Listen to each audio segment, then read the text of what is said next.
Arsène Lupin by Maurice Leblanc. Chapter 1. The Millionaire's Daughter. The rays of the September sun flooded the great halls of the old chateau of the Dukes of Charmerace, lighting up with their mellow glow the spoils of so many ages and many lands, jumbled together with the execrable taste which so often afflicts those whose only standard of value is money. The golden light warmed the panelled walls and old furniture to a dull luster, and gave back to the fading gilt of the First Empire chairs and couches something of its old brightness. It illumined the long line of pictures on the walls, pictures of dead and gone Charmeraces, the stern or debonair faces of the men, soldiers, statesmen, dandies, the gentle or imperious faces of beautiful women. It flashed back from armor of brightly polished steel, and drew dull gleams from armor of bronze. The hues of rare porcelain, of the rich inlays of Oriental or Renaissance cabinets, mingled with the hues of the pictures, the tapestry, the Persian rugs about the polished floor to fill the hall with a rich glow of color. But of all the beautiful and precious things, which the sun rays warmed to a clearer beauty, the face of the girl who sat writing at a table in front of the long windows, which opened on to the centuries-old turf of the broad terrace, was the most beautiful and the most precious. It was a delicate, almost frail, beauty. Her skin was clear with the transparent luster of old porcelain, and her pale cheeks were only tinted with the pink of the faintest roses. Her straight nose was delicately cut, her rounded chin admirably molded. A lover of beauty would have been at a loss whether more to admire her clear, germander eyes, so melting and so adorable, or the sensitive mouth, with its rather full lips, inviting all the kisses. But assuredly he would have been grieved by the perpetual air of sadness, which rested on the beautiful face, the wistful melancholy of the Slav, deepened by something of personal misfortune and suffering. Her face was framed by a mass of soft fair hair, shot with strands of gold where the sunlight fell on it, and little curls, rebellious to the comb, strayed over her white forehead, tiny feathers of gold. She was addressing envelopes, and a long list of names lay on her left hand. When she had addressed an envelope, she slipped into it a wedding card.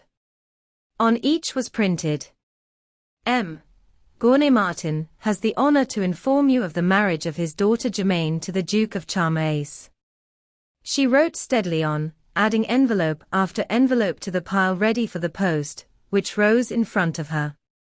But now and again, when the flushed and laughing girls who were playing lawn tennis on the terrace raised their voices higher than usual as they called the score, and distracted her attention from her work, her gaze strayed through the open window and lingered on them wistfully. And as her eyes came back to her task she sighed with so faint a wistfulness that she hardly knew she sighed. Then a voice from the terrace cried, "Sonia! Sonia!" "Yes, Mademoiselle Germaine," answered the writing girl. "Tea. Order tea, will you?" cried the voice, a petulant voice, rather harsh to the ear. "Very well, Mademoiselle Germaine," said Sonia, and having finished addressing the envelope under her pen, she laid it on the pile ready to be posted, and crossing the room to the old, wide fireplace, she rang the bell.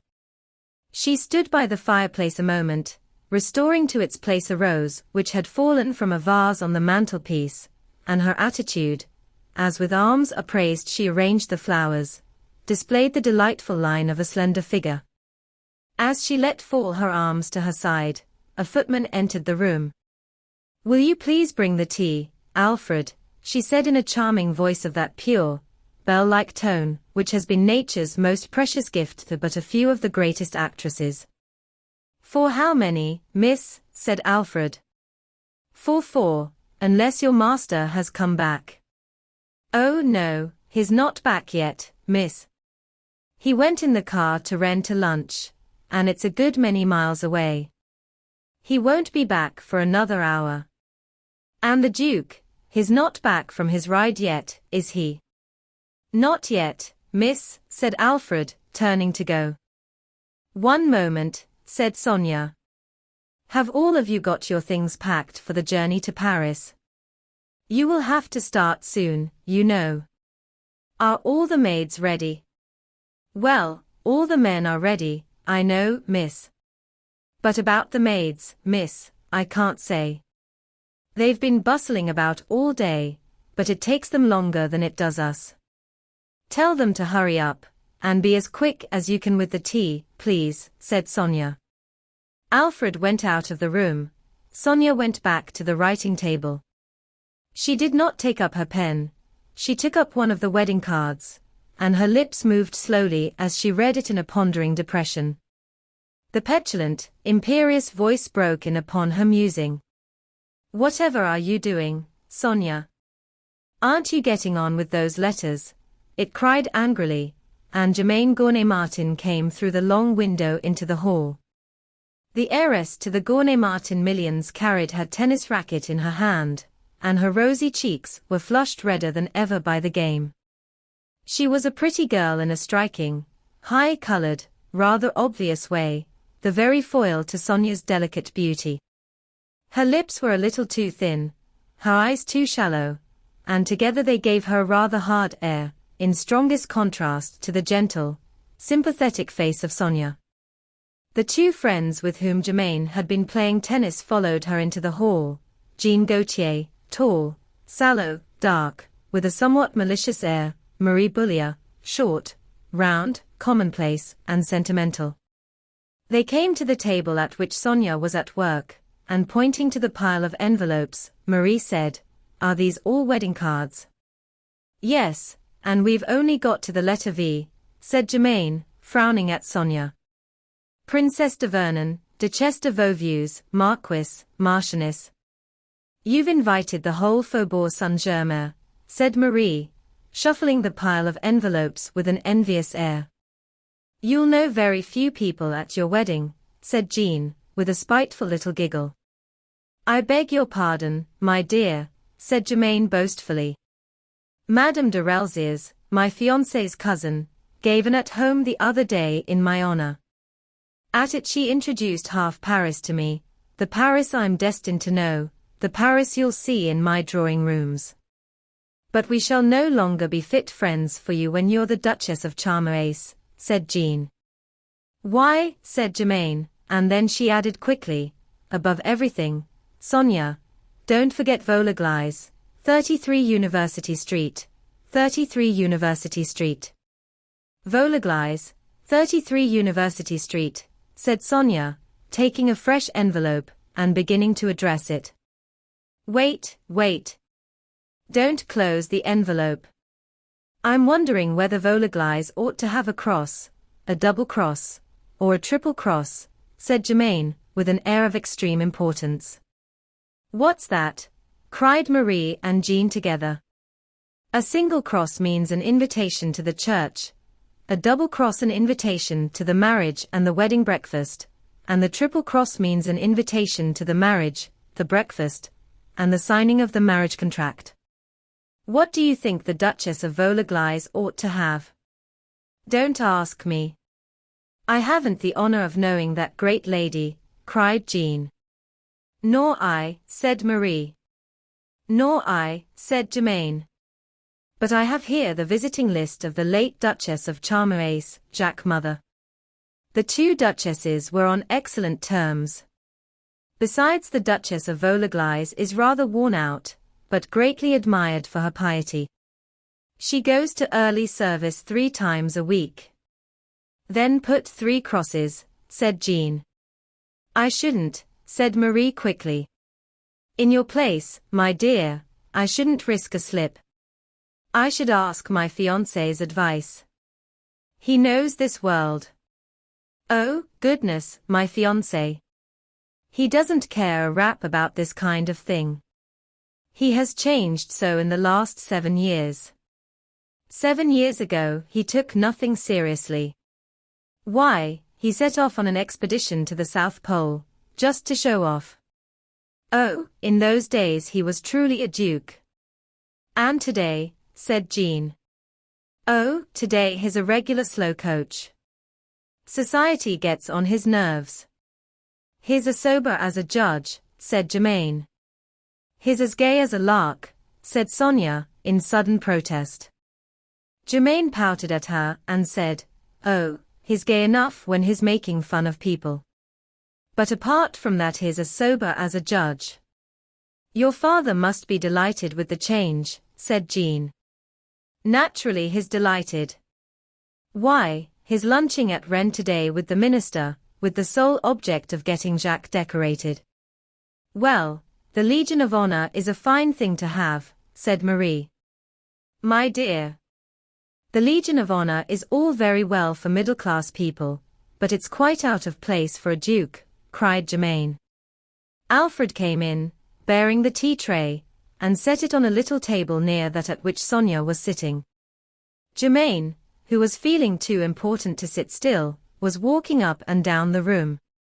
Suddenly she stopped short, and pointing to a silver statuette, which stood on the piano, she said, "What's this? Why is this statuette here?" "Why, when we came in, it was on the cabinet, in its usual place," said Sonia in some astonishment. "Did you come into the hall while we were out in the garden, Alfred?" said Germaine to the footman.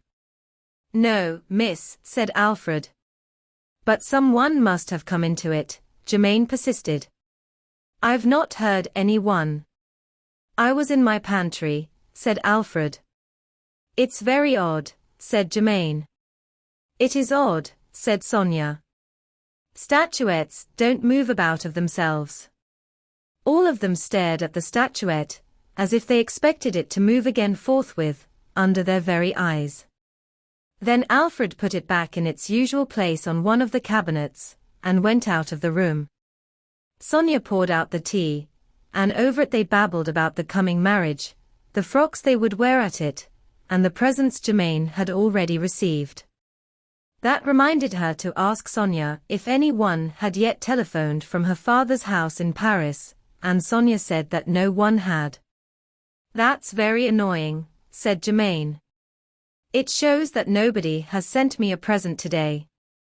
Pouting, she shrugged her shoulders with an air of a spoiled child, which sat but poorly on a well-developed young woman of 23. "It's Sunday. The shops don't deliver things on Sunday," said Sonia gently. But Germaine still pouted like a spoiled child. "Isn't your beautiful Duke coming to have tea with us?" said Jean a little anxiously. "Oh, yes. I'm expecting him at 4:30. He had to go for a ride with the two Du Buttes. They're coming to tea here, too," said Germaine. "Gone for a ride with the two Du Buttes? But when?" cried Marie quickly. "This afternoon." "He can't be," said Marie. "My brother went to the Du Buttes' house after lunch, to see André and Georges. They went for a drive this morning, and won't be back till late tonight." "Well, but why did the Duke tell me so?" said Germaine, knitting her brow with a puzzled air. "If I were you, I should inquire into this thoroughly." "Dukes, well, we know what dukes are. It will be just as well to keep an eye on him," said Jean maliciously. Germaine flushed quickly, and her eyes flashed. "Thank you. I have every confidence in Jacques. I am absolutely sure of him," she said angrily. "Oh well, if you're sure, it's all right," said Jean. The ringing of the telephone bell made a fortunate diversion. Germaine rushed to it, clapped the receiver to her ear, and cried, "Hello, is that you, Pierre?" "Oh, it's Victoire, is it? Ah, some presents have come, have they? Well, well, what are they?" "What?" "A paper knife, another paper knife. Another Louis XVI. Inkstand, oh, bother. Who are they from?" "Oh, from the Countess Rudolph and the Baron de Valery." Her voice rose high, thrilling with pride. Then she turned her face to her friends, with the receiver still at her ear, and cried, "Oh, girls, a pearl necklace too. A large one. The pearls are big ones." "How jolly," said Marie. "Who sent it?" said Germaine, turning to the telephone again. Oh, a friend of Papa's, she added in a tone of disappointment. Never mind, after all it's a pearl necklace. You'll be sure and lock the doors carefully, Victoire, won't you? And lock up the necklace in the secret cupboard. Yes, thanks very much, Victoire. I shall see you tomorrow. She hung up the receiver, and came away from the telephone frowning. It's preposterous, she said pettishly. Papa's friends and relations give me marvelous presents, and all the swells send me paper knives. It's all Jacques' fault. He's above all this kind of thing. The Faubourg Saint-Germain hardly knows that we're engaged. He doesn't go about advertising it, said Jean, smiling. You're joking, but all the same what you say is true, said Germaine. That's exactly what his cousin Madame de Relziers said to me the other day at the at-home she gave in my honor, wasn't it, Sonia? And she walked to the window, and turning her back on them, stared out of it. She has got her mouth full of that at home, said Jean to Marie in a low voice. There was an awkward silence. Marie broke it. Speaking of Madame de Relziers, do you know that she is on pins and needles with anxiety? Her son is fighting a duel today, she said. With whom? Said Sonia. No one knows. She got hold of a letter from the seconds, said Marie. My mind is quite at rest about Relziers, said Germaine. He's a first-class swordsman. No one could beat him. Sonia did not seem to share her freedom from anxiety. Her forehead was puckered in little lines of perplexity, as if she were puzzling out some problem, and there was a look of something very like fear in her gentle eyes. Wasn't Relziers a great friend of your fiancé at one time? Said Jean. A great friend? I should think he was, said Germaine. Why, it was through Relziers that we got to know Jacques. Where was that? Said Marie. Here, in this very chateau, said Germaine. Actually in his own house, said Marie, in some surprise. Yes, actually here. Isn't life funny? Said Germaine. If, a few months after his father's death, Jacques had not found himself hard up, and obliged to dispose of this chateau, to raise the money for his expedition to the South Pole, and if Papa and I had not wanted an historic chateau, and lastly, if Papa had not suffered from rheumatism, I should not be calling myself in a month from now the Duchess of Charmace. Now what on earth has your father's rheumatism got to do with your being Duchess of Charmace? Cried Jean. Everything, said Germaine. Papa was afraid that this chateau was damp. To prove to Papa that he had nothing to fear, Jacques, en Grand Seigneur, offered him his hospitality, here, at Charmace, for 3 weeks. That was truly ducal, said Marie. But he is always like that, said Sonia. Oh, he's all right in that way, little as he cares about society, said Germaine. Well, by a miracle my father got cured of his rheumatism here. Jacques fell in love with me, Papa made up his mind to buy the chateau, and I demanded the hand of Jacques in marriage. You did. But you were only 16 then, said Marie, with some surprise. Yes, but even at 16 a girl ought to know that a duke is a duke. I did, said Germaine. Then since Jacques was setting out for the South Pole, and Papa considered me much too young to get married, I promised Jacques to wait for his return. Why, it was everything that's romantic, cried Marie. Romantic? Oh, yes, said Germaine, and she pouted. But between ourselves, if I'd known that he was going to stay all that time at the South Pole. That's true, broke in Marie. To go away for 3 years and stay away 7, at the end of the world. All Germaine's beautiful youth, said Jean, with her malicious smile. Thanks, said Germaine tartly. Well, you are 23. It's the flower of one's age, said Jean. Not quite 23, said Germain hastily. "And look at the wretched luck I've had. The Duke falls ill and is treated at Montevideo. As soon as he recovers, since he's the most obstinate person in the world, he resolves to go on with the expedition. He sets out, and for an age, without a word of warning, there's no more news of him, no news of any kind. For 6 months, you know, we believed him dead." "Dead? Oh, how unhappy you must have been," said Sonia. "Oh, don't speak of it. For 6 months I daren't put on a light frock," said Germain, turning to her. "A lot she must have cared for him," whispered Jean to Marie. Fortunately, one fine day, the letters began again. 3 months ago a telegram informed us that he was coming back, and at last the Duke returned, said Germain, with a theatrical air. "The Duke returned," cried Jean, mimicking her. "Never mind. Fancy waiting nearly 7 years for one's fiancé." "That was constancy," said Sonia. "Oh, you're a sentimentalist, Mademoiselle Krichnorf," said Jean, in a tone of mockery. "It was the influence of the castle." "What do you mean?" said Germain. "Oh, to own the castle of Charmaes, and call oneself Mademoiselle Gournay Martin, it's not worth doing. One must become a duchess," said Jean.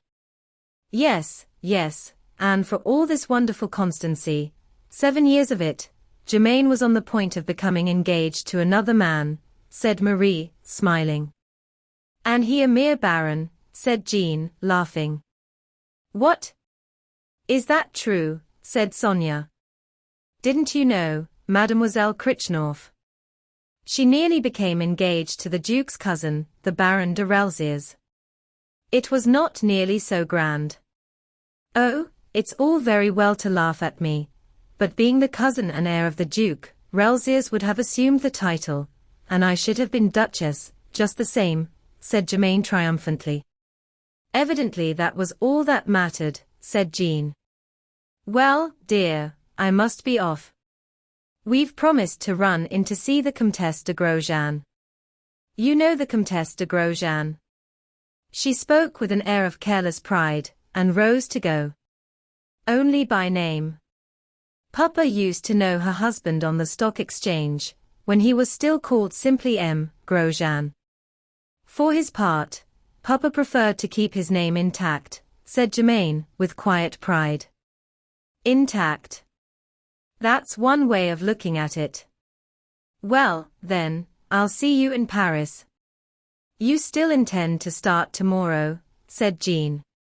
"Yes, tomorrow morning," said Germain.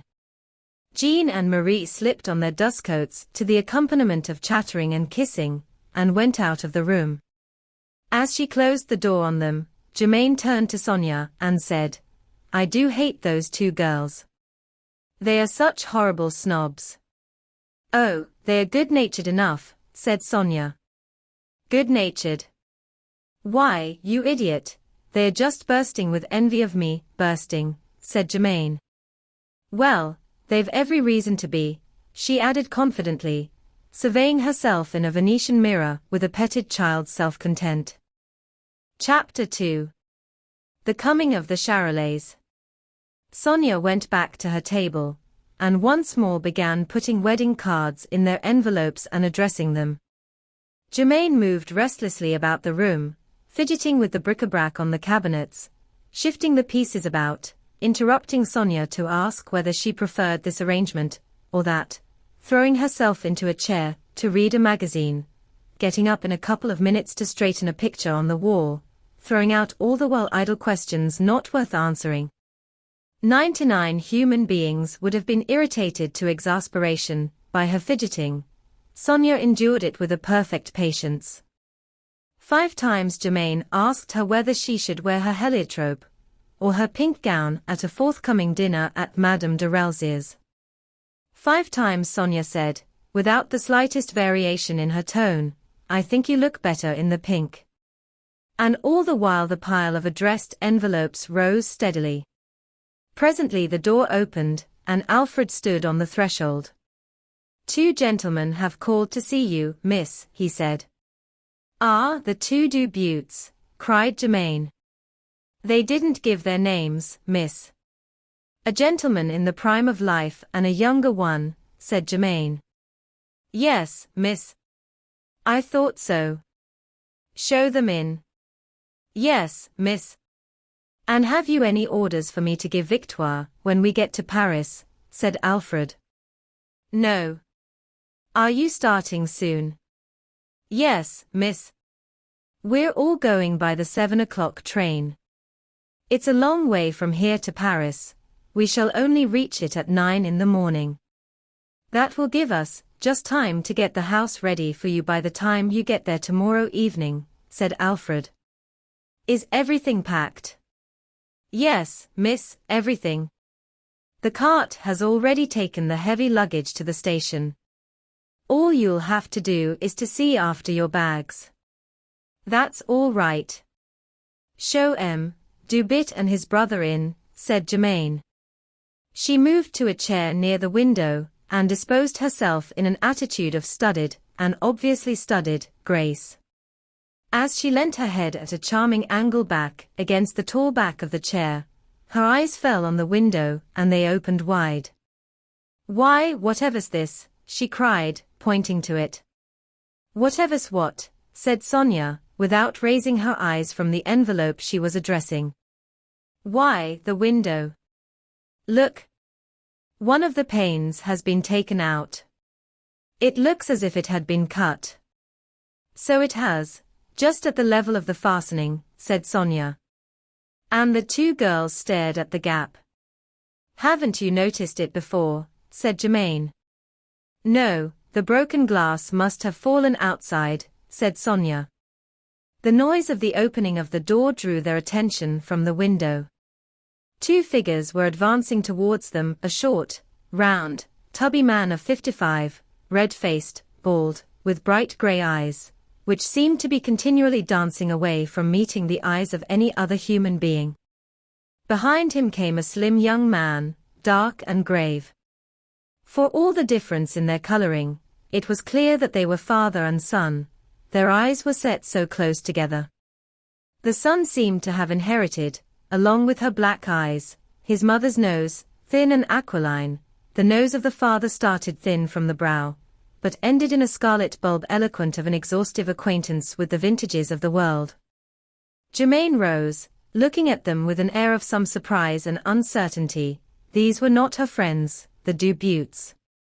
The elder man, advancing with a smiling bonhomie, bowed, and said in an adenoid voice, ingratiating of tone, I'm Charolais, young ladies, Charolais, retired brewer, Chevalier of the Legion of Honor, landowner at Rennes. Let me introduce my son. The young man bowed awkwardly. We came from Rennes this morning, and we lunched at Curler's farm. Shall I order tea for them? Whispered Sonia. Gracious, no, said Germaine sharply under her breath. Then, louder, she said to Charolais, and what is your object in calling? We asked to see your father, said Charolais, smiling with broad amiability, while his eyes danced across her face, avoiding any meeting with hers. The footman told us that Martin was out, but that his daughter was at home. And we were unable, quite unable, to deny ourselves the pleasure of meeting you. With that he sat down, and his son followed his example. Sonia and Germaine, taken aback, looked at one another in some perplexity. What a fine chateau, Papa, said the young man. Yes, my boy, it's a very fine chateau, said Charolais, looking round the hall with appreciative but greedy eyes. There was a pause. It's a very fine chateau, young ladies, said Charolais. Yes, but excuse me, what is it you have called about? Said Germaine. Charolais crossed his legs, leant back in his chair, thrust his thumbs into the armholes of his waistcoat, and said, Well, we've come about the advertisement we saw in the Rennes Advertiser, that Martin wanted to get rid of a motorcar, and my son is always saying to me, I should like a motor car which rushes the hills, Papa. He means a 60 horsepower. We've got a 60 horsepower, but it's not for sale. My father is even using it himself today, said Germaine. Perhaps it's the car we saw in the stable yard, said Charolais. No, that's a 30 to 40 horsepower. It belongs to me. But if your son really loves rushing hills, as you say, we have a 100 horsepower car, which my father wants to get rid of. Wait, where's the photograph of it, Sonia? It ought to be here somewhere. The two girls rose, went to a table set against the wall beyond the window, and began turning over the papers with which it was loaded in the search for the photograph. They had barely turned their backs, when the hand of young Charolais shot out as swiftly as the tongue of a lizard catching a fly, closed round the silver statuette on the top of the cabinet beside him, and flashed it into his jacket pocket. Charolais was watching the two girls. One would have said that he had eyes for nothing else, yet, without moving a muscle of his face, set in its perpetual beaming smile, he hissed in an angry whisper, Drop it, you idiot. Put it back. The young man scowled askance at him. Curse you. Put it back, hissed Charolais. The young man's arm shot out with the same quickness, and the statuette stood in its place. There was just the faintest sigh of relief from Charolais, as Germaine turned and came to him with the photograph in her hand. She gave it to him. Ah, here we are, he said, putting on a pair of gold-rimmed pince-nez. A 100 horsepower car.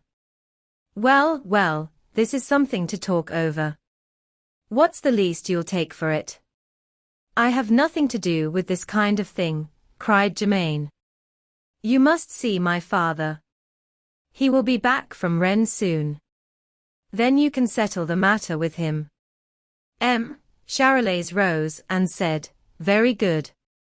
We will go now, and come back presently. I'm sorry to have intruded on you, young ladies, taking up your time like this. Not at all, murmured Germaine politely. Goodbye, said Charolais, and he and his son went to the door, and bowed themselves out. What creatures, said Germaine, going to the window, as the door closed behind the two visitors. All the same, if they do buy the 100 horsepower, Papa will be awfully pleased. It is odd about that pain. I wonder how it happened.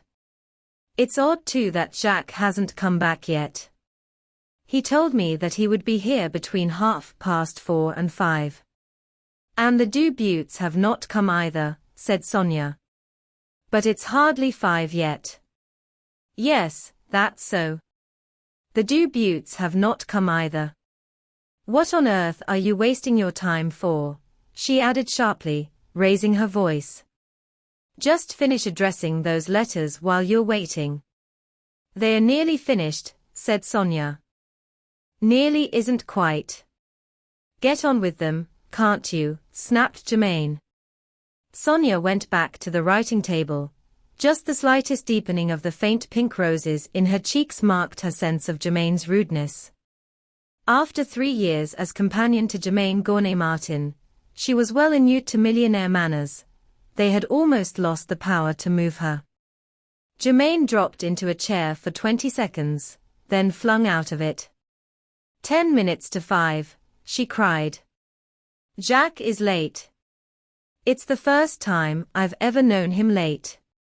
She went to the window, and looked across the wide stretch of meadowland and woodland on which the chateau, set on the very crown of the ridge, looked down. The road, running with the irritating straightness of so many of the roads of France, was visible for a full 3 miles. It was empty. Perhaps the Duke went to the Chateau de Relziers to see his cousin, though I fancy that at bottom the Duke does not care very much for the Baron de Relziers. They always look as though they detested one another, said Sonia, without raising her eyes from the letter she was addressing. You've noticed that, have you, said Germaine. Now, as far as Jacques is concerned, his he's so indifferent. Nonetheless, when we were at the Relsiers on Thursday, I caught him quarreling with Paul de Relsiers.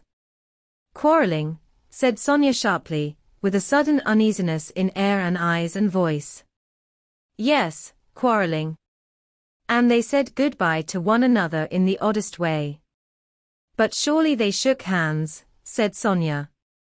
Not a bit of it. They bowed as if each of them had swallowed a poker. Why, then, said Sonia, starting up with a frightened air, and her voice stuck in her throat. Then what? Said Germaine, a little startled by her panic-stricken face. The duel. Monsieur de Relsiers' duel, cried Sonia. What? You don't think it was with Jacques?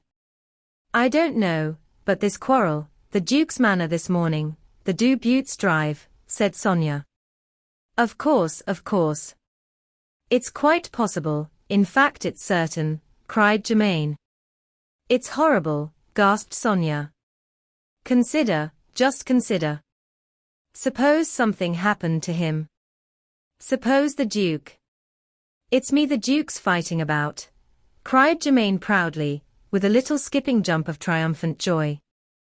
Sonia stared through her without seeing her. Her face was a dead white. Fear had chilled the luster from her skin, her breath panted through her parted lips, and her dilated eyes seemed to look on some dreadful picture. Germaine pirouetted about the hall at the very height of triumph. To have a duke fighting a duel about her was far beyond the wildest dreams of snobbishness. She chuckled again, and once she clapped her hands and laughed aloud. He's fighting a swordsman of the first class, an invincible swordsman, you said so yourself, Sonia muttered in a tone of anguish. And there's nothing to be done, nothing. She pressed her hands to her eyes, as if to shut out a hideous vision. Germaine did not hear her. She was staring at herself in a mirror, and bridling to her own image. Sonia tottered to the window, and stared down at the road along which must come the tidings of weal or irremediable woe. She kept passing her hand over her eyes as if to clear their vision. Suddenly she started, and bent forward, rigid, all her being concentrated in the effort to see. Then she cried, Mademoiselle Germaine. Look! Look! What is it? Said Germaine, coming to her side. A horseman. Look! There, said Sonia, waving a hand towards the road. Yes, and isn't he galloping? Said Germaine. It's he. It's the Duke, cried Sonia. Do you think so? Said Germaine doubtfully. I'm sure of it, sure. Well, he gets here just in time for tea, said Germaine in a tone of extreme satisfaction. He knows that I hate to be kept waiting. He said to me, I shall be back by 5 at the latest. And here he is. It's impossible, said Sonia. He has to go all the way round the park. There's no direct road, the brook is between us. All the same, he's coming in a straight line, said Germaine. It was true. The horseman had left the road, and was galloping across the meadows straight for the brook. In 20 seconds he reached its treacherous bank, and as he set his horse at it, Sonia covered her eyes. He's over, said Germaine. My father gave 300 guineas for that horse. Chapter 3. Lupin's Way. Sonia, in a sudden revulsion of feeling, in a reaction from her fears, slipped back and sat down at the tea table, panting quickly, struggling to keep back the tears of relief. She did not see the Duke gallop up the slope, dismount, and hand over his horse to the groom who came running to him. There was still a mist in her eyes to blur his figure, as he came through the window.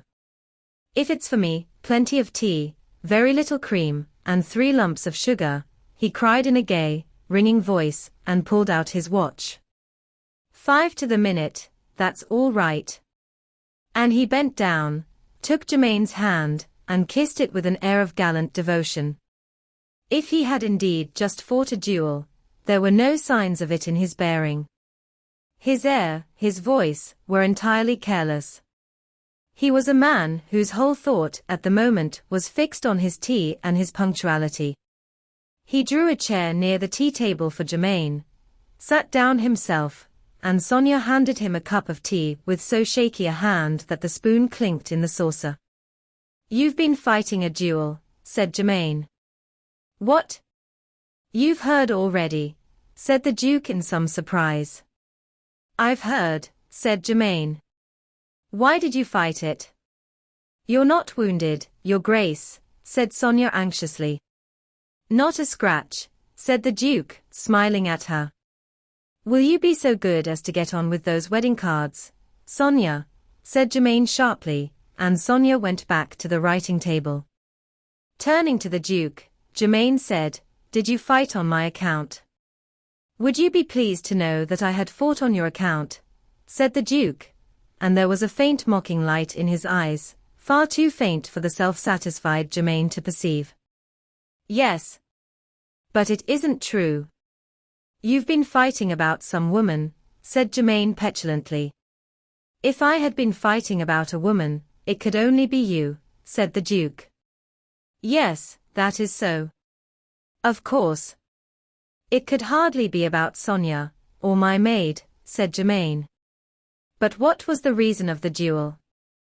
"Oh, the reason of it was entirely childish," said the Duke. "I was in a bad temper, and Arelsius said something that annoyed me. Then it wasn't about me, and if it wasn't about me, it wasn't really worth while fighting," said Germaine in a tone of acute disappointment. The mocking light deepened a little in the Duke's eyes. "Yes. But if I had been killed, everybody would have said, 'The Duke of Charmerace has been killed in a duel about Mademoiselle Gournay Martin.' That would have sounded very fine indeed," said the Duke, and a touch of mockery had crept into his voice. "Now, don't begin trying to annoy me again," said Germaine pettishly. "The last thing I should dream of, my dear girl," said the Duke, smiling. "And Arelsius?" "Is he wounded?" said Germaine. "Poor dear Arelsius, he won't be out of bed for the next 6 months," said the Duke, and he laughed lightly and gaily. "Good gracious," cried Germaine. "It will do poor dear Arelsius a world of good. He has a touch of enteritis, and for enteritis there is nothing like rest," said the Duke. Sonia was not getting on very quickly with the wedding cards. Germaine was sitting with her back to her, and over her shoulder Sonia could watch the face of the Duke, an extraordinarily mobile face, changing with every passing mood. Sometimes his eyes met hers, and hers fell before them. But as soon as they turned away from her she was watching him again, almost greedily, as if she could not see enough of his face in which strength of will and purpose was mingled with a faint, ironic skepticism, and tempered by a fine air of race. He finished his tea, then he took a morocco case from his pocket, and said to Germaine, "It must be quite 3 days since I gave you anything." He opened the case, disclosed a pearl pendant, and handed it to her. "Oh, how nice," she cried, taking it. She took it from the case, saying that it was a beauty. She showed it to Sonia, then she put it on and stood before a mirror admiring the effect. To tell the truth, the effect was not entirely desirable. The pearls did not improve the look of her rather coarse brown skin, and her skin added nothing to the beauty of the pearls. Sonia saw this, and so did the Duke. He looked at Sonia's white throat. She met his eyes and blushed. She knew that the same thought was in both their minds. The pearls would have looked infinitely better there. Germaine finished admiring herself. She was incapable even of suspecting that so expensive a pendant could not suit her perfectly. The Duke said idly, "Goodness. Are all those invitations to the wedding?" "That's only down to the letter V," said Germaine proudly. "And there are 25 letters in the alphabet. You must be inviting the whole world. You'll have to have the Madeleine enlarged." It won't hold them all. There isn't a church in Paris that will, said the Duke. Won't it be a splendid marriage, said Germaine. There'll be something like a crush. There are sure to be accidents. If I were you, I should have careful arrangements made, said the Duke. Oh, let people look after themselves. They'll remember it better if they are crushed a little, said Germaine. There was a flicker of contemptuous wonder in the Duke's eyes. But he only shrugged his shoulders, and turning to Sonia, said, Will you be an angel and play me a little Grieg, Mademoiselle Krichnorf? I heard you playing yesterday. No one plays Grieg like you. Excuse me, Jack, but Mademoiselle Krichnorf has her work to do, said Germaine tartly. 5 minutes interval, just a morsel of Grieg, I beg, said the Duke, with an irresistible smile. All right, said Germaine grudgingly. But I've something important to talk to you about. By Jove. So have I. I was forgetting. I've the last photograph I took of you and Mademoiselle Sonia. Germaine frowned and shrugged her shoulders. With your light frocks in the open air, you look like two big flowers, said the Duke. You call that important? Cried Germaine. It's very important, like all trifles, said the Duke, smiling. Look. Isn't it nice? And he took a photograph from his pocket, and held it out to her. Nice? It's shocking. We're making the most appalling faces, said Germaine, looking at the photograph in his hand. Well, perhaps you are making faces, said the Duke seriously, considering the photograph with grave earnestness. But they're not appalling faces, not by any means. You shall be judge, Mademoiselle Sonia. The faces, well, we won't talk about the faces, but the outlines. Look at the movement of your scarf. And he handed the photograph to Sonia. Jacques, said Germaine impatiently. Oh, yes, you've something important to tell me. What is it? Said the Duke, with an air of resignation, and he took the photograph from Sonia and put it carefully back in his pocket. Victoire has telephoned from Paris to say that we've had a paper knife and a Louis XVI inkstand given us, said Germaine. Hurrah! Cried the Duke in a sudden shout that made them both jump. And a pearl necklace, said Germaine. Hurrah! Cried the Duke. You're perfectly childish, said Germaine pettishly. I tell you we've been given a paper knife, and you shout hurrah. I say we've been given a pearl necklace, and you shout hurrah. You can't have the slightest sense of values. I beg your pardon. This pearl necklace is from one of your father's friends, isn't it? Said the Duke. Yes, why? Said Germaine. But the inkstand and the paper knife must be from the Faubourg Saint-Germain, and well on the shabby side, said the Duke. Yes, well? Well then, my dear girl, what are you complaining about? They balance, the equilibrium is restored. You can't have everything, said the Duke, and he laughed mischievously. Germaine flushed and bit her lip, her eyes sparkled. You don't care a rap about me, she said stormily. But I find you adorable, said the Duke. You keep annoying me, said Germaine pettishly. And you do it on purpose. I think it's in very bad taste. I shall end by taking a dislike to you, I know I shall. Wait till we're married for that, my dear girl, said the Duke, and he laughed again, with a blithe, boyish cheerfulness, which deepened the angry flush in Germaine's cheeks. Can't you be serious about anything? She cried. I am the most serious man in Europe, said the Duke. Germaine went to the window and stared out of it sulkily. The Duke walked up and down the hall, looking at the pictures of some of his ancestors, somewhat grotesque persons, with humorous appreciation. Between addressing the envelopes, Sonia kept glancing at him. Once he caught her eye and smiled at her. Germaine's back was eloquent of her displeasure. The Duke stopped at a gap in the line of pictures, in which there hung a strip of old tapestry. I can never understand why you have left all these ancestors of mine staring from the walls and have taken away the quite admirable and interesting portrait of myself, he said carelessly. Germaine turned sharply from the window.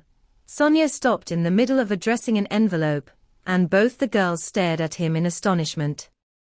There certainly was a portrait of me where that tapestry hangs. What have you done with it? Said the Duke. You're making fun of us again, said Germaine. Surely your Grace knows what happened, said Sonia. We wrote all the details to you and sent you all the papers 3 years ago. Didn't you get them? Said Germaine. Not a detail or a newspaper. 3 years ago, I was in the neighborhood of the South Pole, and lost at that, said the Duke. But it was most dramatic, my dear Jacques. All Paris was talking of it, said Germaine. Your portrait was stolen. Stolen? Who stole it? Said the Duke. Germaine crossed the hall quickly to the gap in the line of pictures. I'll show you, she said. She drew aside the piece of tapestry, and in the middle of the panel over which the portrait of the Duke had hung he saw written in chalk the words, Arsène Lupin. What do you think of that autograph? Said Germaine. Arsène Lupin, said the Duke in a tone of some bewilderment. He left his signature. It seems that he always does so, said Sonia in an explanatory tone. But who is he? Said the Duke. Arsène Lupin. Surely you know who Arsène Lupin is, said Germaine impatiently. I haven't the slightest notion, said the Duke. Oh, come. No one is a South Pole as all that, cried Germaine. You don't know who Lupin is. The most whimsical, the most audacious, and the most genial thief in France. For the last 10 years he has kept the police at bay. He has baffled Ganimard, Holmlock Shears, the great English detective, and even Gertrude, whom everybody says is the greatest detective we've had in France since Vidocq. In fact, he's our national robber. Do you mean to say you don't know him? Not even enough to ask him to lunch at a restaurant, said the Duke flippantly. What's he like? Like? Nobody has the slightest idea. He has 1,000 disguises. He has dined 2 evenings running at the English embassy. But if nobody knows him, how did they learn that? Said the Duke, with a puzzled air. Because the second evening, about 10 o'clock, they noticed that one of the guests had disappeared, and with him all the jewels of the ambassadress. All of them, said the Duke. Yes, and Lupin left his card behind him with these words scribbled on it. This is not a robbery, it is a restitution. You took the Wallace collection from us. But it was a hoax, wasn't it? Said the Duke. No, Your Grace, and he has done better than that. You remember the affair of the Dari Bank, the savings bank for poor people, said Sonia, her gentle face glowing with a sudden enthusiastic animation. Let's see, said the Duke. Wasn't that the financier, who doubled his fortune at the expense of a heap of poor wretches, and ruined 2,000 people? Yes, that's the man, said Sonia. And Lupin stripped Dari's house, and took from him everything he had in his strongbox. He didn't leave him a sou of the money. And then, when he'd taken it from him, he distributed it among all the poor wretches whom Dari had ruined. But this isn't a thief you're talking about, it's a philanthropist, said the Duke. A fine sort of philanthropist, broke in Germaine in a peevish tone. There was a lot of philanthropy about his robbing Papa, wasn't there? Well, said the Duke, with an air of profound reflection, if you come to think of it, that robbery was not worthy of this national hero. My portrait, if you accept the charm and beauty of the face itself, is not worth much. If you think he was satisfied with your portrait, you're very much mistaken. All my father's collections were robbed, said Germain. Your father's collections, said the Duke. But they are better guarded than the Bank of France. Your father is as careful of them as the apple of his eye. That's exactly it, he was too careful of them. That's why Lupin succeeded. This is very interesting, said the Duke, and he sat down on a couch before the gap in the pictures, to go into the matter more at his ease. I suppose he had accomplices in the house itself.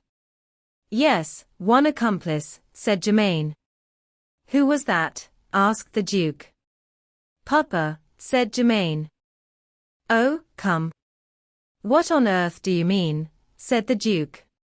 You're getting quite incomprehensible, my dear girl. Well, I'll make it clear to you. One morning Papa received a letter, but wait.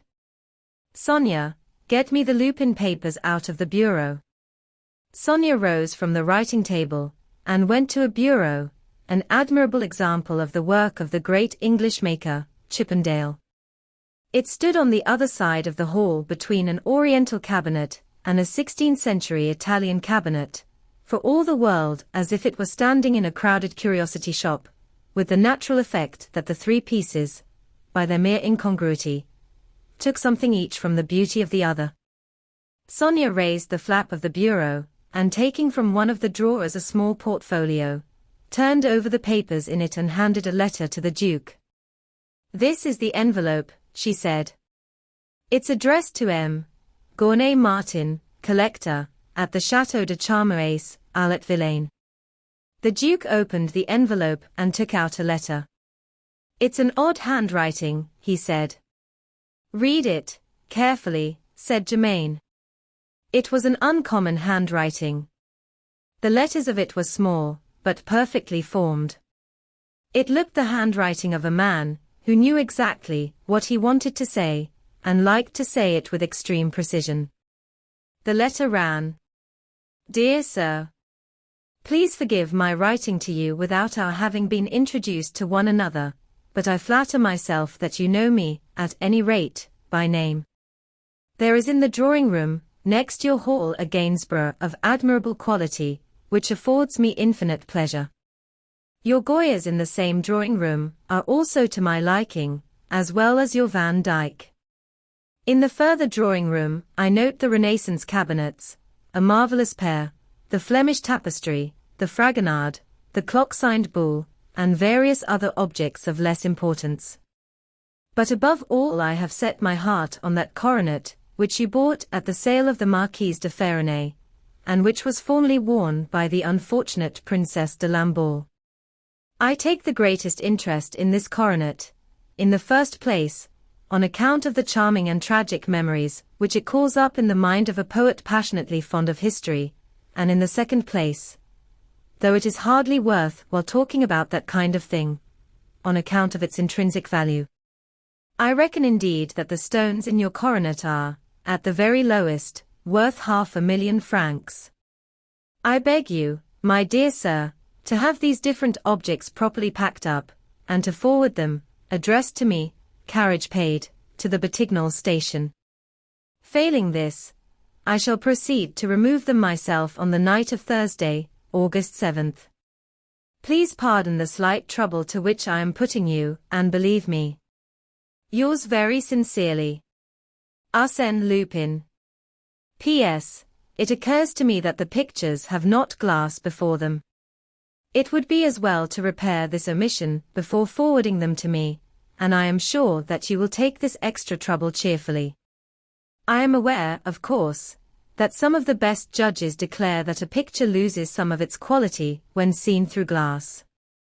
But it preserves them, and we should always be ready and willing to sacrifice a portion of our own pleasure for the benefit of posterity. France demands it of us. A.L. The Duke laughed and said, Really, this is extraordinarily funny. It must have made your father laugh. Laugh, said Germain. You should have seen his face. He took it seriously enough, I can tell you. Not to the point of forwarding the things to Batignolles, I hope, said the Duke. No, but to the point of being driven wild, said Germain. And since the police had always been baffled by Lupin, he had the brilliant idea of trying what soldiers could do. The commandant at Rennes is a great friend of Papa's, and Papa went to him and told him about Lupin's letter and what he feared. The colonel laughed at him, but he offered him a corporal and 6 soldiers to guard his collection on the night of the 7th. It was arranged that they should come from Rennes by the last train, so that the burglars should have no warning of their coming. Well, they came, 7 picked men who had seen service in Tonquin. We gave them supper, and then the corporal posted them in the hall and the 2 drawing rooms where the pictures and things were. At 11 we all went to bed, after promising the corporal that, in the event of any fight with the burglars, we would not stir from our rooms. I can tell you I felt awfully nervous. I couldn't get to sleep for ages and ages. Then, when I did not wake till morning. The night had passed absolutely quietly. Nothing out of the common had happened. There had not been the slightest noise. I awoke Sonia and my father. We dressed as quickly as we could, and rushed down to the drawing room. She paused dramatically. Well, said the Duke. Well, it was done. What was done, said the Duke. Everything, said Germain. Pictures had gone, tapestries had gone, cabinets had gone, and the clock had gone. And the coronet too, said the Duke. Oh, no. That was at the Bank of France. And it was doubtless to make up for not getting it that Lupin stole your portrait. At any rate, he didn't say that he was going to steal it in his letter. But, come. This is incredible. Had he hypnotized the corporal and the 6 soldiers? Or had he murdered them all, said the Duke. Corporal. There wasn't any corporal, and there weren't any soldiers. The corporal was Lupin, and the soldiers were part of his gang, said Germain. I don't understand, said the Duke. The colonel promised your father a corporal and 6 men. Didn't they come? They came to the railway station all right, said Germain. But you know the little inn halfway between the railway station and the chateau. They stopped to drink there, and at 11 o'clock next morning one of the villagers found all 7 of them, along with the footman, who was guiding them to the chateau, sleeping like logs in the little wood half a mile from the inn. Of course the innkeeper could not explain when their wine was drugged. He could only tell us that a motorist, who had stopped at the inn to get some supper, had called the soldiers in and insisted on standing them drinks. They had seemed a little fuddled before they left the inn, and the motorist had insisted on driving them to the chateau in his car. When the drug took effect he simply carried them out of it one by one, and laid them in the wood to sleep it off.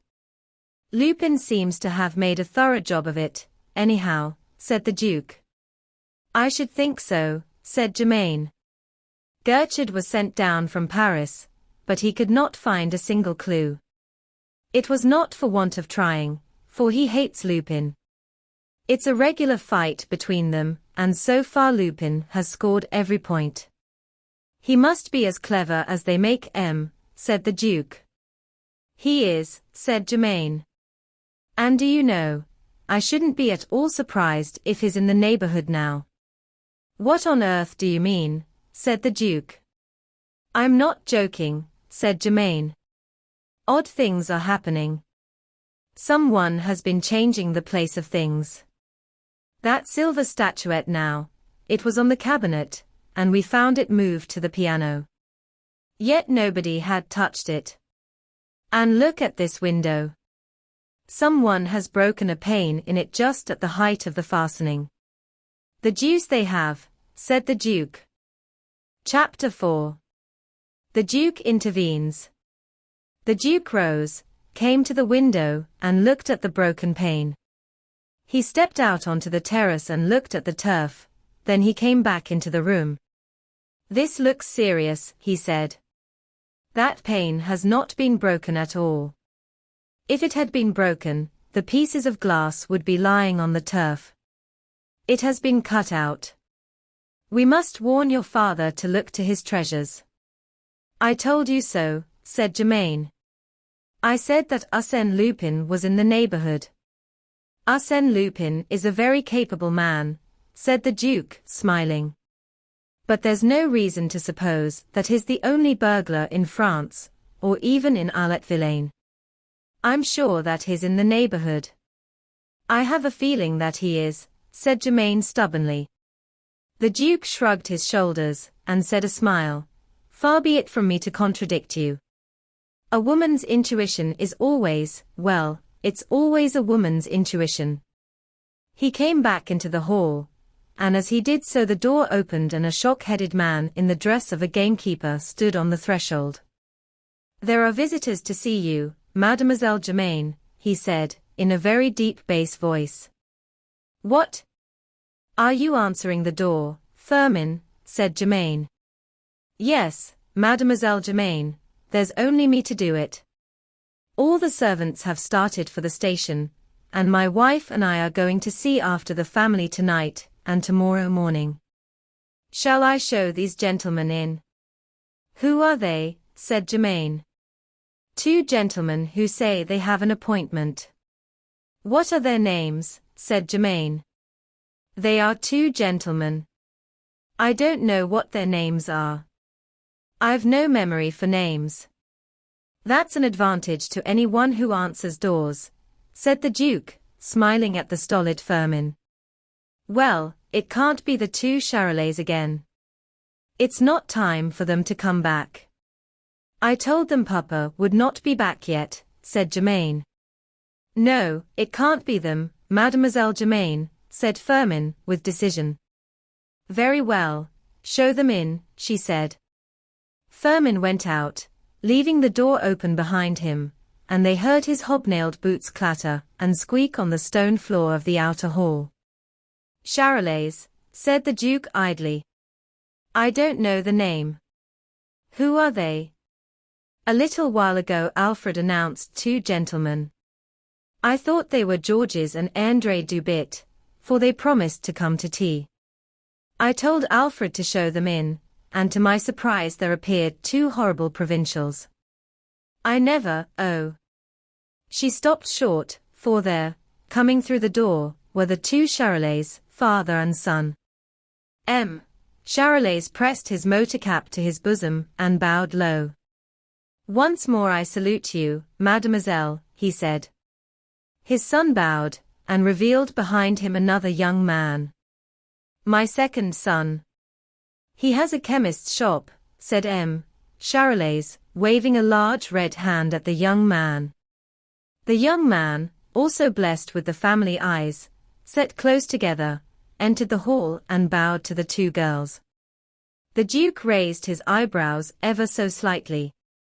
I'm very sorry, gentlemen, said Germain, but my father has not yet returned. Please don't apologize. There is not the slightest need, said Charolais, and he and his two sons settled themselves down on three chairs, with the air of people who had come to make a considerable stay. For a moment, Germain, taken aback by their coolness, was speechless. Then she said hastily, very likely he won't be back for another hour. I shouldn't like you to waste your time. Oh, it doesn't matter, said Charolais, with an indulgent air, and turning to the Duke, he added, however, while we're waiting, if you're a member of the family, sir, we might perhaps discuss the least you will take for the motor car. I'm sorry, said the Duke, but I have nothing to do with it. Before Charolais could reply the door opened and Firmin's deep voice said, Will you please come in here, sir? A third young man came into the hall. What, you here, Bernard, said Charolais. I told you to wait at the park gates. I wanted to see the car too, said Bernard. My third son. He is destined for the bar, said Charolais, with a great air of paternal pride. But how many are there, said Germain faintly. Before Charolais could answer, Firmin once more appeared on the threshold. "The master's just come back, miss," he said. "Thank goodness for that," said Germain, and turning to Charolais, she added, "If you will come with me, gentlemen, I will take you to my father, and you can discuss the price of the car at once." As she spoke, she moved towards the door. Charolais and his sons rose and made way for her. The father and the two eldest sons made haste to follow her out of the room. But Bernard lingered behind, apparently to admire the bric-a-brac on the cabinets. With infinite quickness he grabbed two objects off the nearest, and followed his brothers. The Duke sprang across the hall in 3 strides, caught him by the arm on the very threshold, jerked him back into the hall, and shut the door. "No you don't, my young friend," he said sharply. "Don't what?" said Bernard, trying to shake off his grip. "You've taken a cigarette case," said the Duke. No, I haven't, nothing of the kind," stammered Bernard. The Duke grasped the young man's left wrist, plunged his hand into the motor cap, which he was carrying, drew out of it a silver cigarette case, and held it before his eyes. Bernard turned pale to the lips. His frightened eyes seemed about to leap from their sockets. It was a mistake," he stammered. The Duke shifted his grip to his collar, and thrust his hand into the breast pocket of his coat. Bernard, helpless in his grip, and utterly taken aback by his quickness, made no resistance. The Duke drew out a morocco case and said, "Is this a mistake too?" "Heavens! The pendant!" cried Sonia, who was watching the scene with parted lips and amazed eyes. Bernard dropped on his knees and clasped his hands. "Forgive me," he cried, in a choking voice. "Forgive me. Don't tell anyone. For God's sake, don't tell anyone." And the tears came streaming from his eyes. "You young rogue," said the Duke quietly. "I'll never do it again, never. Oh, have pity on me. If my father knew." "Oh, let me off," cried Bernard. The Duke hesitated, and looked down on him, frowning and pulling at his moustache. Then, more quickly than one would have expected from so careless a trifler, his mind was made up. "All right," he said slowly. "Just for this once, be off with you." And he jerked him to his feet, and almost threw him into the outer hall. "Thanks." "Oh, thanks," said Bernard. The Duke shut the door and looked at Sonia, breathing quickly. "Well? Did you ever see anything like that? That young fellow will go a long way. The cheek of the thing. Right under our very eyes. And this pendant, too, it would have been a pity to lose it. Upon my word, I ought to have handed him over to the police." No, cried Sonia. "You did quite right to let him off, quite right." The Duke set the pendant on the ledge of the bureau, and came down the hall to Sonia. "What's the matter?" he said gently. "You're quite pale." "It has upset me, that unfortunate boy," said Sonia, and her eyes were swimming with tears. "Do you pity the young rogue?" said the Duke. "Yes, it's dreadful. His eyes were so terrified, and so boyish. And to be caught like that, stealing, in the act. Oh, it's hateful." Come, how sensitive you are," said the Duke, in a soothing, almost caressing tone. His eyes, resting on her charming, troubled face, were glowing with a warm admiration. "Yes, it's silly," said Sonia, "but you noticed his eyes, the hunted look in them. You pitied him, didn't you? For you are kind at bottom." "Why at bottom?" said the Duke. "Oh, I said at bottom because you look sarcastic, and at first sight you're so cold. But often that's only the mask of those who have suffered the most. They are the most indulgent," said Sonia slowly, hesitating, picking her words. Yes, I suppose they are, said the Duke thoughtfully. It's because when one has suffered one understands. Yes, one understands, said Sonia. There was a pause. The Duke's eyes still rested on her face. The admiration in them was mingled with compassion. You're very unhappy here, aren't you? He said gently. Me? Why? Said Sonia quickly. Your smile is so sad, and your eyes so timid, said the Duke slowly. You're just like a little child one longs to protect. Are you quite alone in the world? His eyes and tones were full of pity, and a faint flush mantled Sonia's cheeks. Yes, I'm alone, she said. But have you no relations, no friends? Said the Duke. No, said Sonia. I don't mean here in France, but in your own country. Surely you have some in Russia. No, not a soul. You see, my father was a revolutionist. He died in Siberia when I was a baby. And my mother, she died too, in Paris. She had fled from Russia. I was 2 years old when she died. It must be hard to be alone like that, said the Duke. No, said Sonia, with a faint smile, I don't mind having no relations. I grew used to that so young, so very young. But what is hard, but you'll laugh at me. Heaven forbid, said the Duke gravely. Well, what is hard is, never to get a letter, an envelope that one opens, from someone who thinks about one. She paused and then added gravely, but I tell myself that it's nonsense. I have a certain amount of philosophy. She smiled at him, an adorable child's smile. The Duke smiled too. A certain amount of philosophy, he said softly. You look like a philosopher. As they stood looking at one another with serious eyes, almost with eyes that probed one another's souls, the drawing-room door flung open, and Germain's harsh voice broke on their ears.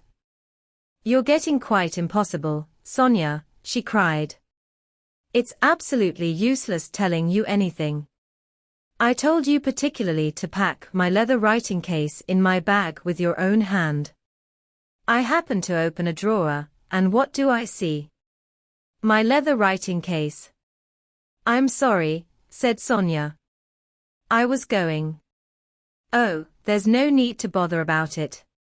I'll see after it myself, said Germain.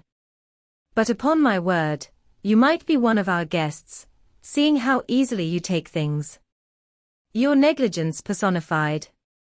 Come, Germain, a mere oversight, said the Duke in a coaxing tone. Now, excuse me, Jack, but you've got an unfortunate habit of interfering in household matters. You did it only the other day. I can no longer say a word to a servant. Germain, said the Duke, in sharp protest. Germain turned from him to Sonia, and pointed to a packet of envelopes and some letters, which Bernard Charolais had knocked off the table, and said, Pick up those envelopes and letters, and bring everything to my room, and be quick about it. She flung out of the room, and slammed the door behind her. Sonia seemed entirely unmoved by the outburst. No flush of mortification stained her cheeks. Her lips did not quiver. She stooped to pick up the fallen papers. No, no, let me, I beg you, said the Duke, in a tone of distress. And dropping on one knee, he began to gather together the fallen papers. He set them on the table, and then he said, You mustn't mind what Germain says. She's all right at heart. It's her manner. She's always been happy, and had everything she wanted. She's been spoiled, don't you know? Those kind of people never have any consideration for anyone else. You mustn't let her outburst hurt you. Oh, but I don't. I don't really, protested Sonia. I'm glad of that, said the Duke. It isn't really worth noticing. He drew the envelopes and unused cards into a packet, and handed them to her. "There," he said, with a smile. "That won't be too heavy for you." "Thank you," said Sonia, taking it from him. "Shall I carry them for you?" said the Duke. "No, thank you, Your Grace," said Sonia. With a quick, careless, almost irresponsible movement, he caught her hand, bent down, and kissed it. A great wave of rosy color flowed over her face, flooding its whiteness to her hair and throat. She stood for a moment turned to stone. She put her hand to her heart. Then on hasty, faltering feet she went to the door, opened it, paused on the threshold, turned and looked back at him, and vanished. Chapter 5. A letter from Lupin. The Duke stood for a while staring thoughtfully at the door through which Sonia had passed, a faint smile playing round his lips. He crossed the hall to the Chippendale bureau, took a cigarette from a box, which stood on the ledge of it, beside the morocco case, which held the pendant, lighted it, and went slowly out onto the terrace. He crossed it slowly, paused for a moment on the edge of it, and looked across the stretch of country with musing eyes, which saw nothing of its beauty. Then he turned to the right, went down a flight of steps to the lower terrace, crossed the lawn, and took a narrow path, which led into the heart of a shrubbery of tall deodoras. In the middle of it he came to one of those old stone benches, moss-covered and weather-stained, which adorn the gardens of so many French chateaux. It faced a marble basin, from which rose the slender column of a pattering fountain. The figure of a Cupid danced joyously on a tall pedestal to the right of the basin. The Duke sat down on the bench, and was still, with that rare stillness which only comes of nerves in perfect harmony, his brow knitted in careful thought. Now and again the frown cleared from his face, and his intent features relaxed into a faint smile, a smile of pleasant memory. Once he rose, walked round the fountains frowning, came back to the bench, and sat down again. The early September dusk was upon him when at last he rose and with quick steps took his way through the shrubbery, with the air of a man whose mind, for good or ill, was at last made up. When he came onto the upper terrace his eyes fell on a group which stood at the further corner, near the entrance of the chateau, and he sauntered slowly up to it. In the middle of it stood Martin, a big, round, flabby hulk of a man. He was nearly as red in the face as Charolais, and he looked a great deal redder owing to the extreme whiteness of the whiskers, which stuck out on either side of his vast expanse of cheek. As he came up, it struck the Duke as rather odd that he should have the Charolais' eyes set close together. Any one who did not know that they were strangers to one another might have thought it a family likeness.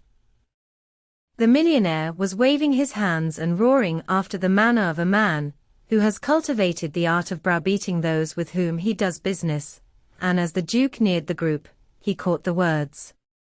"No, that's the lowest I'll take. Take it or leave it. You can say yes, or you can say goodbye, and I don't care a hang which."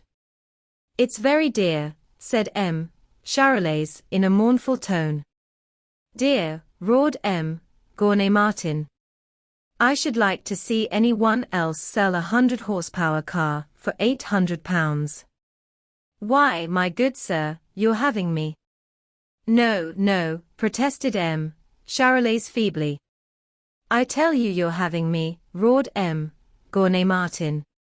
"I'm letting you have a magnificent car, for which I paid £1,300 for 800. It's scandalous the way you've beaten me down." "No, no," protested Charolais. He seemed frightened out of his life by the vehemence of the big man.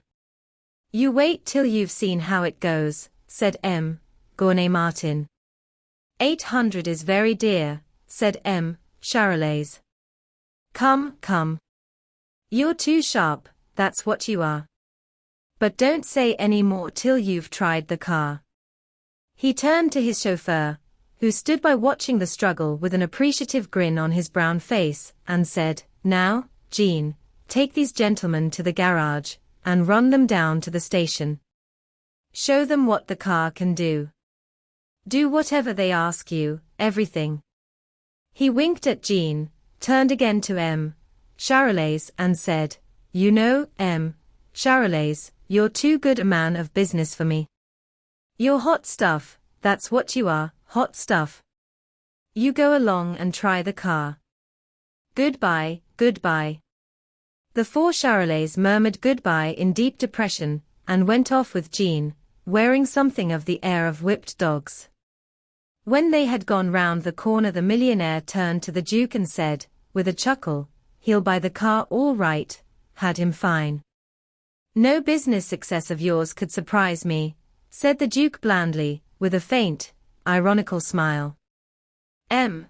Gournay Martin's little pig's eyes danced and sparkled, and the smiles flowed over the distended skin of his face like little ripples over a stagnant pool, reluctantly.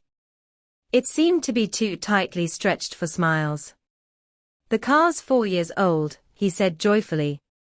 "He'll give me 800 for it, and it's not worth a pipe of tobacco. And £800 is just the price of a little Watteau I've had my eye on for some time, a first-class investment." They strolled down the terrace, and through one of the windows into the hall. Firmin had lighted the lamps, 2 of them. They made but a small oasis of light in a desert of dim hall.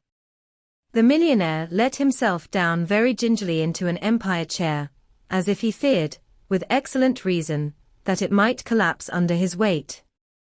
"Well, my dear Duke," he said, "you don't ask me the result of my official lunch, or what the minister said." "Is there any news?" said the Duke carelessly. "Yes. The decree will be signed tomorrow. You can consider yourself decorated." "I hope you feel a happy man," said the millionaire, rubbing his fat hands together with prodigious satisfaction. "Oh, charmed, charmed," said the Duke, with entire indifference. "As for me, I'm delighted, delighted," said the millionaire. "I was extremely keen on your being decorated. After that, and after a volume or 2 of travels, and after you've published your grandfather's letters with a good introduction, you can begin to think of the Academy." "The Academy?" said the Duke, startled from his usual coolness. "But I've no title to become an academician." "How, no title?" said the millionaire solemnly, and his little eyes opened wide. "You're a duke." "There's no doubt about that," said the Duke, watching him with admiring curiosity. "I mean to marry my daughter to a worker, my dear Duke," said the millionaire, slapping his big left hand with his bigger right. "I've no prejudices, not I. I wish to have for son-in-law a duke who wears the Order of the Legion of Honor, and belongs to the academic franchise, because that is personal merit. I'm no snob." A gentle, irrepressible laugh broke from the Duke. "What are you laughing at?" said the millionaire, and a sudden lowering gloom overspread his beaming face. "Nothing, nothing," said the Duke quietly. "Only you're so full of surprises." "I've startled you, have I?" "I thought I should." "It's true that I'm full of surprises. It's my knowledge. I understand so much. I understand business, and I love art, pictures, a good bargain, bric-a-brac, fine tapestry. They are first-class investments. Yes, certainly I do love the beautiful. And I don't want to boast, but I understand it. I have taste, and I've something better than taste. I have a flair, the dealer's flair." "Yes, your collections, especially your collection in Paris, prove it," said the Duke, stifling a yawn. "And yet you haven't seen the finest thing I have, the coronet of the Princesse de Lamballe. It's worth 500,000 francs." "So I've heard," said the Duke, a little wearily. "I don't wonder that Arsène Lupin envied you it." The Empire chair creaked as the millionaire jumped. "Don't speak of the swine," he roared. "Don't mention his name before me. Germain showed me his letter, said the Duke. It is amusing. His letter. The blackguard. I just missed a fit of apoplexy from it, roared the millionaire. I was in this very hall where we are now, chatting quietly, when all at once in comes Firmin, and hands me a letter. He was interrupted by the opening of the door. Firmin came clumping down the room, and said in his deep voice, "A letter for you, sir." "Thank you," said the millionaire, taking the letter, and as he fitted his eyeglass into his eye, he went on, "Yes, Firmin brought me a letter of which the handwriting—" He raised the envelope he was holding to his eyes, and bellowed, "Good heavens! What's the matter?" said the Duke, jumping in his chair at the sudden, startling burst of sound. The handwriting, it's the same handwriting," gasped the millionaire. And he let himself fall heavily backwards against the back of his chair. There was a crash. The Duke had a vision of huge arms and legs waving in the air as the chair back gave. There was another crash. The chair collapsed. The huge bulk banged to the floor. The laughter of the Duke rang out uncontrollably. He caught one of the waving arms, and jerked the flabby giant to his feet, with an ease which seemed to show that his muscles were of steel. "Come," he said, laughing still. "This is nonsense. What do you mean by the same handwriting? It can't be. It is the same handwriting. Am I likely to make a mistake about it?" spluttered the millionaire. And he tore open the envelope with an air of frenzy. He ran his eyes over it, and they grew larger and larger, they grew almost of an average size. "Listen," he said, "listen. Dear Sir. My collection of pictures, which I had the pleasure of starting 3 years ago with some of your own, only contains, as far as old masters go, 1 Velázquez, 1 Rembrandt, and 3 paltry Rubens. You have a great many more. Since it is a shame such masterpieces should be in your hands, I propose to appropriate them, and I shall set about a respectful acquisition of them in your Paris house tomorrow morning. Yours very sincerely, Arsène Lupin." "His humbugging," said the Duke. Wait, gasped the millionaire. "There's a postscript. Listen. P.S. You must understand that since you have been keeping the coronet of the Princesse de Lamballe during these 3 years, I shall avail myself of the same occasion to compel you to restore that piece of jewelry to me. A.L. The thief. The scoundrel.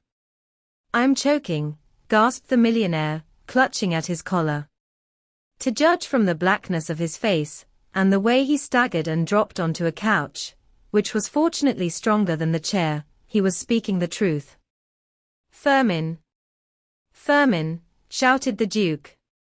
"A glass of water. Quick. Your master's ill." He rushed to the side of the millionaire, who gasped, "Telephone. Telephone to the prefecture of police. Be quick." The Duke loosened his collar with deft fingers, tore a Van Loo fan from its case hanging on the wall, and fanned him furiously. Firmin came clumping into the room with a glass of water in his hand. The drawing-room door opened, and Germain and Sonia, alarmed by the Duke's shout, hurried in. "Quick! Your smelling salts," said the Duke.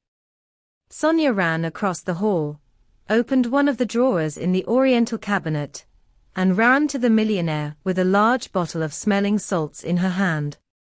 The Duke took it from her, and applied it to the millionaire's nose. The millionaire sneezed thrice with terrific violence. The Duke snatched the glass from Firmin, and dashed the water into his host's purple face. The millionaire gasped and spluttered. Germain stood staring helplessly at her gasping sire. "Whatever's the matter?" she said. "It's this letter," said the Duke. "A letter from Lupin." "I told you so.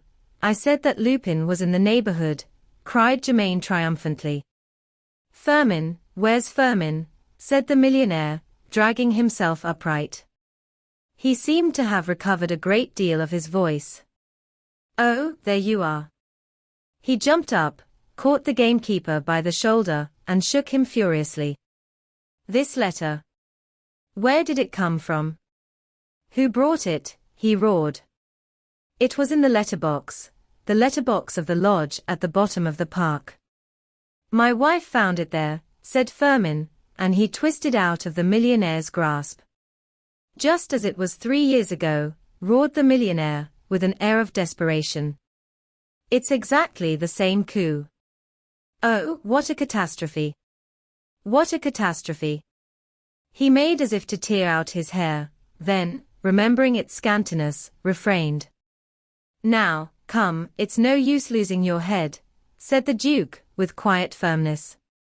"If this letter isn't a hoax." "Hoax," bellowed the millionaire. "Was it a hoax 3 years ago?" "Very good," said the Duke. "But if this robbery with which you're threatened is genuine, it's just childish." "How?" said the millionaire. "Look at the date of the letter, Sunday, September the 3rd. This letter was written today." "Yes." "Well, what of it?" said the millionaire. "Look at the letter. I shall set about a respectful acquisition of them in your Paris house tomorrow morning. "Yes, yes, tomorrow morning. What of it?" said the millionaire. "One of 2 things," said the Duke. "Either it's a hoax, and we needn't bother about it, or the threat is genuine, and we have the time to stop the robbery." "Of course we have." "Whatever was I thinking of?" said the millionaire. And his anguish cleared from his face. For once in a way our dear Lupin's fondness for warning people will have given him a painful jar, said the Duke. "Come on. Let me get at the telephone," cried the millionaire. "But the telephone's no good," said Sonia quickly. "No good? Why?" roared the millionaire, dashing heavily across the room to it. "Look at the time," said Sonia. "The telephone doesn't work as late as this. It's Sunday." The millionaire stopped dead. "It's true. It's appalling," he groaned. "But that doesn't matter. You can always telegraph," said Germaine. "But you can't." "It's impossible," said Sonia. "You can't get a message through. It's Sunday, and the telegraph offices shut at 12 o'clock. "Oh, what a government," groaned the millionaire. And he sank down gently on a chair beside the telephone, and mopped the beads of anguish from his brow. They looked at him, and they looked at one another, cudgelling their brains for yet another way of communicating with the Paris police. "Hang it all," said the Duke. "There must be some way out of the difficulty." "What way?" said the millionaire. The Duke did not answer. He put his hands in his pockets, and walked impatiently up and down the hall. Germaine sat down on a chair. Sonia put her hands on the back of a couch, and leaned forward, watching him. Firmin stood by the door, whither he had retired to be out of the reach of his excited master, with a look of perplexity on his stolid face. They all watched the Duke with the air of people waiting for an oracle to deliver its message. The millionaire kept mopping the beads of anguish from his brow. The more he thought of his impending loss, the more freely he perspired. Germaine's maid, Irma, came to the door leading into the outer hall, which Firmin, according to his usual custom, had left open, and peered in wonder at the silent group. "I have it," cried the Duke at last. "There is a way out." "What is it?" said the millionaire, rising and coming to the middle of the hall. "What time is it?" said the Duke, pulling out his watch. The millionaire pulled out his watch. Germaine pulled out hers. Firmin, after a struggle, produced from some pocket difficult of access an object not unlike a silver turnip. There was a brisk dispute between Germaine and the millionaire about which of their watches was right. Firmin, whose watch apparently did not agree with the watch of either of them, made his deep voice heard above theirs. The Duke came to the conclusion that it must be a few minutes past 7. "It's 7 or a few minutes past," he said sharply. "Well, I'm going to take a car and hurry off to Paris. I ought to get there, bar accidents, between 2 and 3 in the morning, just in time to inform the police and catch the burglars in the very midst of their burglary. I'll just get a few things together." So saying, he rushed out of the hall. "Excellent. Excellent," said the millionaire. "Your young man is a man of resource, Germain. It seems almost a pity that he's a duke. He'd do wonders in the building trade. But I'm going to Paris too, and you're coming with me. I couldn't wait idly here, to save my life. And I can't leave you here, either. This scoundrel may be going to make a simultaneous attempt on the chateau, not that there's much here that I really value. There's that statuette that moved, and the pane cut out of the window. I can't leave you two girls with burglars in the house. After all, there's the 60 horsepower and the 30 horsepower car. There'll be lots of room for all of us." "Oh, but it's nonsense, Papa, we shall get there before the servants," said Germain pettishly. "Think of arriving at an empty house in the dead of night." "Nonsense," said the millionaire. "Hurry off and get ready. Your bag ought to be packed. Where are my keys? Sonia, where are my keys, the keys of the Paris house?" "They are in the bureau," said Sonia. "Well, see that I don't go without them. Now hurry up. Firmin, go and tell Jean that we shall want both cars. I will drive one, the Duke the other. Jean must stay with you and help guard the chateau." So saying, he bustled out of the hall, driving the two girls before him. Chapter 6. Again the Charolais. Hardly had the door closed behind the millionaire when the head of M. Charolais appeared at one of the windows opening onto the terrace. He looked round the empty hall, whistled softly, and stepped inside. Inside of 10 seconds his 3 sons came in through the windows, and with them came Jean, the millionaire's chauffeur. "Take the door into the outer hall, Jean," said M. Charolais in a low voice. "Bernard, take that door into the drawing room. Pierre and Louis, help me go through the drawers. The whole family is going to Paris, and if we're not quick we shan't get the cars." "That comes of this silly fondness for warning people of a coup," growled Jean, as he hurried to the door of the outer hall. "It would have been so simple to rob the Paris house, without sending that infernal letter. It was sure to knock them all silly." "What harm can the letter do, you fool?" said M. Charolais. "It's Sunday. We want them knocked silly for tomorrow, to get hold of the coronet." "Oh, to get hold of that coronet.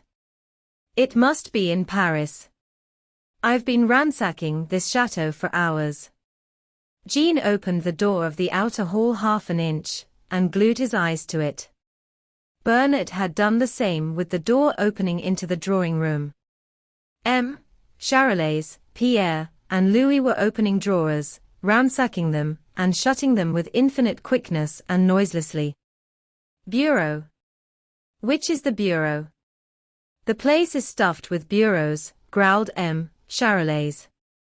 "I must have those keys. That plain thing with the brass handles in the middle on the left, that's a bureau," said Bernard softly. "Why didn't you say so?" growled M. Charolais. He dashed to it, and tried it. It was locked. "Locked, of course. Just my luck. Come and get it open, Pierre. Be smart." The son he had described as an engineer came quickly to the bureau, fitting together, as he came the 2 halves of a small jemmy. He fitted it into the top of the flap. There was a crunch, and the old lock gave. He opened the flap, and he and M. Charolais pulled open drawer after drawer. Quick! Here's that fat old fool, said Jean, in a hoarse, hissing whisper. He moved down the hall, blowing out one of the lamps as he passed it. In the 7th drawer lay a bunch of keys. Charolais snatched it up, glanced at it, took a bunch of keys from his own pocket, put it in the drawer, closed it, closed the flap, and rushed to the window. Jean and his sons were already out on the terrace. Charolais was still a yard from the window when the door into the outer hall opened and in came Martin. He caught a glimpse of a back vanishing through the window and bellowed, "Hi! A man! A burglar! Firmin! Firmin!" He ran blundering down the hall, tangled his feet in the fragments of the broken chair, and came sprawling a thundering cropper, which knocked every breath of wind out of his capacious body. He lay flat on his face for a couple of minutes, his broad back wriggling convulsively, a pathetic sight, in the painful effort to get his breath back. Then he sat up, and with perfect frankness burst into tears. He sobbed and blubbered, like a small child that has hurt itself, for 3 or 4 minutes. Then, having recovered his magnificent voice, he bellowed furiously, "Firmin! Firmin! Charolais! Charolais!" Then he rose painfully to his feet, and stood staring at the open windows. Presently he roared again, "Firmin! Firmin! Charolais! Charolais!" He kept looking at the window with terrified eyes, as though he expected somebody to step in and cut his throat from ear to ear. "Firmin! Firmin! Charolais! Charolais!" he bellowed again. The Duke came quietly into the hall, dressed in a heavy motor coat, his motor cap on his head, and carrying a kit bag in his hand. "Did I hear you call?" he said. "Call," said the millionaire. I shouted. "The burglars are here already. I've just seen one of them. He was bolting through the middle window." The Duke raised his eyebrows. "Nerves," he said gently, "nerves." "Nerves be hanged," said the millionaire. "I tell you I saw him as plainly as I see you." "Well, you can't see me at all, seeing that you're lighting an acre and a half of hall with a single lamp," said the Duke, still in a tone of utter incredulity. "It's that fool Firmin. He ought to have lighted 6. "Firmin! Firmin!" bellowed the millionaire. They listened for the sonorous clumping of the promoted gamekeeper's boots, but they did not hear it. Evidently Firmin was still giving his master's instructions about the cars to Jean. "Well, we may as well shut the windows, anyhow," said the Duke, proceeding to do so. "If you think Firmin would be any good, you might post him in this hall with a gun tonight. There could be no harm in putting a charge of small shot into the legs of these ruffians. He has only to get one of them, and the others will go for their lives. Yet I don't like leaving you and Germain in this big house, with only Firmin to look after you. I shouldn't like it myself, and I'm not going to chance it," growled the millionaire. "We're going to motor to Paris along with you, and leave Jean to help Firmin fight these burglars. Firmin's all right, he's an old soldier. He fought in '70. Not that I've much belief in soldiers against this cursed Lupin, after the way he dealt with that corporal and his men 3 years ago." "I'm glad you're coming to Paris," said the Duke. "It'll be a weight off my mind. I'd better drive the limousine, and you take the landaulet." "That won't do," said the millionaire. "Germain won't go in the limousine. You know she has taken a dislike to it. Nevertheless, I'd better buck it onto Paris, and let you follow slowly with Germain. The sooner I get to Paris the better for your collection. I'll take Mademoiselle Critchnorth with me, and if you like, Irma, though the lighter I travel the sooner I shall get there." "No, I'll take Irma and Germaine, said the millionaire. Germaine would prefer to have Irma with her, in case you had an accident. She wouldn't like to get to Paris and have to find a fresh maid. The drawing room door opened, and in came Germaine, followed by Sonia and Irma. They wore motor cloaks and hoods and veils. Sonia and Irma were carrying handbags.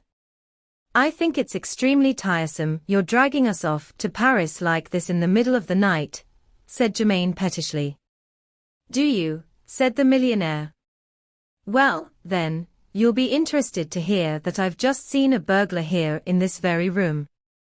I frightened him, and he bolted through the window onto the terrace. He was greenish-pink, slightly tinged with yellow, said the Duke softly. Greenish-pink. Oh, do stop your jesting, Jack. Is this a time for idiocy? Cried Germaine, in a tone of acute exasperation. It was the dim light, which made your father see him in those colors. In a bright light, I think he would have been an Alsatian blue, said the Duke suavely. You'll have to break yourself of this silly habit of trifling, my dear Duke, if ever you expect to be a member of the Académie Française, said the millionaire with some acrimony. I tell you I did see a burglar. Yes, yes. I admitted it frankly. It was his color I was talking about, said the Duke, with an ironical smile. Oh, stop your idiotic jokes. We're all sick to death of them, said Germaine, with something of the fine fury which so often distinguished her father. There are times for all things, said the millionaire solemnly. And I must say that, with the fate of my collection, and of the coronet trembling in the balance, this does not seem to me a season for idle jests. I stand reproved, said the Duke, and he smiled at Sonia. My keys, Sonia, the keys of the Paris house, said the millionaire. Sonia took her own keys from her pocket, and went to the bureau. She slipped a key into the lock and tried to turn it. It would not turn, and she bent down to look at it. Why, someone's been tampering with the lock. It's broken, she cried. I told you I'd seen a burglar, cried the millionaire triumphantly. He was after the keys. Sonia drew back the flap of the bureau, and hastily pulled open the drawer in which the keys had been. They're here, she cried, taking them out of the drawer and holding them up. Then I was just in time, said the millionaire. I startled him in the very act of stealing the keys. I withdraw, said the Duke. You did see a burglar, evidently. But still I believe he was greenish-pink. They often are. However, you'd better give me those keys, Mademoiselle Sonia, since I'm to get to Paris first. I should look rather silly if, when I got there, I had to break into the house to catch the burglars. Sonia handed the keys to the Duke. He contrived to take her little hand, keys and all, into his own, as he received them and squeezed it. The light was too dim for the others to see the flush which flamed in her face. She went back and stood beside the bureau. Now, Papa, are you going to motor to Paris in a thin coat and linen waistcoat? If we're going, we'd better go. You always do keep us waiting half an hour whenever we start to go anywhere, said Germaine firmly. The millionaire bustled out of the room. With a gesture of impatience, Germaine dropped into a chair. Irma stood waiting by the drawing-room door. Sonia sat down by the bureau. There came a sharp patter of rain against the windows. Rain. It only wanted that. It's going to be perfectly beastly, cried Germaine. Oh well, you must make the best of it. At any rate you're well wrapped up, and the night is warm enough, though it is raining, said the Duke. Still, I could have wished that Lupin confined his operations to fine weather.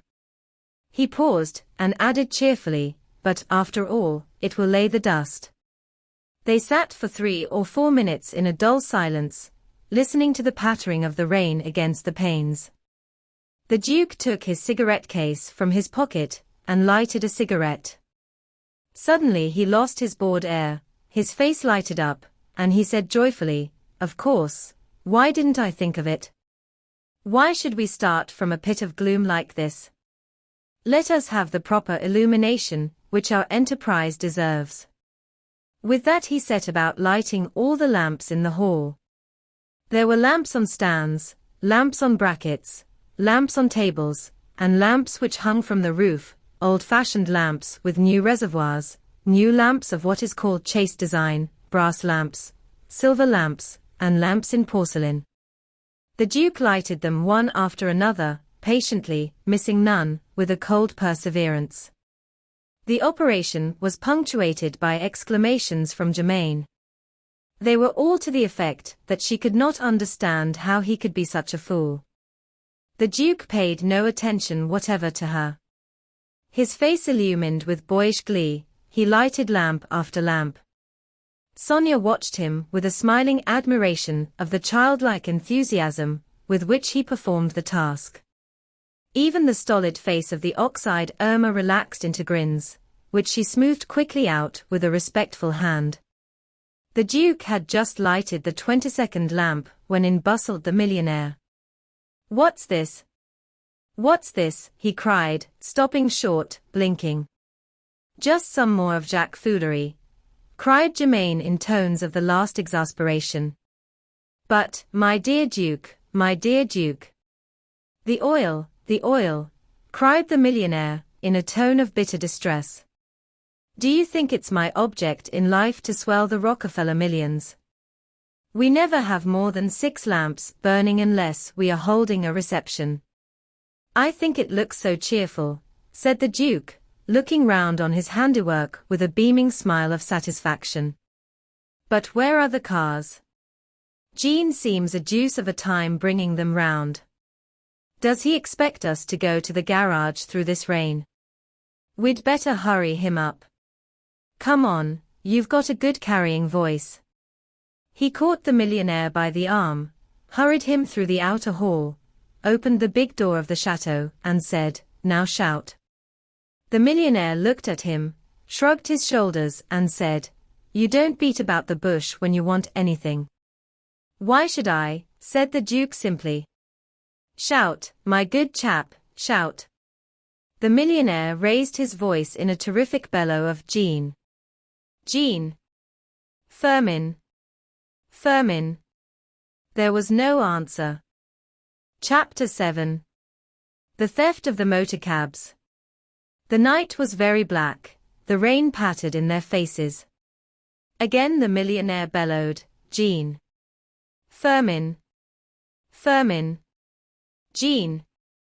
No answer came out of the darkness, though his bellow echoed and re-echoed among the outbuildings and stables away on the left.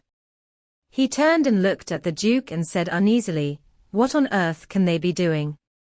"I can't conceive," said the Duke. "I suppose we must go and hunt them out." "What?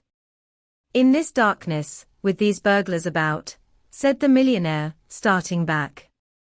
"If we don't, nobody else will," said the Duke.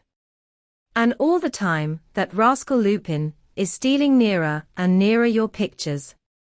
So buck up, and come along." He seized the reluctant millionaire by the arm and drew him down the steps. They took their way to the stables. A dim light shone from the open door of the motor house. The Duke went into it first, and stopped short. "Well, I'll be hanged," he cried. Instead of 3 cars the motor house held but one, the 100-horsepower Mercrack. It was a racing car, with only 2 seats.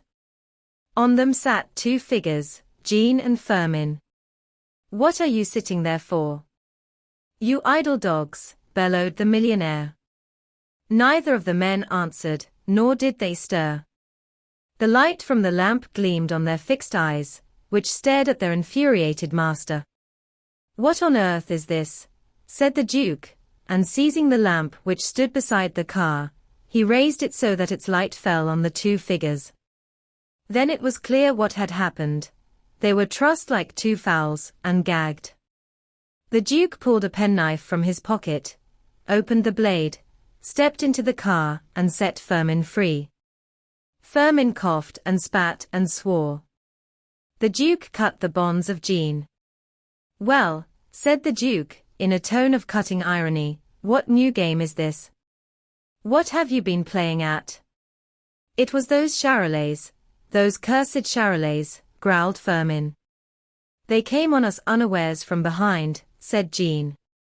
"They tied us up, and gagged us, the swine," said Firmin. "And then, they went off in the two cars," said Jean. "Went off in the two cars?" cried the millionaire, in blank stupefaction. The Duke burst into a shout of laughter. "Well, your dear friend Lupin doesn't do things by halves," he cried. "This is the funniest thing I ever heard of." "Funny?" howled the millionaire. "Funny?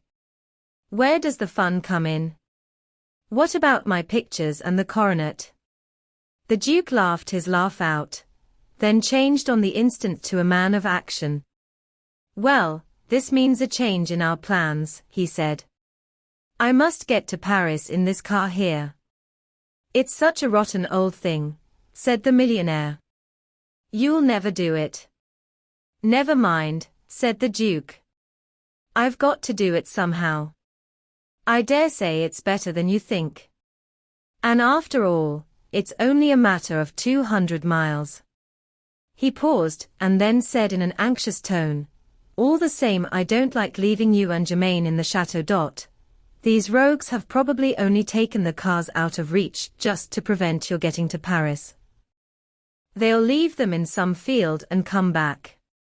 You're not going to leave us behind.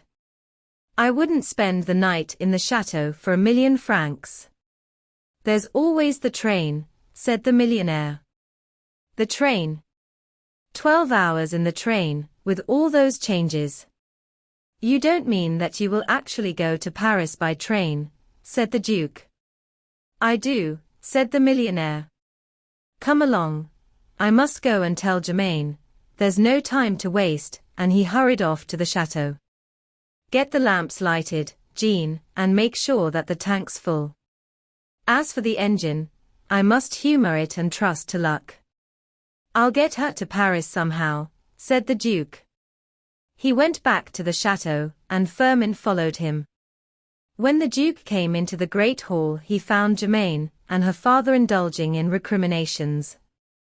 She was declaring that nothing would induce her to make the journey by train. Her father was declaring that she should.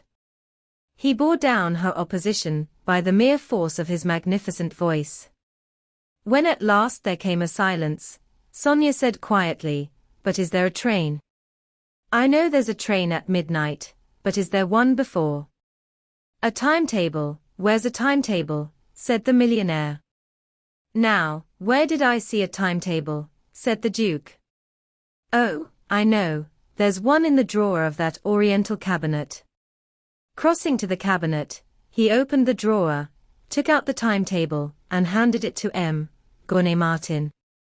The millionaire took it and turned over the leaves quickly, ran his eye down a page, and said, "Yes, thank goodness, there is a train. There's one at 8:45. And what good is it to us? How are we to get to the station?" said Germain. They looked at one another blankly. Firmin, who had followed the Duke into the hall, came to the rescue. "There's the luggage cart," he said. "The luggage cart?" cried Germain contemptuously. "The very thing," said the millionaire. "I'll drive it myself."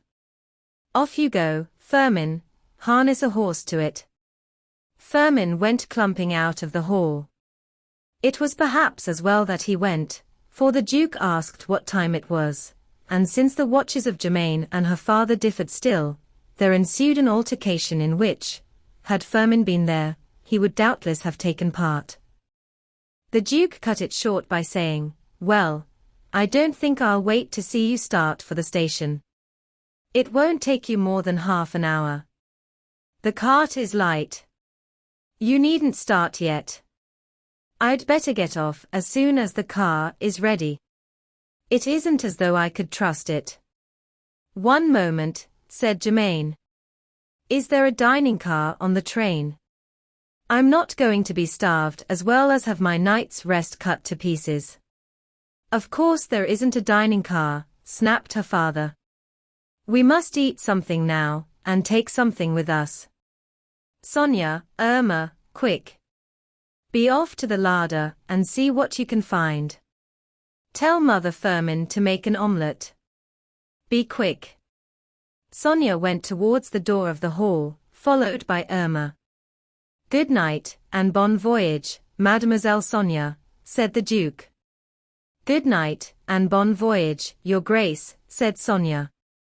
The Duke opened the door of the hall for her, and as she went out, she said anxiously, in a low voice, Oh, do be careful. I hate to think of your hurrying to Paris on a night like this. Please be careful. I will be careful, said the Duke.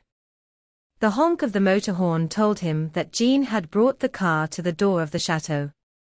He came down the room, kissed Germaine's hands, shook hands with the millionaire, and bade them good night. Then he went out to the car. They heard it start. The rattle of it grew fainter and fainter down the long avenue and died away. Gournay Martin arose and began putting out lamps.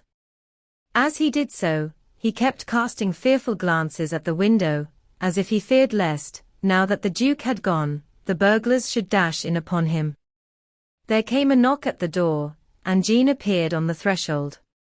His Grace told me that I was to come into the house, and help Firmin look after it, he said.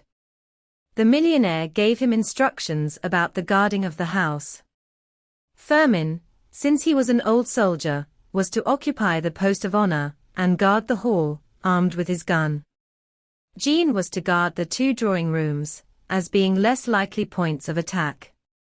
He also was to have a gun, and the millionaire went with him to the gun room and gave him 1 and a dozen cartridges.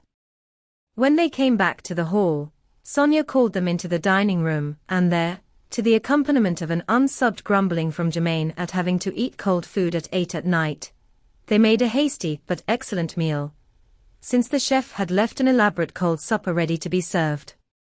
They had nearly finished it when Jean came in, his gun on his arm, to say that Firmin had harnessed the horse to the luggage cart, and it was awaiting them at the door of the chateau. Send him in to me, and stand by the horse till we come out, said the millionaire. Firmin came clumping in. The millionaire gazed at him solemnly and said, Firmin, I am relying on you. I am leaving you in a position of honor and danger, a position which an old soldier of France loves. Firmin did his best to look like an old soldier of France. He pulled himself up out of the slouch, which long years of loafing through woods with a gun on his arm had given him. He lacked also the old soldier of France's fiery gaze. His eyes were lackluster. I look for anything, Firmin, burglary, violence, and armed assault, said the millionaire. Don't be afraid, sir. I saw the War of 70, said Firmin boldly, rising to the occasion. Good, said the millionaire. I confide the chateau to you. I trust you with my treasures. He rose and saying, Come along, we must be getting to the station, he led the way to the door of the chateau. The luggage cart stood rather high, and they had to bring a chair out of the hall to enable the girls to climb into it. Germaine did not forget to give her real opinion of the advantages of a seat formed by a plank resting on the sides of the cart. The millionaire climbed heavily up in front, and took the reins. Never again will I trust only to motor cars. The first thing I'll do after I've made sure that my collections are safe will be to buy carriages, something roomy, he said gloomily, as he realized the discomfort of his seat. He turned to Jean and Firmin, who stood on the steps of the chateau watching the departure of their master, and said, Sons of France, be brave, be brave. The cart bumped off into the damp, dark night. Jean and Firmin watched it disappear into the darkness. Then they came into the chateau, and shut the door. Firmin looked at Jean, and said gloomily, "I don't like this. These burglars stick at nothing. They'd as soon cut your throat as look at you." "It can't be helped," said Jean. "Besides, you've got the post of honor. You guard the hall. I'm to look after the drawing rooms. They're not likely to break in through the drawing rooms. And I shall lock the door between them and the hall."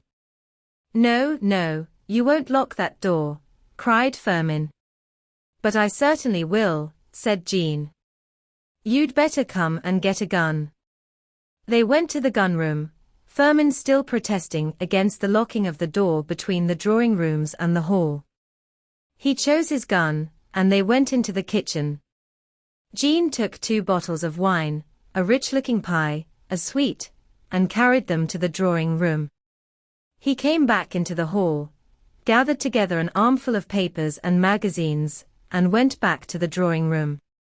Firmin kept trotting after him, like a little dog with a somewhat heavy footfall. On the threshold of the drawing room, Jean paused and said, "The important thing with burglars is to fire first, old cock. Good night. Pleasant dreams." He shut the door and turned the key. Firmin stared at the decorated panels blankly. The beauty of the scheme of decoration did not, at the moment, move him to admiration. He looked fearfully round the empty hall, and at the windows, black against the night. Under the patter of the rain he heard footsteps, distinctly. He went hastily clumping down the hall, and along the passage to the kitchen. His wife was setting his supper on the table. "My God," he said. "I haven't been so frightened since '70. And he mopped his glistening forehead with a dishcloth. It was not a clean dishcloth, but he did not care. "Frightened? What of?" said his wife. "Burglars. Cutthroats," said Firmin. He told her of the fears of M. Martin, and of his own appointment to the honorable and dangerous post of guard of the chateau. "God save us," said his wife. "You lock the door of that beastly hall, and come into the kitchen." "Burglars won't bother about the kitchen." "But the master's treasures," protested Firmin. "He confided them to me. He said so distinctly." "Let the master look after his treasures himself," said Madame Firmin, with decision. "You've only one throat, and I'm not going to have it cut. You sit down and eat your supper. Go and lock that door first, though." Firmin locked the door of the hall, then he locked the door of the kitchen, then he sat down, and began to eat his supper. His appetite was hearty, but none the less he derived little pleasure from the meal.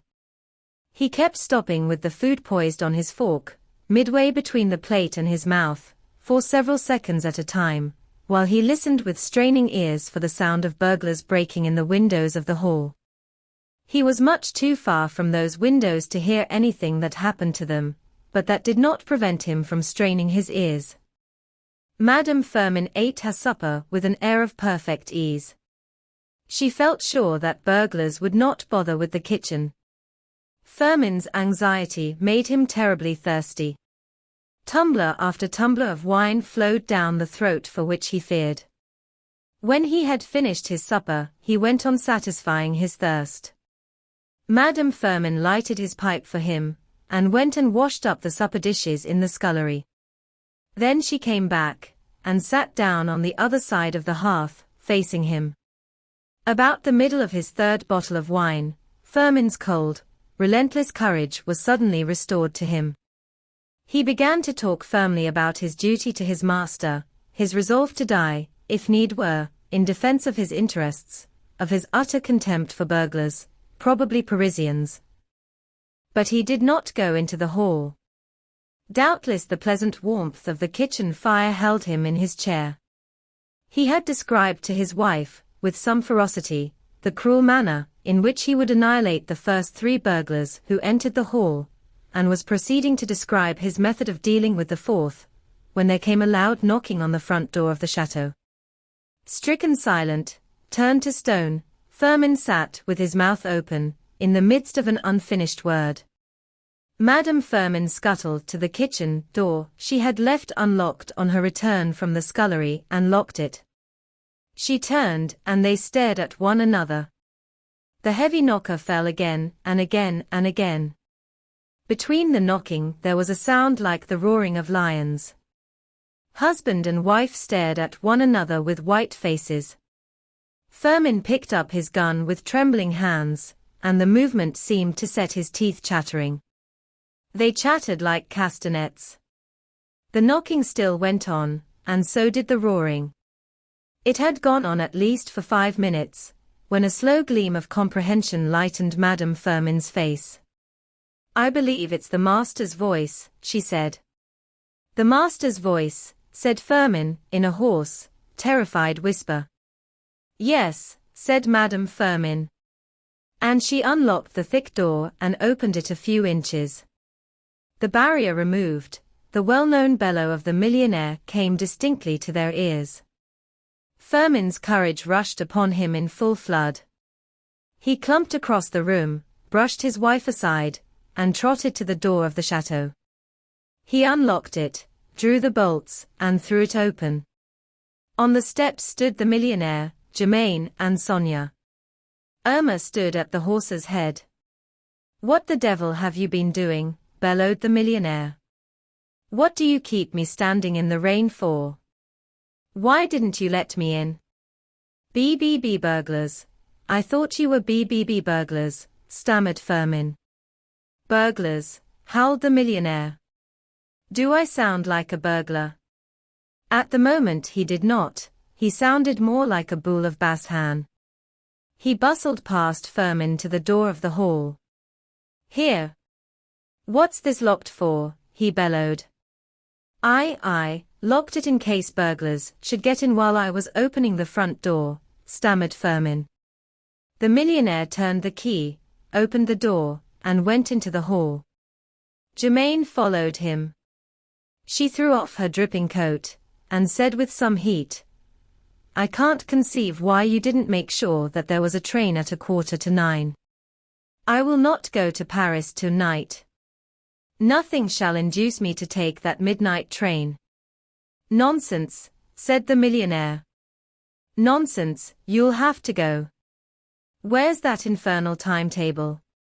He rushed to the table onto which he had thrown the timetable, after looking up the train, snatched it up, and looked at the cover. "Why, hang it," he cried. "It's for June 1903. "Oh," cried Germaine, almost in a scream. "It's incredible. It's one of Jack's jokes." Chapter 8. The Duke arrives. The morning was gloomy, and the police station with its bare, whitewashed walls, their white expanse was only broken by notice boards to which were pinned portraits of criminals with details of their appearance, their crime, and the reward offered for their apprehension, with its shabby furniture, and its dingy fireplace, presented a dismal and sordid appearance entirely in keeping with the September grey. The inspector sat at his desk, yawning after a night which had passed without an arrest. He was waiting to be relieved. The policeman at the door and the 2 policemen sitting on a bench by the wall yawned in sympathy. The silence of the street was broken by the rattle of an uncommonly noisy motor car. It stopped before the door of the police station, and the eyes of the inspector and his men turned, idly expectant, to the door of the office. It opened, and a young man in motor coat and cap stood on the threshold. He looked round the office with alert eyes, which took in everything, and said in a brisk, incisive voice, "I am the Duke of Charmace.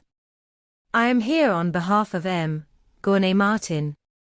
Last evening he received a letter from Arsène Lupin saying he was going to break into his Paris house this very morning." At the name of Arsène Lupin the inspector sprang from his chair, the policemen from their bench.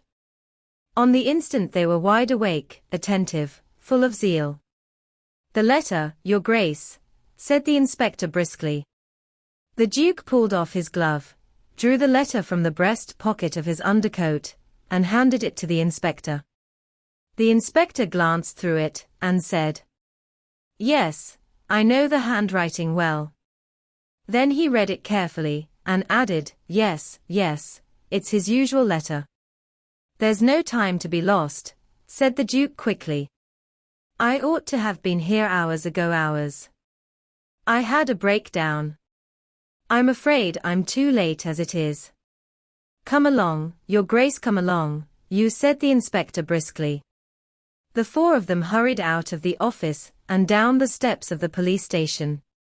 In the roadway stood a long grey racing car, caked with muds, grey mud, brown mud, red mud, from end to end. It looked as if it had brought samples of the soil of France from many districts. "Come along, I'll take you in the car. Your men can trot along beside us," said the Duke to the inspector. He slipped into the car, the inspector jumped in and took the seat beside him, and they started. They went slowly, to allow the two policemen to keep up with them. Indeed, the car could not have made any great pace, for the tire of the off hind wheel was punctured and deflated. In 3 minutes they came to the Gentleman-Burglar house, a wide-fronted mass of undistinguished masonry, in an undistinguished row of exactly the same pattern. There were no signs that anyone was living in it. Blinds were drawn, shutters were up over all the windows, upper and lower. No smoke came from any of its chimneys, though indeed it was full early for that. Pulling a bunch of keys from his pocket, the Duke ran up the steps. The inspector followed him. The Duke looked at the bunch, picked out the latch key, and fitted it into the lock. It did not open it. He drew it out and tried another key and another.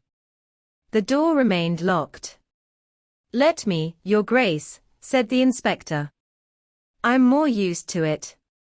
I shall be quicker." The Duke handed the keys to him, and one after another, the inspector fitted them into the lock. It was useless. None of them opened the door. "They've given me the wrong keys," said the Duke, with some vexation. "Or no, stay, I see what's happened. The keys have been changed." "Changed," said the inspector. "When? Where?" "Last night at Charmerace," said the Duke. Gentleman-Burglar declared that he saw a burglar slip out of one of the windows of the hall of the chateau, and we found the lock of the bureau, in which the keys were kept, broken. The inspector seized the knocker, and hammered on the door. "Try that door there," he cried to his men, pointing to a side door on the right, the tradesman's entrance, giving access to the back of the house. It was locked. There came no sound of movement in the house in answer to the inspector's knocking. "Where's the concierge?" he said. The Duke shrugged his shoulders. "There's a housekeeper, too, a woman named Victoire," he said. "Let's hope we don't find them with their throats cut." "That isn't Lupin's way," said the inspector. "They won't have come to much harm. It's not very likely that they'll be in a position to open doors," said the Duke dryly. "Hadn't we better have it broken open and be done with it?" The inspector hesitated. "People don't like their doors broken open," he said. Gentleman-Burglar. "Oh, I'll take the responsibility of that," said the Duke. "Oh, if you say so, Your Grace," said the inspector, with a brisk relief. "Henri, go to Ragueneau, the locksmith in the Rue Theobald. Bring him here as quickly as ever you can get him. Tell him it's a couple of louis if he's here inside of 10 minutes, said the Duke. The policeman hurried off. The inspector bent down and searched the steps carefully. He searched the roadway. The Duke lighted a cigarette and watched him. The house of the millionaire stood next, but one to the corner of a street which ran at right angles to the one in which it stood, and the corner house was empty. The inspector searched the road, then he went round the corner. The other policeman went along the road, searching in the opposite direction. The Duke leant against the door and smoked on patiently. He showed none of the weariness of a man who has spent the night in a long and anxious drive in a rickety motor car. His eyes were bright and clear. He looked as fresh as if he had come from his bed after a long night's rest. If he had not found the South Pole, he had at any rate brought back fine powers of endurance from his expedition in search of it. The inspector came back, wearing a disappointed air. "Have you found anything?" said the Duke. "Nothing," said the inspector. He came up the steps and hammered again on the door. No one answered his knock. There was a clatter of footsteps, and Henri and the locksmith, a burly, bearded man, his bag of tools slung over his shoulder, came hurrying up. He was not long getting to work, but it was not an easy job. The lock was strong. At the end of 5 minutes he said that he might spend an hour struggling with the lock itself. Should he cut away a piece of the door round it? "Cut away," said the Duke. The locksmith changed his tools, and in less than 3 minutes he had cut away a square piece from the door, a square in which the lock was fixed, and taken it bodily away. The door opened. The inspector drew his revolver and entered the house. The Duke followed him. The policemen drew their revolvers and followed the Duke. The big hall was but dimly lighted. One of the policemen quickly threw back the shutters of the windows and let in the light. The hall was empty, the furniture in perfect order. There were no signs of burglary there. "The concierge," said the inspector, and his men hurried through the little door on the right which opened into the concierge's rooms. In half a minute one of them came out and said, "Gagged and bound, and his wife too." "But the rooms which were to be plundered are upstairs," said the Duke, "the big drawing rooms on the first floor. Come on, we may be just in time. The scoundrels may not yet have got away." He ran quickly up the stairs, followed by the inspector, and hurried along the corridor to the door of the big drawing room. He threw it open, and stopped dead on the threshold. He had arrived too late. The room was in disorder. Chairs were overturned. There were empty spaces on the wall where the finest pictures of the millionaire had been hung. The window facing the door was wide open. The shutters were broken, one of them was hanging crookedly from only its bottom hinge. The top of a ladder rose above the window sill, and beside it, astraddle the sill, was an empire card table, half inside the room, half out. On the hearthrug, before a large tapestry fire screen, which masked the wide fireplace, built in imitation of the big, wide fireplaces of our ancestors, and rose to the level of the chimneypiece, a magnificent chimneypiece, in carved oak, were some chairs tied together ready to be removed. The Duke and the inspector ran to the window, and looked down into the garden. It was empty. At the further end of it, on the other side of its wall, rose the scaffolding of a house, a building. The burglars had found every convenience to their hand: a strong ladder, an egress through the door in the garden wall, and then through the gap formed by the house in process of erection, which had rendered them independent of the narrow passage between the walls of the gardens, which debouched into a side street on the right. The Duke turned from the window, glanced at the wall opposite, then, as if something had caught his eye, went quickly to it. "Look here," he said, and he pointed to the middle of one of the empty spaces in which a picture had hung. There, written neatly in blue chalk, were the words, "Arsène Lupin." "This is a job for Gertrude," said the inspector. "But I had better get an examining magistrate to take the matter in hand first." And he ran to the telephone. The Duke opened the folding doors, which led into the second drawing room. The shutters of the windows were open, and it was plain that Arsène Lupin had plundered it also of everything that had struck his fancy. In the gaps between the pictures on the walls was again the signature Arsène Lupin. The inspector was shouting impatiently into the telephone, bidding a servant wake her master instantly. He did not leave the telephone till he was sure that she had done so, that her master was actually awake, and had been informed of the crime. The Duke sat down in an easy chair and waited for him. When he had finished telephoning, the inspector began to search the 2 rooms for traces of the burglars. He found nothing, not even a finger mark. When he had gone through the 2 rooms, he said, "The next thing to do is to find the housekeeper. She may be sleeping still, she may not even have heard the noise of the burglars." "I find all this extremely interesting," said the Duke, and he followed the inspector out of the room. The inspector called up the 2 policemen who had been freeing the concierge and going through the rooms on the ground floor. They did not then examine any more of the rooms on the first floor to discover if they also had been plundered. They went straight up to the top of the house, the servants' quarters. The inspector called Victoire. Victoire, 2 or 3 times, but there was no answer. They opened the door of room after room and looked in, the inspector taking the rooms on the right, the policeman the rooms on the left. "Here we are," said one of the policemen. "This room's been recently occupied." They looked in, and saw that the bed was unmade. Plainly Victoire had slept in it. "Where can she be?" said the Duke. "Be," said the inspector. "I expect she's with the burglars, an accomplice." "I gather that M. Gurney-Martin had the greatest confidence in her," said the Duke. "He'll have less now," said the inspector drily. "It's generally the confidential ones who let their masters down." The inspector and his men set about a thorough search of the house. They found the other rooms undisturbed. In half an hour they had established the fact that the burglars had confined their attention to the 2 drawing rooms. They found no traces of them, and they did not find Victoire. The concierge could throw no light on her disappearance.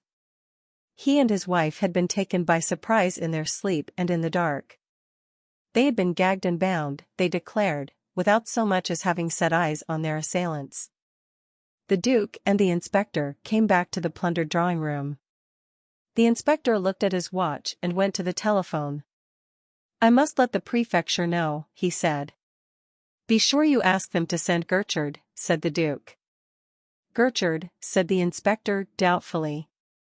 "Emma Formery, the examining magistrate, does not get on very well with Gertrude." "What sort of a man is M. Formery?" "Is he capable?" said the Duke. "Oh, yes, yes. He's very capable," said the inspector quickly. "But he doesn't have very good luck. M. Gurney-Martin particularly asked me to send for Gertrude if I arrived too late, and found the burglary already committed," said the Duke. "It seems that there is war to the knife between Gertrude and this Arsène Lupin. In that case Gertrude will leave no stone unturned to catch the rascal and recover the stolen treasures." M. Gurney-Martin felt that Gertrude was the man for this piece of work very strongly indeed. "Very good, Your Grace," said the inspector. And he rang up the prefecture of police. The Duke heard him report the crime and asked that Gertrude should be sent. The official in charge at the moment seemed to make some demur. The Duke sprang to his feet, and said in an anxious tone, "Perhaps I'd better speak to him myself." He took his place at the telephone and said, "I am the Duke of Charmerace. M. Gurney-Martin begged me to secure the services of M. Gertrude. He laid the greatest stress on my securing them, if on reaching Paris I found that the crime had already been committed." The official at the other end of the line hesitated. He did not refuse on the instant as he had refused the inspector.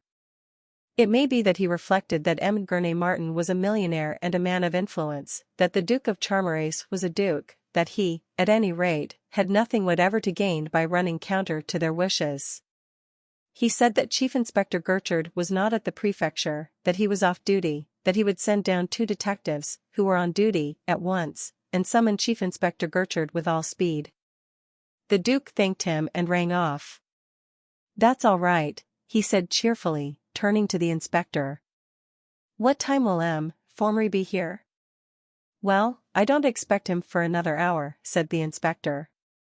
He won't come till he's had his breakfast. He always makes a good breakfast before setting out to start an inquiry, lest he shouldn't find time to make one after he's begun it. Breakfast, that's a great idea, said the Duke. Now you come to remind me, I'm absolutely famished. I got some supper on my way late last night, but I've had nothing since. I suppose nothing interesting will happen till Formery comes, and I may as well get some food. But I don't want to leave the house. I think I'll see what the concierge can do for me. So saying, he went downstairs and interviewed the concierge. The concierge seemed to be still doubtful whether he was standing on his head or his heels, but he undertook to supply the needs of the Duke. The Duke gave him a louis, and he hurried off to get food from a restaurant. The Duke went upstairs to the bathroom and refreshed himself with a cold bath. By the time he had bathed and dressed, the concierge had a meal ready for him in the dining room. He ate it with the heartiest appetite. Then he sent out for a barber and was shaved. He then repaired to the pillaged drawing room, disposed himself in the most restful attitude on a sofa, and lighted an excellent cigar. In the middle of it, the inspector came to him. He was not wearing a very cheerful air, and he told the Duke that he had found no clue to the perpetrators of the crime, though Juzy and Bonavent, the detectives from the prefecture of police, had joined him in the search. The Duke was condoling with him on this failure when they heard a knocking at the front door, and then voices on the stairs. "Ah! Here is Formery," said the inspector cheerfully. "Now we can get on." Chapter 9. Formery opens the inquiry. The examining magistrate came into the room. He was a plump and pink little man, with very bright eyes. His bristly hair stood up straight all over his head, giving it the appearance of a broad, dapple grey clothes brush. He appeared to be of the opinion that nature had given the world the toothbrush as a model of what a moustache should be, and his own was clipped to that pattern. "The Duke of Charmerace, Formery," said the inspector. The little man bowed and said, "Charmed to make your acquaintance, your grace, though the occasion is somewhat painful. The treasures of Martin are known to all the world. France will deplore his losses." He paused, and added hastily, "But we shall recover them. The Duke rose, bowed, and protested his pleasure at making the acquaintance of Formery. "Is this the scene of the robbery, Inspector?" said Formery, and he rubbed his hands together with a very cheerful air. "Yes, sir," said the inspector. "These 2 rooms seem to be the only ones touched, though of course we can't tell till Martin arrives. Jewels may have been stolen from the bedrooms. I fear that Martin won't be of much help for some days," said the Duke. "When I left him he was nearly distracted, and he won't be any better after a night journey to Paris from Charmerace.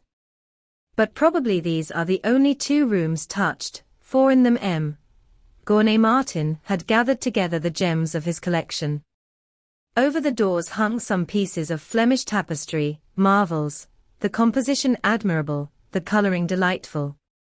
It is easy to see that your grace was very fond of them," said Formery. "I should think so," said the Duke. "I looked on them as already belonging to me, for my father-in-law was going to give them to me as a wedding present. A great loss. But we will recover them, sooner or later, you can rest assured of it. I hope you have touched nothing in this room. If anything has been moved it may put me off the scent altogether. Let me have the details, Inspector." The inspector reported the arrival of the Duke at the police station with Arsène Lupin's letter to Martin, the discovery that the keys had been changed and would not open the door of the house, the opening of it by the locksmith, the discovery of the concierge and his wife gagged and bound. "Probably accomplices," said Formery. "Does Lupin always work with accomplices?" said the Duke. "Pardon my ignorance, but I've been out of France for so long, before he attained to this height of notoriety. Lupin, why Lupin? Said M. Formery sharply. Why, there is the letter from Lupin which my future father-in-law received last night. Its arrival was followed by the theft of his 2 swiftest motorcars, and then, these signatures on the wall here, said the Duke in some surprise at the question. Lupin. Lupin. Everybody has Lupin on the brain, said M. Formery impatiently. I'm sick of hearing his name. This letter and these signatures are just as likely to be forgeries as not. I wonder if Gertrude will take that view, said the Duke. Gertrude? Surely we're not going to be cluttered up with Gertrude. He has Lupin on the brain worse than anyone else. But M. Martin particularly asked me to send for Gertrude if I arrived too late to prevent the burglary. He would never forgive me if I had neglected his request, so I telephoned for him, to the prefecture of police, said the Duke. Oh, well, if you've already telephoned for him. But it was unnecessary, absolutely unnecessary, said M. Formery sharply. I didn't know, said the Duke politely. Oh, there was no harm in it, it doesn't matter, said M. Formery in a discontented tone with a discontented air. He walked slowly round the room, paused by the windows, looked at the ladder, and scanned the garden. Arsène Lupin, he said scornfully. Arsène Lupin doesn't leave traces all over the place. There's nothing but traces. Are we going to have that silly Lupin joke all over again? I think, sir, that this time joke is the word, for this is a burglary pure and simple, said the inspector. Yes, it's plain as daylight, said M. Formery, the burglars came in by this window, and they went out by it. He crossed the room to a tall safe which stood before the unused door. The safe was covered with velvet, and velvet curtains hung before its door. He drew the curtains, and tried the handle of the door of the safe. It did not turn, the safe was locked. As far as I can see, they haven't touched this, said M. Formery. Thank goodness for that, said the Duke. I believe, or at least my fiancé does, that M. Martin keeps the most precious thing in his collection in that safe, the coronet. What? The famous coronet of the Princesse de Lamballe, said M. Formery. Yes, said the Duke.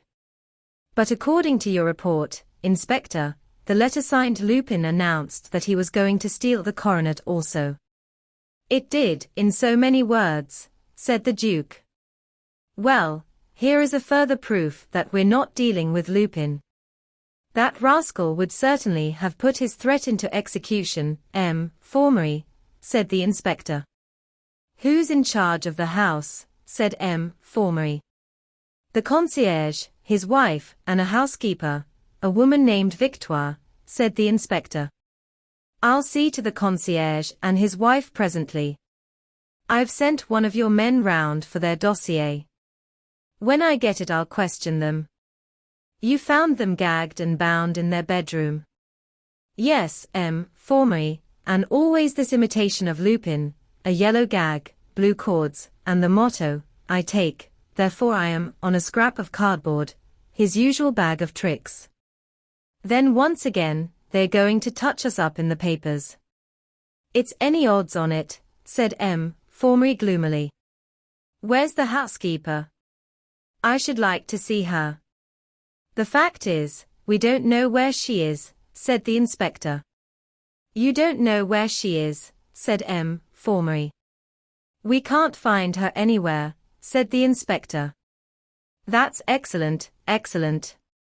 We've found the accomplice, said M. Formery with lively delight, and he rubbed his hands together. At least, we haven't found her, but we know her. I don't think that's the case, said the Duke. At least, my future father-in-law and my fiancé had both of them the greatest confidence in her. Yesterday she telephoned to us at the Château de Charmerace. All the jewels were left in her charge, and the wedding presents as they were sent in. And these jewels and wedding presents, have they been stolen too? Said M. Formery. They don't seem to have been touched, said the Duke, though of course we can't tell till M. Martin arrives. As far as I can see, the burglars have only touched these 2 drawing rooms. That's very annoying, said M. Formery. I don't find it so, said the Duke, smiling. I was looking at it from the professional point of view, said M. Formery. He turned to the inspector and added, you can't have searched thoroughly. This housekeeper must be somewhere about, if she's really trustworthy. Have you looked in every room in the house? In every room, under every bed, in every corner and every cupboard, said the inspector. Bother, said M. Formery. Are there no scraps of torn clothes, no bloodstains, no traces of murder, nothing of interest? Nothing, said the inspector. But this is very regrettable, said M. Formery. Where did she sleep? Was her bed unmade? Her room is at the top of the house, said the inspector. The bed had been slept in, but she does not appear to have taken away any of her clothes. Extraordinary. This is beginning to look a very complicated business, said M. Formery gravely. Perhaps Gertrude will be able to throw a little more light on it, said the Duke. M. Formery frowned and said, yes, yes. Gertrude is a good assistant in a business like this. A little visionary, a little fanciful, wrong-headed in fact, but after all, he is Gertrude. Only, since Lupin is his bugbear, he's bound to find some means of muddling us up with that wretched animal. You're going to see Lupin mixed up with all this to a dead certainty, Your Grace. The Duke looked at the signatures on the wall. It seems to me that he is pretty well mixed up with it already, he said quietly. Believe me, Your Grace, in a criminal affair it is, above all things, necessary to distrust appearances. I am growing more and more confident that some ordinary burglars have committed this crime, and are trying to put us off the scent by diverting our attention to Lupin. The Duke stooped down carelessly and picked up a book, which had fallen from a table. Excuse me, but please, do not touch anything, said M. Formery quickly. Why, this is odd, said the Duke, staring at the floor. What is odd, said M. Formery. Well, this book looks as if it had been knocked off the table by one of the burglars. And look here, here's a footprint under it, a footprint on the carpet, said the Duke. M. Formery and the inspector came quickly to the spot.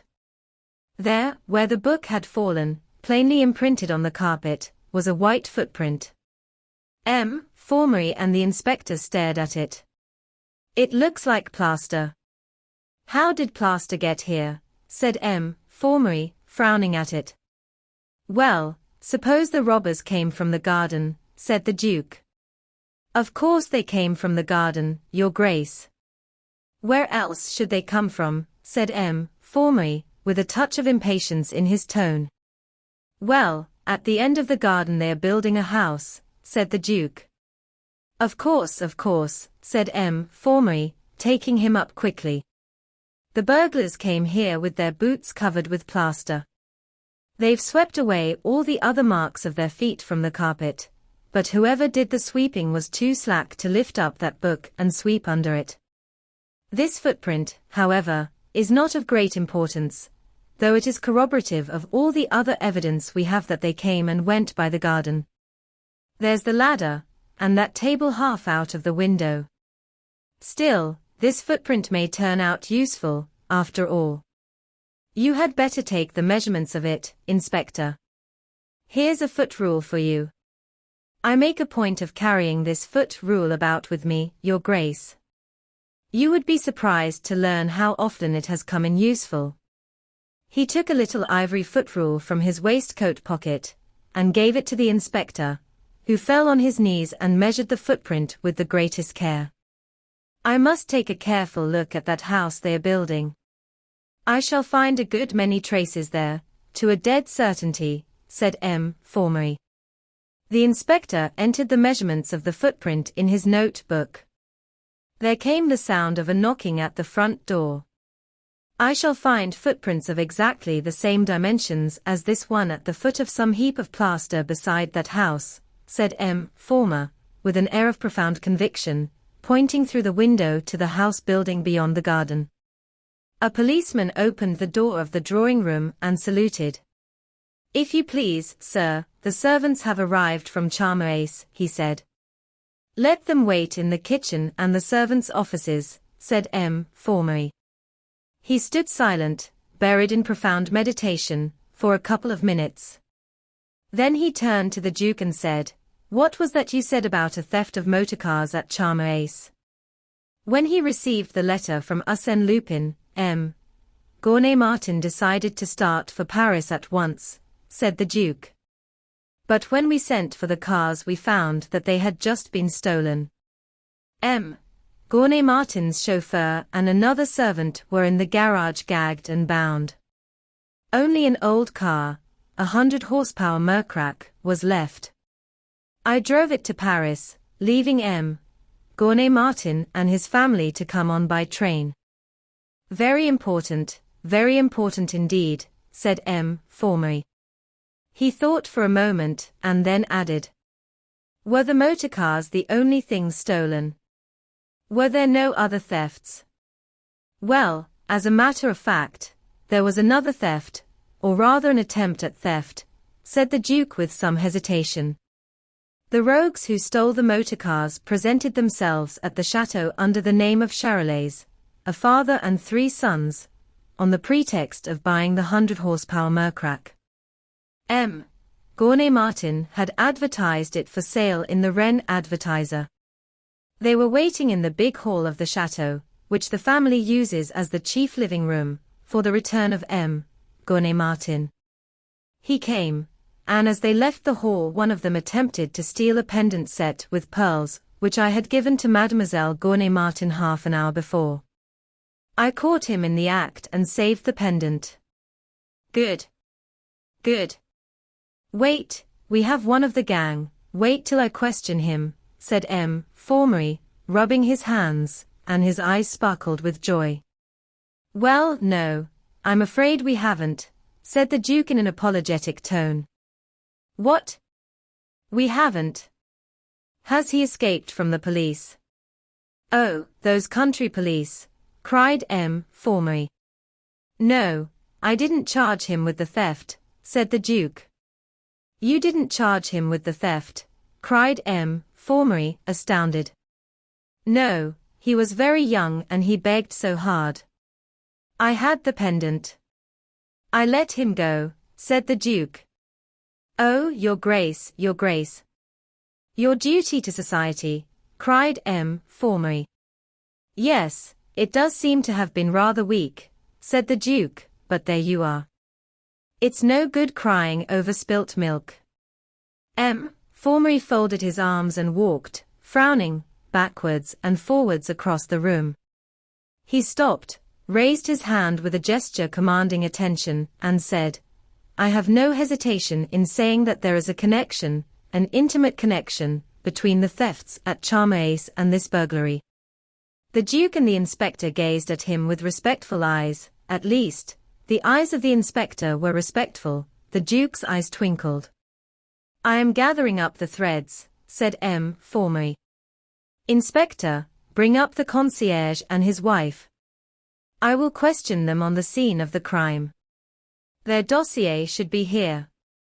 If it is, bring it up with them, if not, no matter, bring them up without it. The inspector left the drawing room. M. Formery plunged at once into frowning meditation.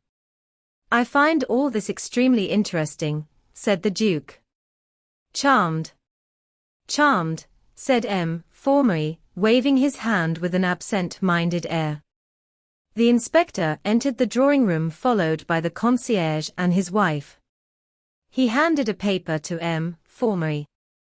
The concierge, a bearded man of about 60, and his wife, a somewhat bearded woman of about 55, stared at M. Formery with fascinated, terrified eyes.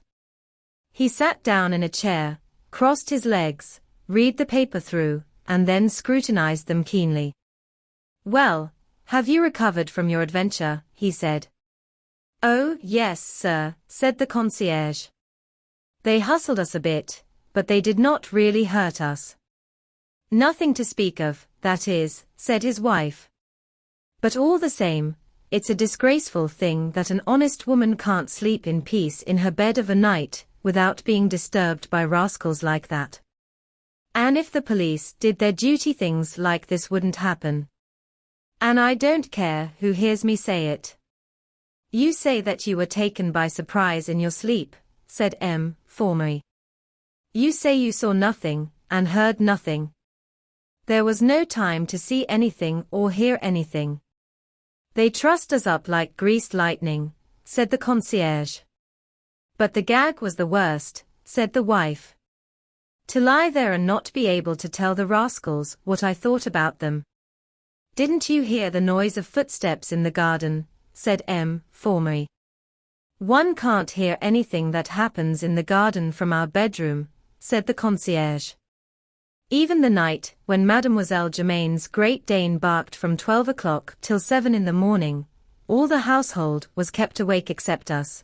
But bless you, sir, we slept like tops," said his wife proudly. "If they sleep like that, it seems rather a waste of time to have gagged them," whispered the Duke to the inspector. The inspector grinned and whispered scornfully, "Oh, them common folks. They do sleep like that, your grace."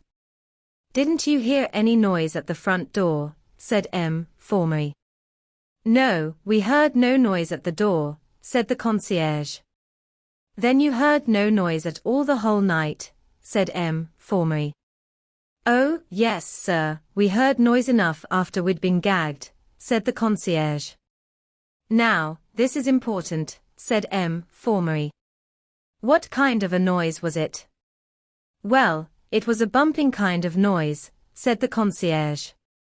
"And there was a noise of footsteps, walking about the room." "What room? Where did these noises come from?" said M. Formery. "From the room over our heads, the big drawing room," said the concierge. "Didn't you hear any noise of a struggle, as if somebody was being dragged about?" "No screaming or crying," said M. Formery. The concierge and his wife looked at one another with inquiring eyes. "No, I didn't," said the concierge. "Neither did I," said his wife. M. Formery paused. Then he said, "How long have you been in the service of M. Martin?" "A little more than a year," said the concierge. M. Formery looked at the paper in his hand, frowned, and said severely, "I see you've been convicted twice, my man." "Yes, sir, but—" "My husband's an honest man, sir, perfectly honest," broke in his wife. "You've only to ask M. Martin, he'll—" "Be so good as to keep quiet, my good woman," said M. Formery, and turning to her husband, he went on, "At your first conviction you were sentenced to a day's imprisonment with costs. At your second conviction you got 3 days imprisonment." "I'm not going to deny it, sir," said the concierge, "but it was an honorable imprisonment." "Honorable," said M. Formery. "The first time, I was a gentleman's servant, and I got a day's imprisonment for crying, 'Hurrah for the general strike!' on the 1st of May. You were a valet." "In whose service?" said M. Formery. "In the service of M. Genlis, the socialist leader." "And your second conviction?" said M. Formery. "It was for having cried in the porch of St. Clotilde, 'Down with the cows.'" "Meaning the police, sir," said the concierge. "And were you in the service of M. Genlis then?" said M. Formery. "No, sir. I was in the service of M. Rabutin, the royalist deputy." "You don't seem to have very well-defined political convictions," said M. Formery. Oh, yes, sir, I have, the concierge protested. I'm always devoted to my masters, and I have the same opinions that they have, always. Very good, you can go, said Formery. The concierge and his wife left the room, looking as if they did not quite know whether to feel relieved or not. Those two fools are telling the exact truth, unless I'm very much mistaken, said Formery. They look honest enough people, said the Duke. Well, now to examine the rest of the house, said Formery. I'll come with you, if I may, said the Duke. By all means, said Formery. I find it all so interesting, said the Duke. Chapter 10. Gertrude assists. Leaving a policeman on guard at the door of the drawing room, Formery, the Duke, and the inspector set out on their tour of inspection. It was a long business, for Formery examined every room with the most scrupulous care, with more care, indeed, than he had displayed in his examination of the drawing rooms. In particular, he lingered long in the bedroom of Victoire, discussing the possibilities of her having been murdered and carried away by the burglars along with their booty. He seemed, if anything, disappointed at finding no blood stains, but to find real consolation in the thought that she might have been strangled. He found the inspector in entire agreement with every theory he enunciated, and he grew more and more disposed to regard him as a zealous and trustworthy officer. Also, he was not at all displeased at enjoying this opportunity of impressing the Duke with his powers of analysis and synthesis. He was unaware that, as a rule, the Duke's eyes did not usually twinkle, as they twinkled during this solemn and deliberate progress through the house of Martin. Formery had so exactly the air of a sleuth hound, and he was even noisier. Having made this thorough examination of the house, Formery went out into the garden, and set about examining that. There were footprints on the turf about the foot of the ladder, for the grass was close-clipped, and the rain had penetrated and softened the soil, but there were hardly as many footprints as might have been expected, seeing that the burglars must have made many journeys in the course of robbing the drawing rooms of so many objects of art, some of them of considerable weight. The footprints led to a path of hard gravel, and Formery led the way down it, out of the door in the wall at the bottom of the garden, and into the space round the house, which was being built. As Formery had divined, there was a heap, or, to be exact, there were several heaps of plaster about the bottom of the scaffolding. Unfortunately, there were also hundreds of footprints. Formery looked at them with longing eyes, but he did not suggest that the inspector should hunt about for a set of footprints of the size of the one he had so carefully measured on the drawing-room carpet. While they were examining the ground round the half-built house, a man came briskly down the stairs from the second floor of the house of Martin. He was an ordinary-looking man, almost insignificant, of between 40 and 50, and of rather more than middle height. He had an ordinary, rather shapeless mouth, an ordinary nose, an ordinary chin, an ordinary forehead, rather low, and ordinary ears. He was wearing an ordinary top hat, by no means new. His clothes were the ordinary clothes of a fairly well-to-do citizen, and his boots had been chosen less to set off any slenderness his feet might possess than for their comfortable roominess. Only his eyes relieved his face from insignificance. They were extraordinarily alert eyes, producing in those on whom they rested the somewhat uncomfortable impression that the depths of their souls were being penetrated. He was the famous Chief Inspector Gertrude, head of the detective department of the Prefecture of Police, and sworn foe of Arsène Lupin. The policeman at the door of the drawing-room saluted him briskly. He was a fine, upstanding, red-faced young fellow, adorned by a rich black moustache of extraordinary fierceness. "Shall I go and inform Formery that you have come, Gertrude?" he said. No, there's no need to take the trouble," said Gertrude in a gentle, rather husky voice. Don't bother anyone about me. I'm of no importance. Oh, come, Gertrude, protested the policeman. Of no importance, said Gertrude decisively. For the present, Formery is everything. I'm only an assistant. He stepped into the drawing room and stood looking about it, curiously still. It was almost as if the whole of his being was concentrated in the act of seeing, as if all the other functions of his mind and body were in suspension. Formery and the inspector have just been up to examine the housekeeper's room. It's right at the top of the house, on the second floor. You take the servants' staircase. Then it's right at the end of the passage on the left. Would you like me to take you up to it, sir? Said the policeman eagerly. His heart was in his work. Thank you, I know where it is. I've just come from it, said Gertrude gently.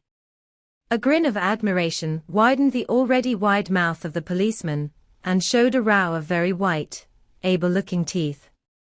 Gertrude, he said, you're cleverer than all the examining magistrates in Paris put together. You ought not to say that, my good fellow.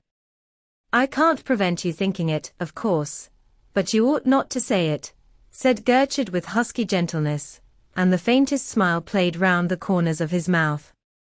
He walked slowly to the window, and the policeman walked with him. Have you noticed this, sir? Said the policeman, taking hold of the top of the ladder with a powerful hand. It's probable that the burglars came in and went away by this ladder.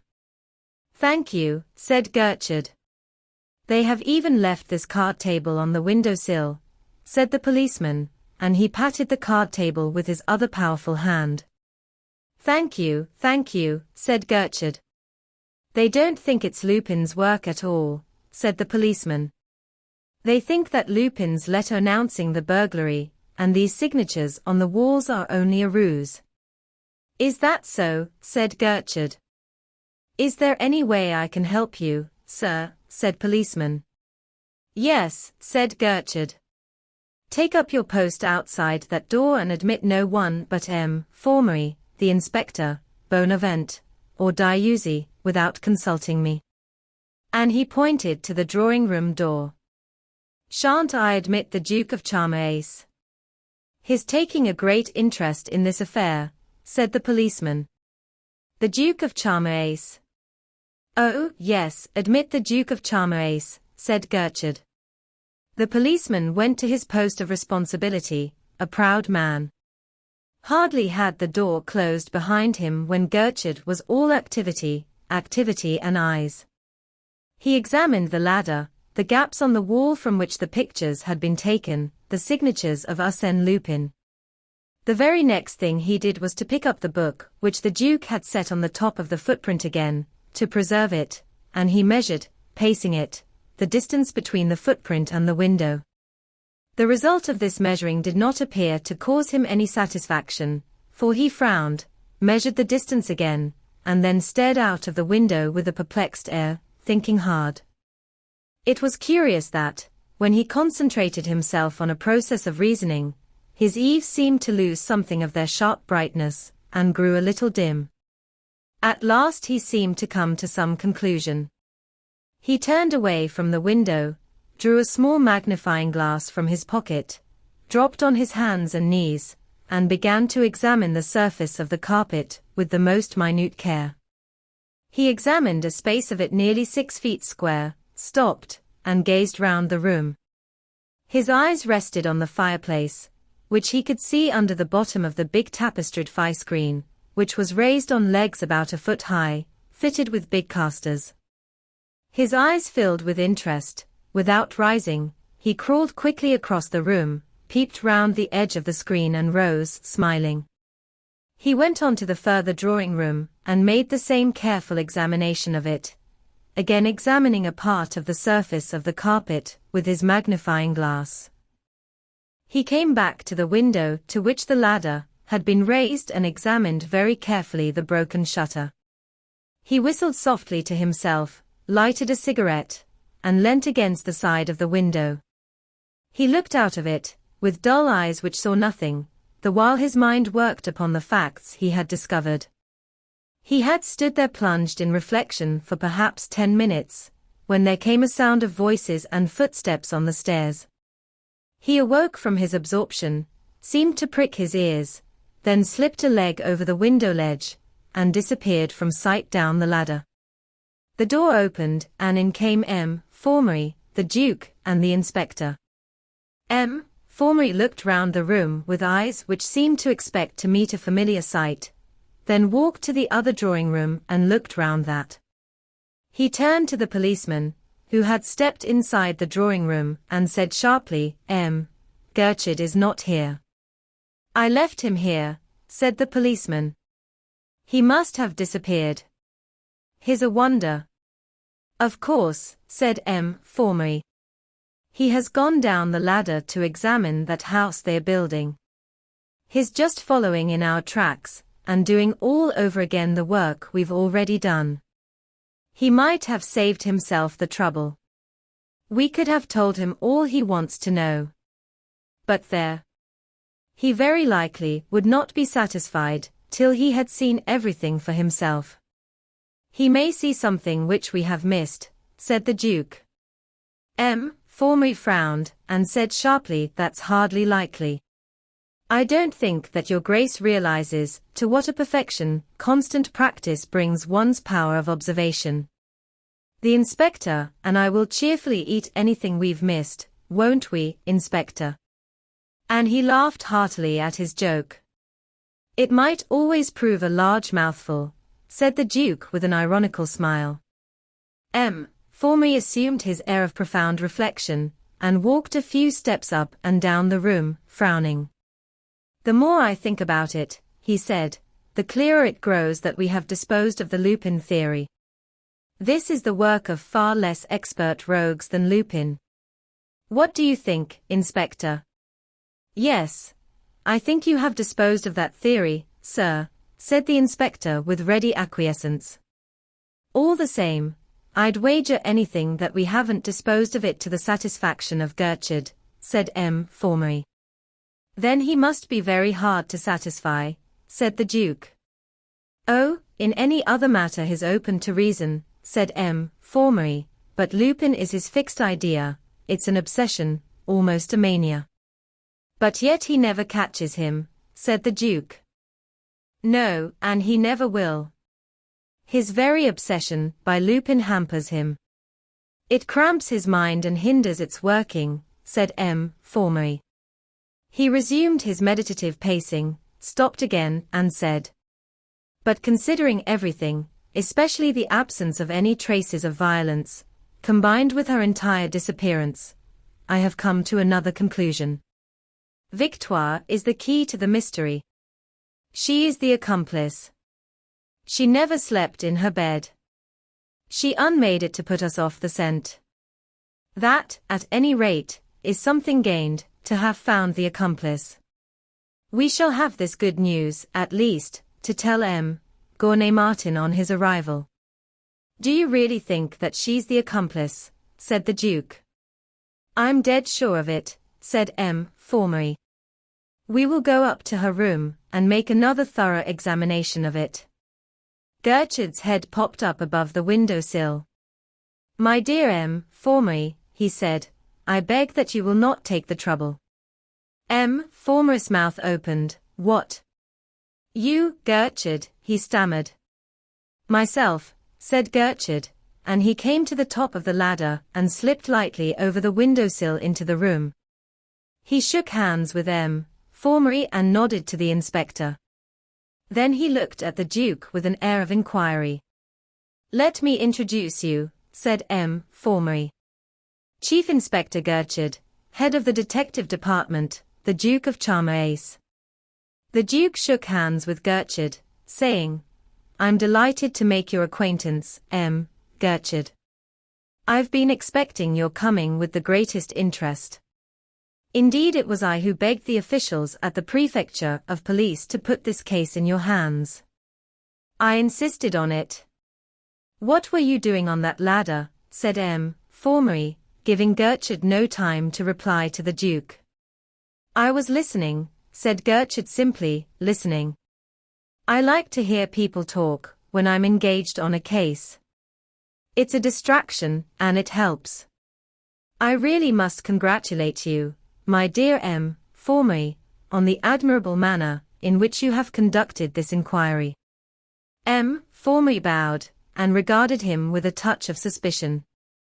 "There are one or two minor points on which we do not agree, but on the whole your method has been admirable," said Gertrude. "Well, about Victoire," said M. Formery. "You're quite sure that an examination, a more thorough examination, of her room, is unnecessary?" "Yes, I think so," said Gertrude. "I have just looked at it myself." The door opened, and in came Bonavent, one of the detectives who had come earlier from the prefecture. In his hand he carried a scrap of cloth. He saluted Gertrude and said to M. Formery, "I have just found this scrap of cloth on the edge of the well at the bottom of the garden. The concierge's wife tells me that it has been torn from Victoire's dress." "I feared it," said M. Formery, taking the scrap of cloth from Millimeter. "I feared foul play. We must go to the well at once, send someone down it, or have it dragged." He was moving hastily to the door, when Gertrude said, in his husky, gentle voice, "I don't think there is any need to look for Victoire in the well." "But this scrap of cloth," said M. Formery, holding it out to him. "Yes, yes, that scrap of cloth," said Gertrude. And, turning to the Duke, he added, "Do you know if there's a dog or cat in the house, Your Grace? I suppose that, as the fiancé of Mademoiselle Gournay Martin, you are familiar with the house." "What on earth?" said M. Formery. "Excuse me," interrupted Gertrude. "But this is important, very important." "Yes, there is a cat," said the Duke. "I've seen a cat at the door of the concierge's rooms. It must have been that cat which took this scrap of cloth to the edge of the well," said Gertrude gravely. "This is ridiculous, preposterous," cried M. Formery, beginning to flush.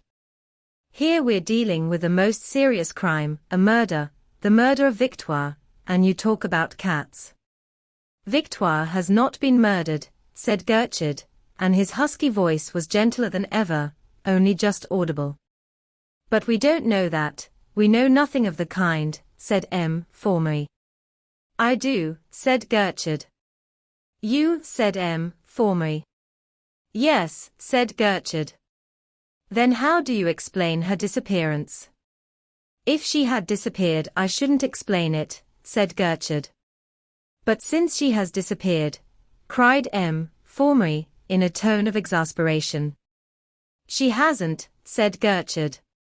"You know nothing about it," cried M. Formery, losing his temper. "Yes, I do," said Gertrude, with the same gentleness. "Come, do you mean to say that you know where she is?" cried M. Formery. "Certainly," said Gertrude. "Do you mean to tell us straight out that you've seen her?" cried M. Formery. "Oh, yes, I've seen her," said Gertrude. "You've seen her, when?" cried M. Formery. Gertrude paused to consider. Then he said gently, "It must have been between 4 and 5 minutes ago." "But hang it all, you haven't been out of this room," cried M. Formery. "No, I haven't," said Gertrude. "And you've seen her?" cried M. Formery. "Yes," said Gertrude, raising his voice a little. "Well, why the devil don't you tell us where she is?" "Tell us," cried M. Formery, purple with exasperation. "But you won't let me get a word out of my mouth," protested Gertrude with aggravating gentleness. "Well, speak," cried M. Formery, and he sank gasping onto a chair. "Ah well, she's here," said Gertrude. "Here? How did she get here?" said M. Formery. "On a mattress," said Gertrude. M. Formery sat upright, almost beside himself, glaring furiously at Gertrude. "What do you stand there pulling all our legs for?" he almost howled. "Look here," said Gertrude. He walked across the room to the fireplace, pushed the chairs, which stood bound together on the hearthrug, to one side of the fireplace, and round the heavy fire-screen on its casters to the other side of it, revealing to their gaze the wide, old-fashioned fireplace itself. The iron brazier which held the coals had been moved into the corner, and a mattress lay on the floor of the fireplace. On the mattress lay the figure of a big, middle-aged woman, half-dressed. There was a yellow gag in her mouth, and her hands and feet were bound together with blue cords. "She is sleeping soundly," said Gertrude. He stooped and picked up a handkerchief, and smelt it. "There's the handkerchief they chloroformed her with. It still smells of chloroform." They stared at him and the sleeping woman. "Lend a hand, Inspector," he said. "And you too, Bonavent. She looks a good weight." The three of them raised the mattress, and carried it and the sleeping woman to a broad couch, and laid them on it. They staggered under their burden, for truly Victoire was a good weight. Formy rose, with recovered breath, but with his face an even richer purple. His eyes were rolling in his head, as if they were not under proper control. He turned on the inspector, and cried savagely, "You never examined the fireplace, Inspector?" "No, sir," said the downcast inspector. "It was unpardonable, absolutely unpardonable," cried Formery. "How is one to work with subordinates like this?" "It was an oversight," said Gertrude. Formery turned to him and said, "You must admit that it was materially impossible for me to see her." "It was possible if you went down on all fours," said Gertrude. "On all fours," said Formery. "Yes, on all fours you could see her heels sticking out beyond the mattress," said Gertrude simply. Formery shrugged his shoulders. "That screen looked as if it had stood there since the beginning of the summer," he said. "The first thing, when you're dealing with Lupin, is to distrust appearances," said Gertrude. "Lupin!" cried Formery hotly. Then he bit his lip and was silent. He walked to the side of the couch and looked down on the sleeping Victoire, frowning. "This upsets everything," he said. "With these new conditions, I've got to begin all over again, to find a new explanation of the affair. For the moment, I'm thrown completely off the track." "And you, Gertrude?" "Oh, well," said Gertrude, "I have an idea or two about the matter still." "Do you really mean to say that it hasn't thrown you off the track too?" said Formery, with a touch of incredulity in his tone. "Well, no, not exactly," said Gertrude. "I wasn't on that track, you see." "No, of course not, of course not. You were on the track of Lupin," said Formery, and his contemptuous smile was tinged with malice. The Duke looked from one to the other of them with curious, searching eyes. "I find all this so interesting," he said. "We do not take much notice of these checks. They do not depress us for a moment," said Formery, with some return of his old grandiloquence.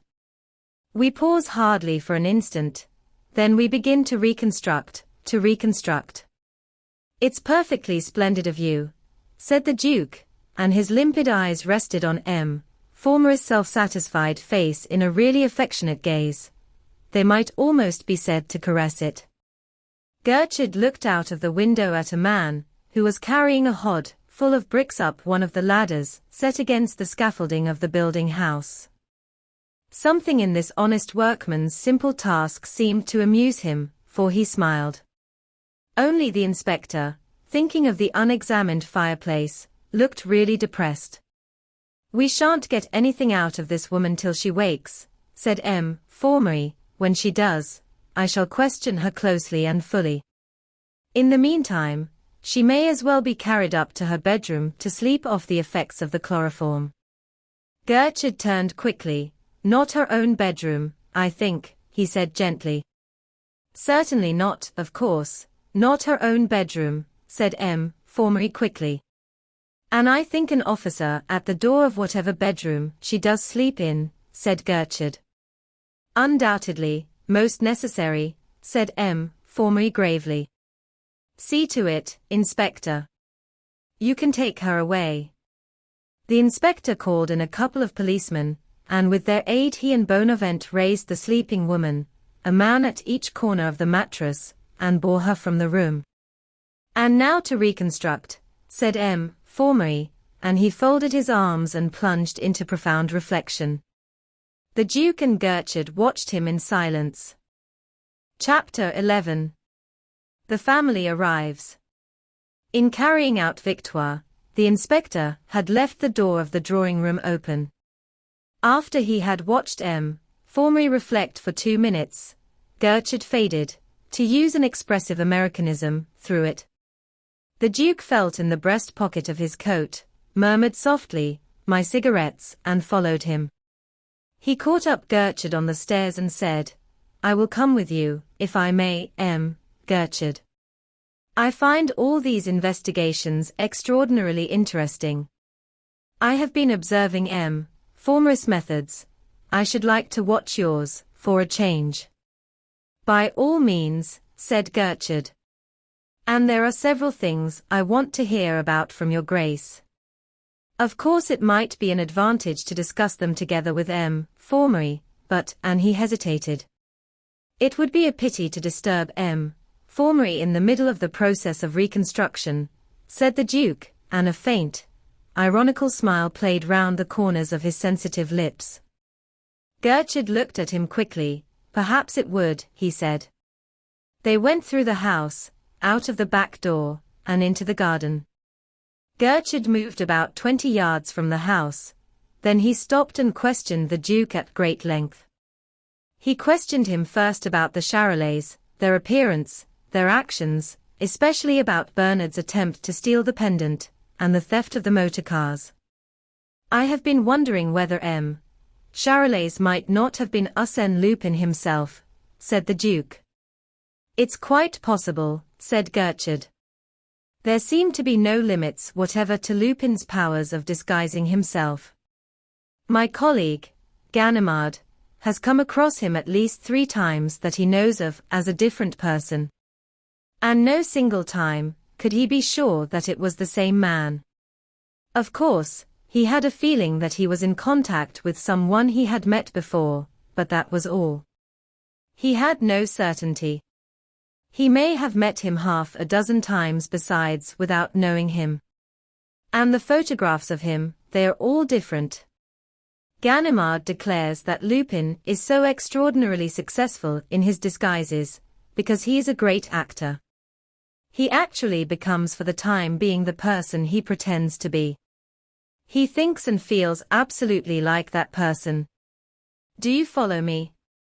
Oh, yes, but he must be rather fluid, this Lupin, said the Duke, and then he added thoughtfully, it must be awfully risky to come so often into actual contact with men like Ganimard and you. Lupin has never let any consideration of danger prevent him doing anything that caught his fancy. He has odd fancies, too. He's a humorist of the most varied kind, grim, ironic, farcical, as the mood takes him. He must be awfully trying to live with, said Gertrude. Do you think humorists are trying to live with? Said the Duke, in a meditative tone. I think they brighten life a good deal, but of course there are people who do not like them, the middle class. Yes, they're all very well in their place, but to live with they must be trying, said Gertrude quickly.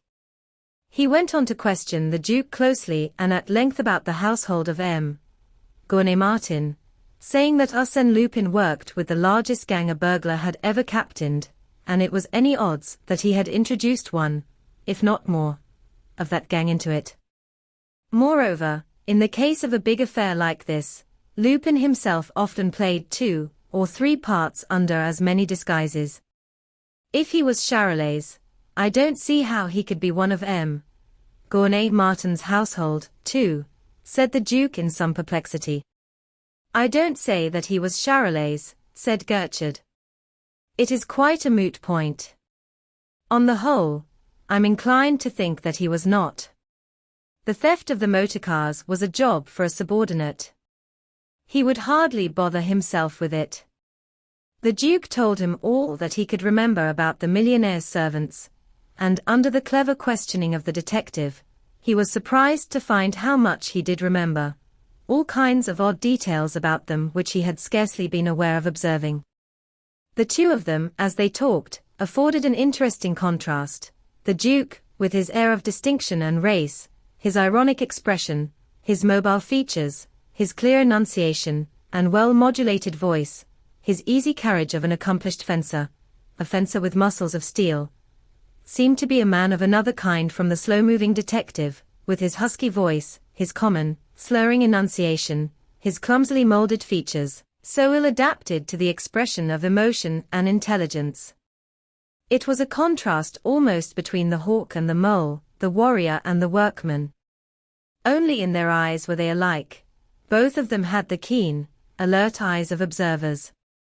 Perhaps the most curious thing of all was that, in spite of the fact that he had for so much of his life been an idler, trifling away his time in the pursuit of pleasure, except when he had made his expedition to the South Pole, the Duke gave one the impression of being a clever man, of a far finer brain, than the detective, who had spent so much of his life sharpening his wits on the more intricate problems of crime. When Gertrude came to the end of his questions, the Duke said, "You have given me a very strong feeling that it is going to be a deuce of a job to catch Lupin. I don't wonder that, so far, you have none of you laid hands on him." "But we have," cried Gertrude quickly. "Twice Ganimard has caught him. Once he had him in prison, and actually brought him to trial. Lupin became another man, and was let go from the very dock." "Really? It sounds absolutely amazing," said the Duke. "And then, in the affair of the Blue Diamond, Ganimard caught him again. He has his weakness, Lupin, it's women. It's a very common weakness in these masters of crime. Ganimard and Holmlock Shears, in that affair, got the better of him by using his love for a woman, the fair-haired lady, she was called, to nab him." "A shabby trick," said the Duke. "Shabby," said Gertrude in a tone of utter wonder. "How can anything be shabby in the case of a rogue like this?" Perhaps not, still," said the Duke and stopped. The expression of wonder faded from Gertrude's face, and he went on, "Well, Holmlock Shears recovered the Blue Diamond, and Ganimard nabbed Lupin. He held him for 10 minutes, then Lupin escaped." "What became of the fair-haired lady?" said the Duke. "I don't know. I have heard that she is dead," said Gertrude. "Now I come to think of it, I heard quite definitely that she died. It must be awful for a woman to love a man like Lupin, the constant, wearing anxiety," said the Duke thoughtfully. "I dare say. Yet he can have his pick of sweethearts. I've been offered thousands of francs by women of your Grace's world and wealthy Viennese, to make them acquainted with Lupin," said Gertrude. "You don't surprise me," said the Duke with his ironic smile. "Women never do stop to think, where one of their heroes is concerned." "And did you do it?" "How could I? If I only could. If I could find Lupin entangled with a woman like Ganimard did, well," said Gertrude between his teeth. "He'd never get out of your clutches," said the Duke with conviction. I think not," said Gertrude grimly. "But come, I may as well get on." He walked across the turf to the foot of the ladder, and looked at the footprints round it. He made but a cursory examination of them, and took his way down the garden path, out of the door in the wall into the space about the house that was building. He was not long examining it, and he went right through it out into the street on which the house would face when it was finished. He looked up and down it, and began to retrace his footsteps. "I've seen all I want to see out here. We may as well go back to the house, he said to the Duke. I hope you've seen what you expected to see, said the Duke. Exactly what I expected to see, exactly, said Gertrude. That's as it should be, said the Duke. They went back to the house and found formerly in the drawing room, still engaged in the process of reconstruction. The thing to do now is to hunt the neighborhood for witnesses of the departure of the burglars with their booty. Loaded as they were with such bulky objects, they must have had a big conveyance. Somebody must have noticed it. They must have wondered why it was standing in front of a half-built house. Somebody may have actually seen the burglars loading it, though it was so early in the morning. Bonavent had better inquire at every house in the street on which that half-built house faces. Did you happen to notice the name of it? Said Formery. It's Soho Street, said Gertrude. But Diuzi has been hunting the neighborhood for someone who saw the burglars loading their conveyance, or saw it waiting to be loaded, for the last hour. Good, said Formery. We are getting on. Formery was silent. Gertrude and the Duke sat down and lighted cigarettes. You found plenty of traces, said Formery, waving his hand towards the window. Yes, I found plenty of traces, said Gertrude. Of Lupin, said Formery, with a faint sneer. No, not of Lupin, said Gertrude. A smile of warm satisfaction illumined Formery's face. What did I tell you? He said. I'm glad that you've changed your mind about that. I have hardly changed my mind, said Gertrude, in his husky, gentle voice. There came a loud knocking on the front door, the sound of excited voices on the stairs. The door opened, and in burst Martin. He took one glance round the devastated room, raised his clenched hands towards the ceiling, and bellowed, "The scoundrels! The dirty scoundrels!" And his voice stuck in his throat. He tottered across the room to a couch, dropped heavily to it, gazed round the scene of desolation, and burst into tears. Germaine and Sonia came into the room. The Duke stepped forward to greet them. Do stop crying, Papa. You're as hoarse as a crow as it is, said Germaine impatiently. Then, turning on the Duke with a frown, she said, I think that joke of yours about the train was simply disgraceful, Jack. A joke's a joke, but to send us out to the station on a night like last night, through all that heavy rain, when you knew all the time that there was no 9:15 train, it was simply disgraceful. I really don't know what you're talking about, said the Duke quietly. Wasn't there a 9:15 train? Of course there wasn't, said Germaine. The timetable was years old.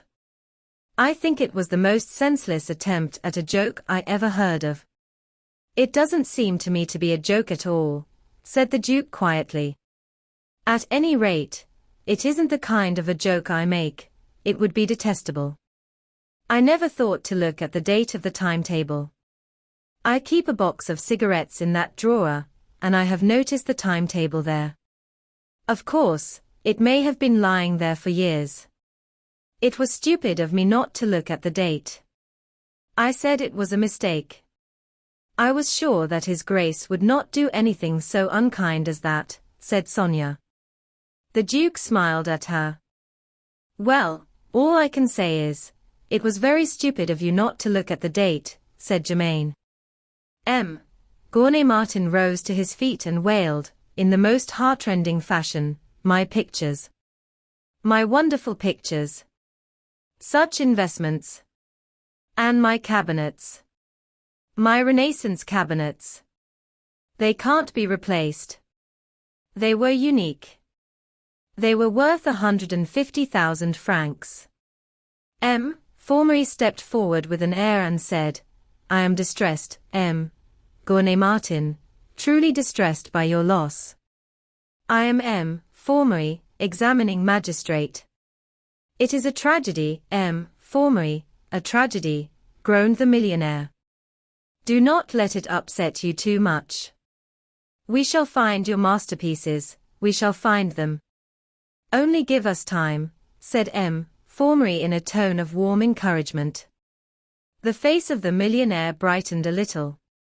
And after all, you have the consolation that the burglars did not get hold of the gem of your collection.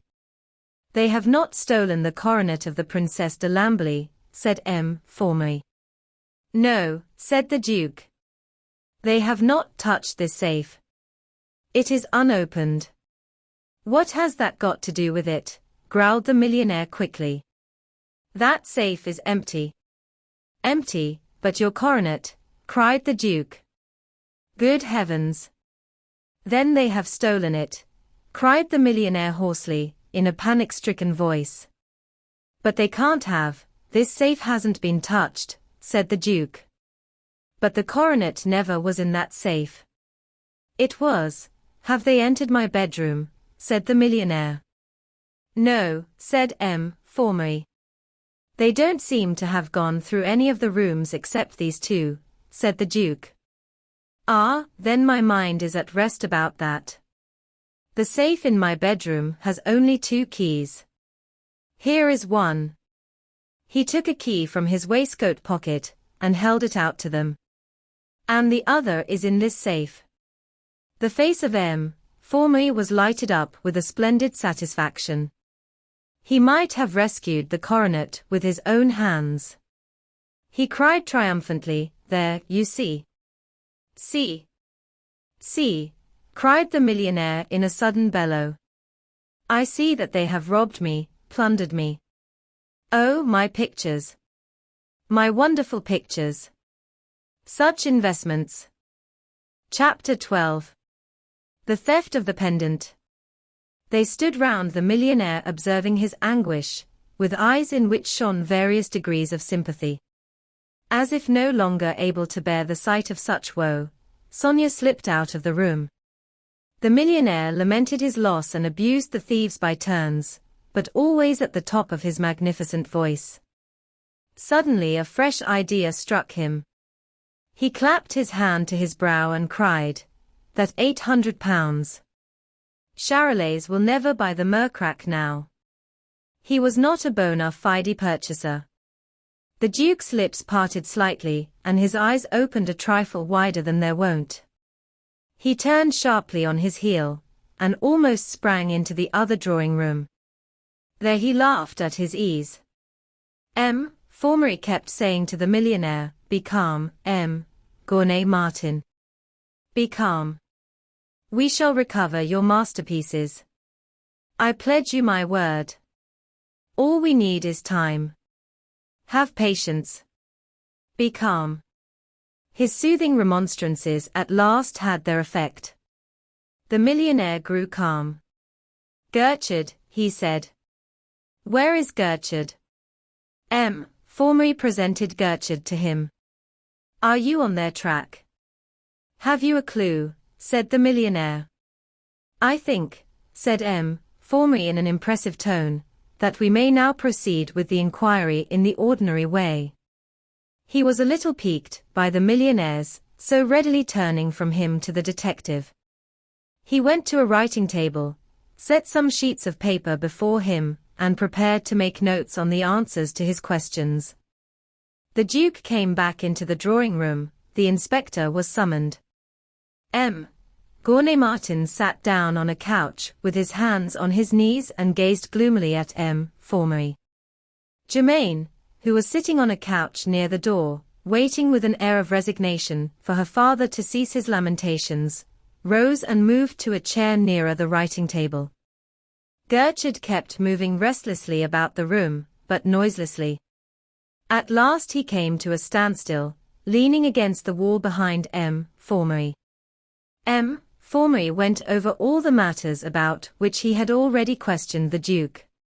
He questioned the millionaire and his daughter about the Charolais, the theft of the motor cars, and the attempted theft of the pendant.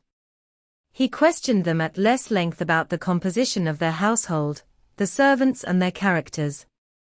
He elicited no new fact. He paused, and then he said, carelessly as a mere matter of routine, I should like to know, Gournay Martin, if there has ever been any other robbery committed at your house. 3 years ago this scoundrel Lupin, the millionaire, began violently. Yes, I know all about that earlier burglary. But have you been robbed since? Said Formery, interrupting him. No, I haven't been robbed since that burglary, but my daughter has, said the millionaire. Your daughter, said Formery. Yes.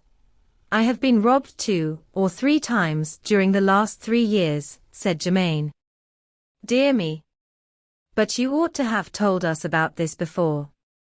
This is extremely interesting, and most important, said Formery, rubbing his hands. I suppose you suspect Victoire. No, I don't, said Germain quickly. It couldn't have been Victoire. The last 2 thefts were committed at the chateau when Victoire was in Paris in charge of this house. Formery seemed taken aback, and he hesitated, consulting his notes. Then he said, Good. That confirms my hypothesis. What hypothesis? Said Gournay Martin quickly. Never mind, said Formery solemnly. And, turning to Germain, he went on, you say, mademoiselle, that these thefts began about 3 years ago. Yes, I think they began about 3 years ago in August. Let me see. It was in the month of August, 3 years ago, that your father, after receiving a threatening letter like the one he received last night, was the victim of a burglary, said Formery. Yes, it was, the scoundrels, cried the millionaire fiercely. Well, it would be interesting to know which of your servants entered your service 3 years ago, said Formery. Victoire has only been with us a year at the outside, said Germain. Only a year, said Formery quickly, with an air of some vexation. He paused and added, Exactly. And what was the nature of the last theft of which you were the victim? It was a pearl brooch, not unlike the pendant which His Grace gave me yesterday, said Germain. Would you mind showing me that pendant? I should like to see it, said Formery. Certainly, show it to him, Jack.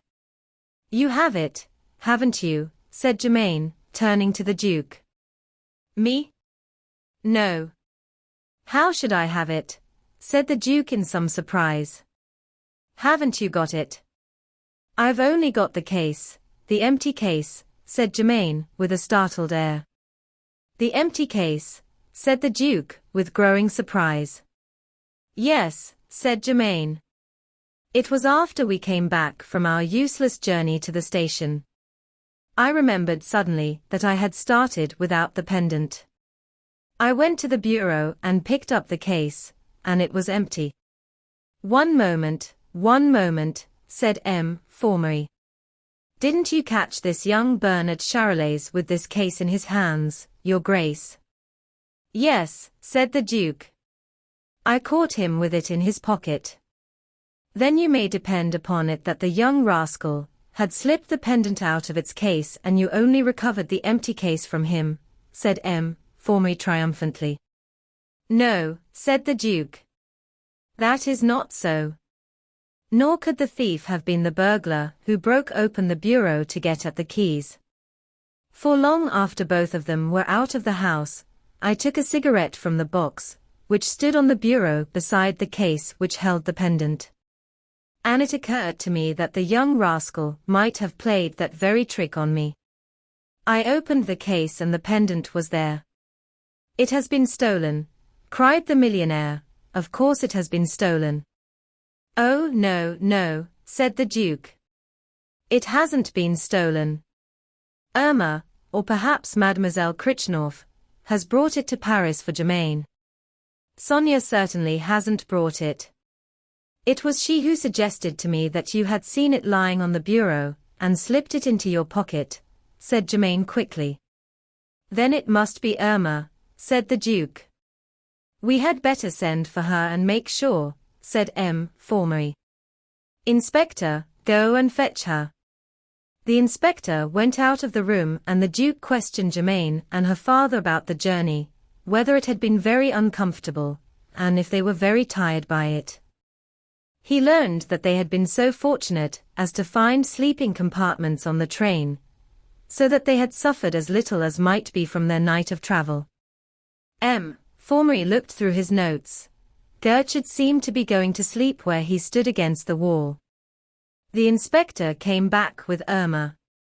She wore the frightened, half-defensive, half-defiant air which people of her class wear when confronted by the authorities. Her big, cow's eyes rolled uneasily. "Oh, Irma," Germaine began. M. Formery cut her short, somewhat brusquely. Excuse me. I am conducting this inquiry," he said. And then, turning to Irma, he added, "Now, don't be frightened, Mademoiselle Irma. I want to ask you a question or two. Have you brought up to Paris the pendant which the Duke of Charmaes gave your mistress yesterday?" "Me, sir?" "No, sir. I haven't brought the pendant," said Irma. "You're quite sure?" said M. Formery. "Yes, sir. I haven't seen the pendant." "Didn't Mademoiselle Germaine leave it on the bureau?" said Irma. "How do you know that?" said M. Formery. "I heard Mademoiselle Germaine say that it had been on the bureau. I thought that perhaps Mademoiselle Krichnorf had put it in her bag." "Why should Mademoiselle Krichnorf put it in her bag?" said the Duke quickly. "To bring it up to Paris for Mademoiselle Germaine," said Irma. "But what made you think that?" said Gertrude, suddenly intervening. "Oh, I thought Mademoiselle Krichnorf might have put it in her bag, because I saw her standing by the bureau," said Irma. "Ah, and the pendant was on the bureau," said M. Formery. "Yes, sir," said Irma. There was a silence. Suddenly the atmosphere of the room seemed to have become charged with an oppression, a vague menace. Gertrude seemed to have become wide awake again. Germaine and the Duke looked at one another uneasily. "Have you been long in the service of Mademoiselle Gournay-Martin?" said M. Formery. 6 months, sir," said Irma. "Very good, thank you. You can go," said M. Formery. "I may want you again presently." Irma went quickly out of the room with an air of relief. M. Formery scribbled a few words on the paper before him and then said, "Well, I will proceed to question Mademoiselle Krichnorf." "Mademoiselle Krichnorf is quite above suspicion," said the Duke quickly. "Oh, yes, quite," said Germaine. "How long has Mademoiselle Krichnorf been in your service, Mademoiselle?" said Gertrude. "Let me think," said Germaine, knitting her brow.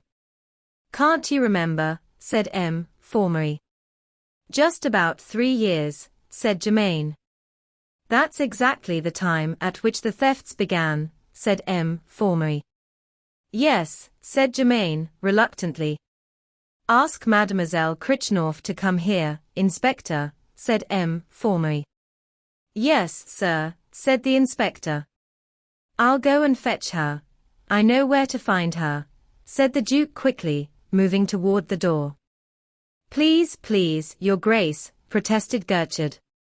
"The inspector will fetch her." The Duke turned sharply and looked at him. "I beg your pardon, but do you?" he said. "Please don't be annoyed, Your Grace," Gertrude interrupted. "But M. Formery agrees with me, it would be quite irregular." Yes, Your Grace," said M. Formery. "We have our method of procedure. It is best to adhere to it, much the best. It is the result of years of experience of the best way of getting the truth." "Just as you please," said the Duke, shrugging his shoulders. The inspector came into the room. "Mademoiselle Krichnorf will be here in a moment." "She was just going out." "She was going out," said M. Formery. You don't mean to say you're letting members of the household go out? No, sir, said the inspector. I mean that she was just asking if she might go out. Formery beckoned the inspector to him, and said to him in a voice too low for the others to hear. Just slip up to her room and search her trunks. There is no need to take the trouble, said Gertrude, in the same low voice, but with sufficient emphasis. No, of course not. There's no need to take the trouble, Formery repeated after him. The door opened, and Sonia came in. She was still wearing her traveling costume, and she carried her cloak on her arm. She stood looking round her with an air of some surprise. Perhaps there was even a touch of fear in it. The long journey of the night before did not seem to have dimmed at all her delicate beauty.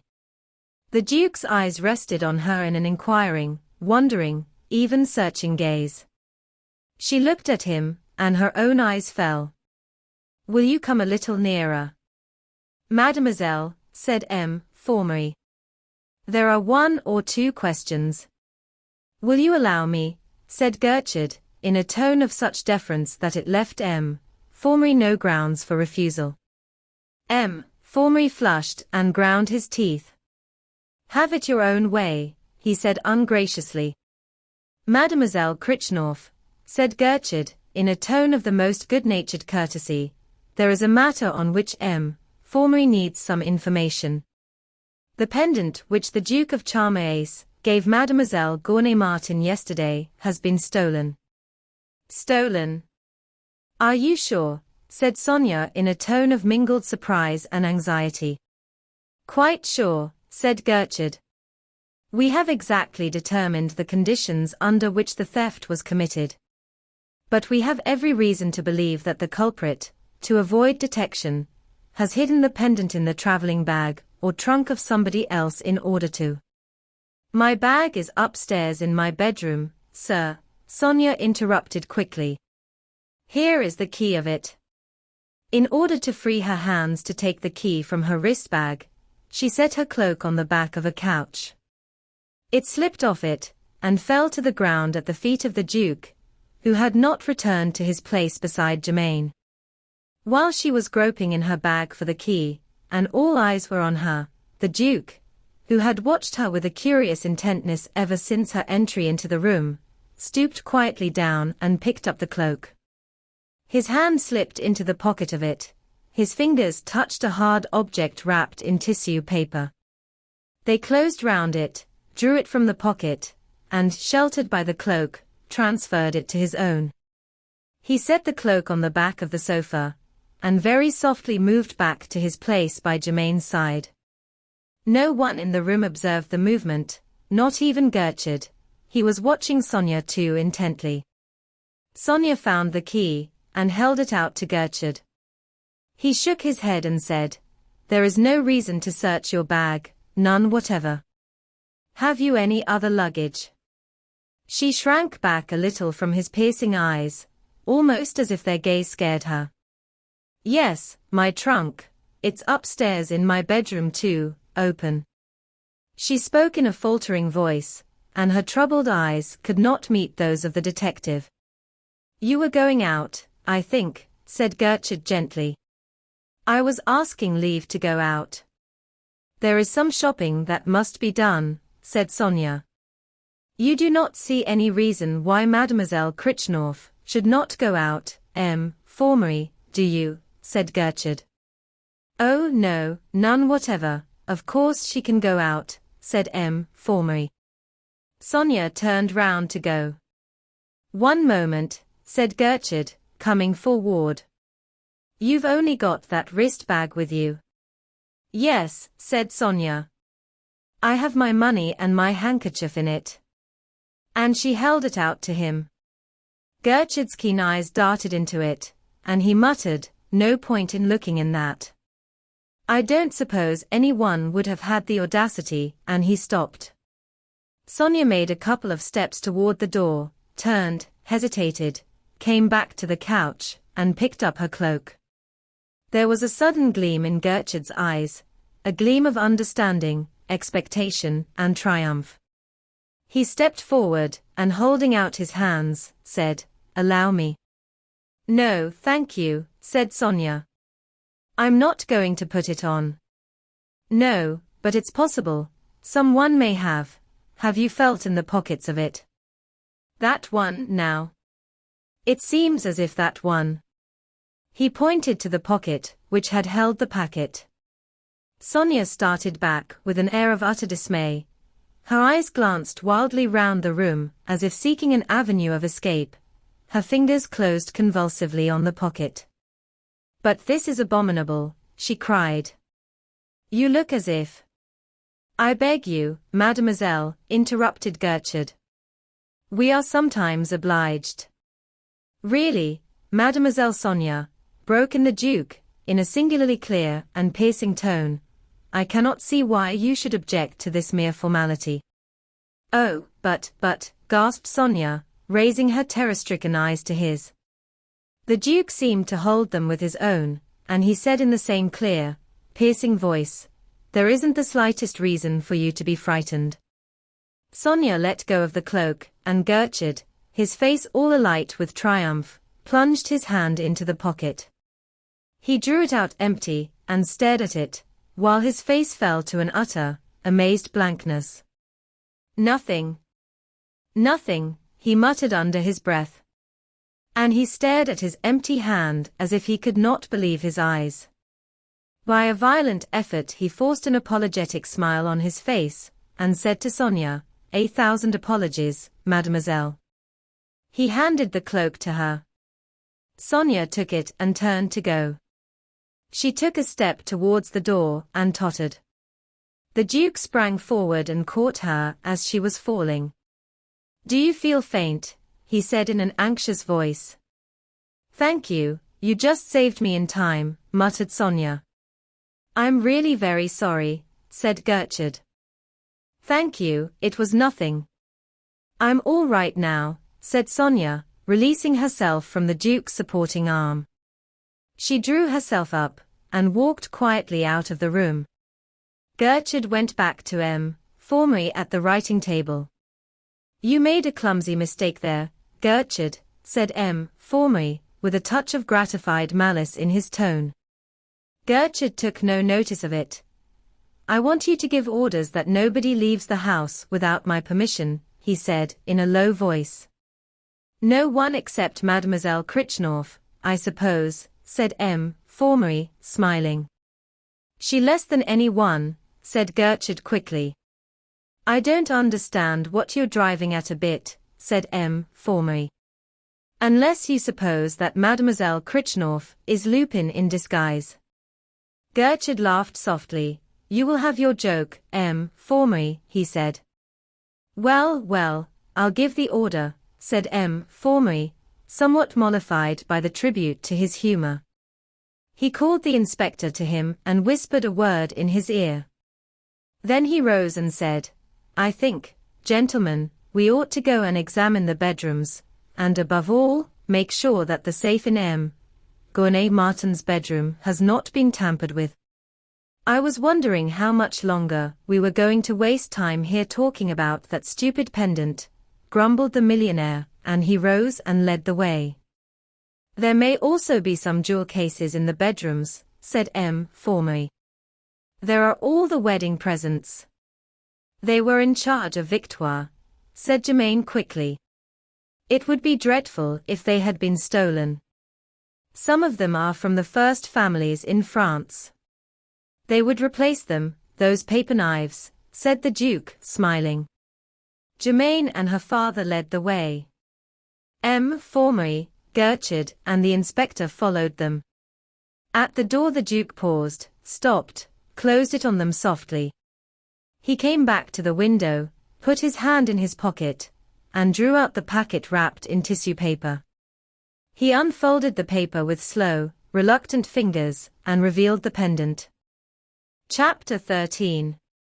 Lupin Wires. The Duke stared at the pendant, his eyes full of wonder and pity. "Poor little girl," he said softly under his breath. He put the pendant carefully away, in his waistcoat pocket, and stood staring thoughtfully out of the window. The door opened softly, and Sonia came quickly into the room, closed the door, and leaned back against it. Her face was a dead white.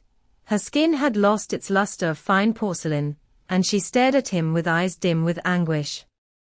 In a hoarse, broken voice, she muttered, "Forgive me. Oh, forgive me." "A thief, you," said the Duke, in a tone of pitying wonder. Sonia groaned. "You mustn't stop here," said the Duke in an uneasy tone, and he looked uneasily at the door. "Ah, you don't want to speak to me any more," said Sonia, in a heartrending tone, wringing her hands. "Gertrude is suspicious of everything. It is dangerous for us to be talking here." "I assure you that it's dangerous," said the Duke. "What an opinion must you have of me?" "It's dreadful, cruel," wailed Sonia. "For goodness sake don't speak so loud," said the Duke, with even greater uneasiness. "You must think of Gertrude." "What do I care?" cried Sonia. "I've lost the liking of the only creature whose liking I wanted. What does anything else matter? What does it matter? We'll talk somewhere else presently." "That'll be far safer," said the Duke. "No, no, we must talk now," cried Sonia. "You must know. I must tell. Oh, dear. Oh, dear. I don't know how to tell you. And then it is so unfair. Germaine, she has everything," she panted. "Yesterday, before me, you gave her that pendant." She smiled, she was proud of it. "I saw her pleasure. Then I took it. And if I could, I'd take her fortune, too. I hate her. Oh, how I hate her." "What?" said the Duke. "Yes, I do.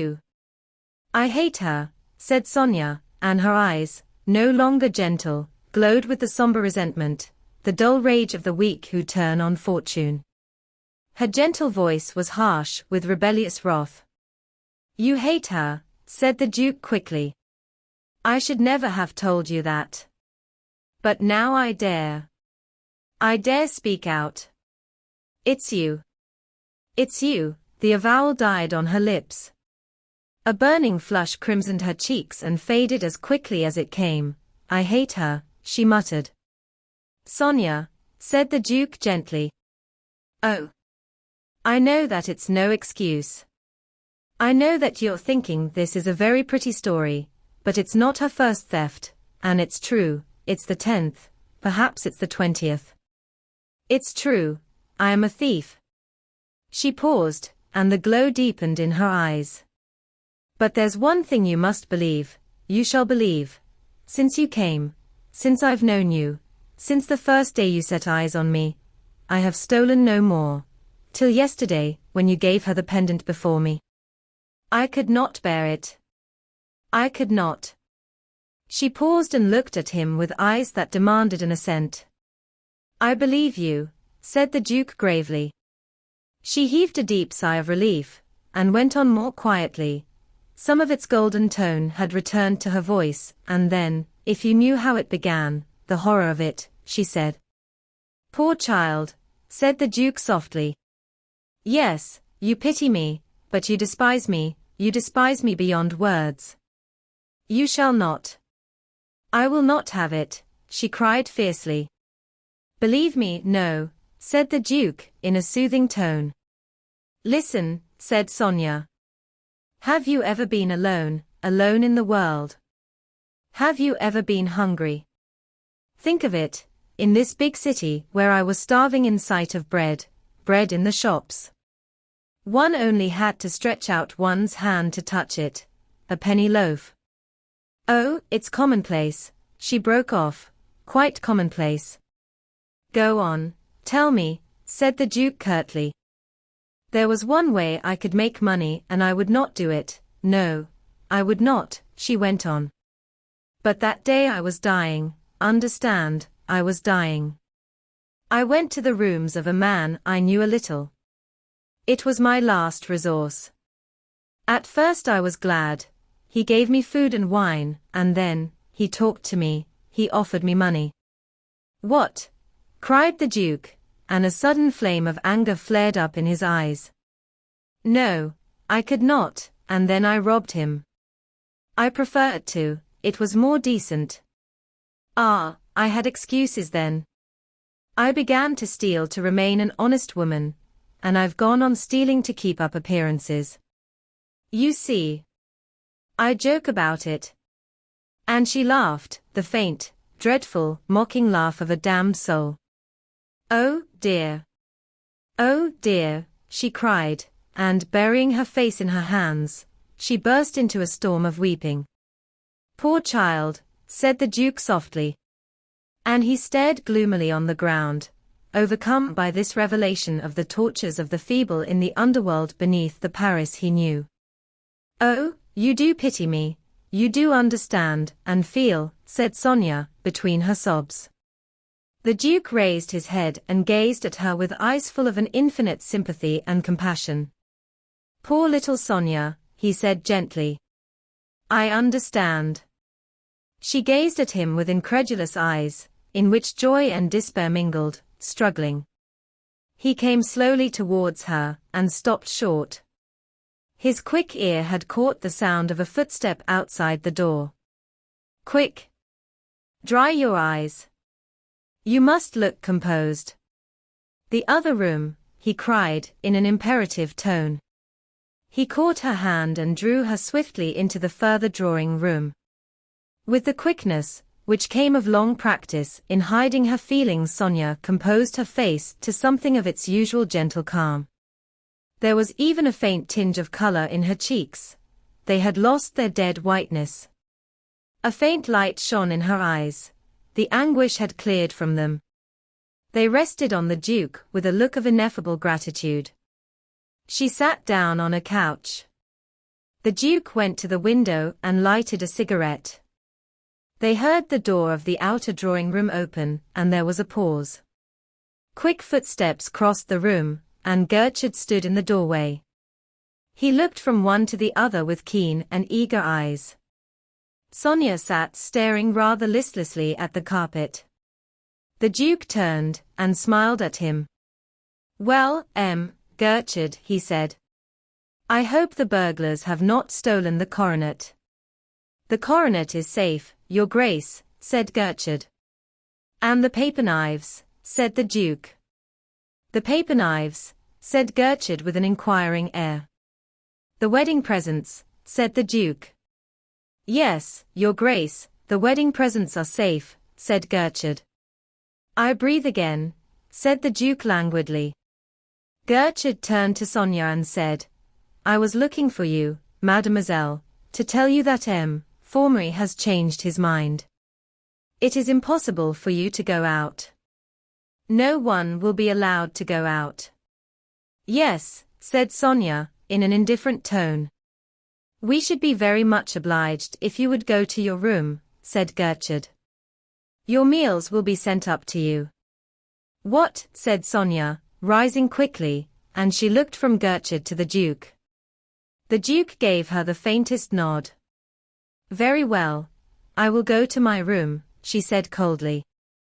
They accompanied her to the door of the outer drawing-room. Gertrude opened it for her and closed it after her. Really, Gertrude, said the Duke, shrugging his shoulders.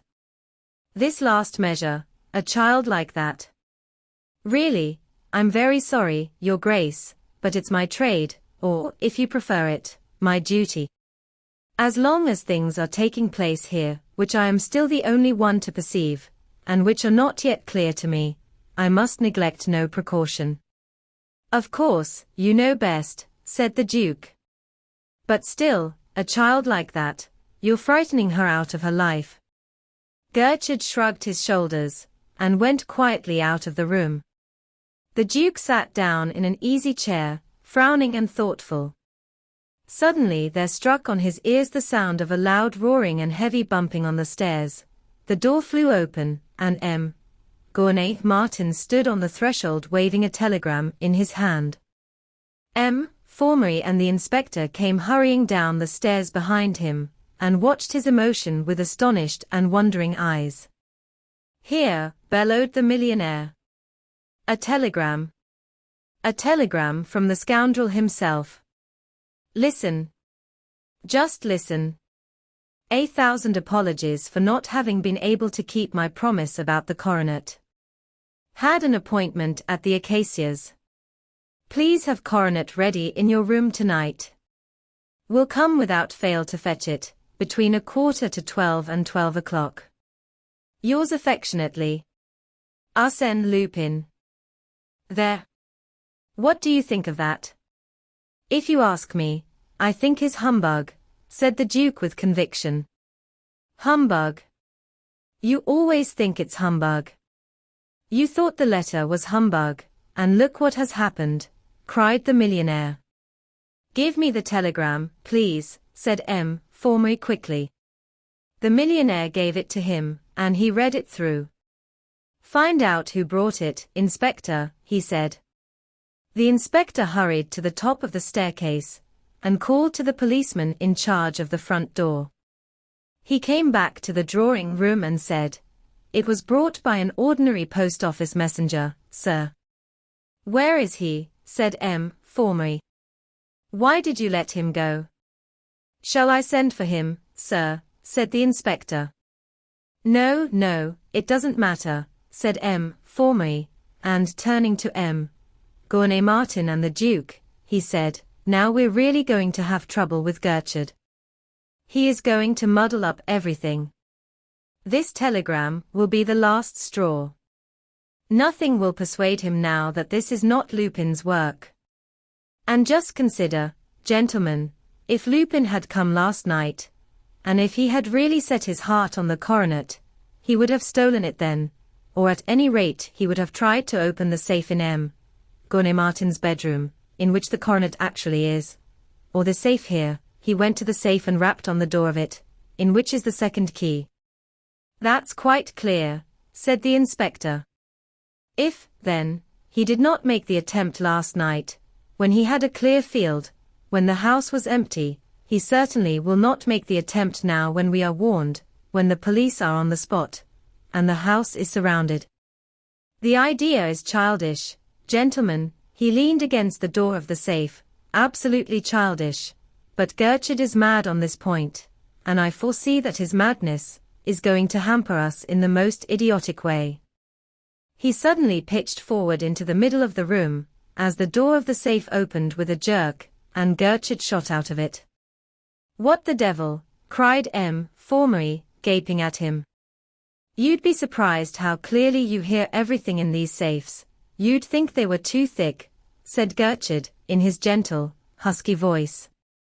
"How on earth did you get into it?" cried Formery. "Getting in was easy enough. It's the getting out that was awkward. These jokers had fixed up some kind of a spring so that I nearly shot out with the door," said Gertrude, rubbing his elbow. "But how did you get into it?" "How the deuce did you get into it?" cried Formery. "Through the little cabinet into which that door behind the safe opens. There's no longer any back to the safe, they've cut it clean out of it. A very neat piece of work. Safes like this should always be fixed against a wall, not stuck in front of a door. The backs of them are always the weak point. And the key. The key of the safe upstairs, in my bedroom, where the coronet is the key there," cried Martin. Gertrude went back into the empty safe, and groped about in it. He came out smiling. "Well, have you found the key?" cried the millionaire. "No. I haven't, but I've found something better," said Gertrude. "What is it?" said Formery sharply. "I'll give you 100 guesses," said Gertrude with a tantalizing smile. "What is it?" said Formery. "A little present for you," said Gertrude. "What do you mean?" cried Formery angrily. Gertrude held up a card between his thumb and forefinger and said quietly, "The card of Arsène Lupin." Chapter 14. Gertrude picks up the true scent. The millionaire gazed at the cart with stupefied eyes.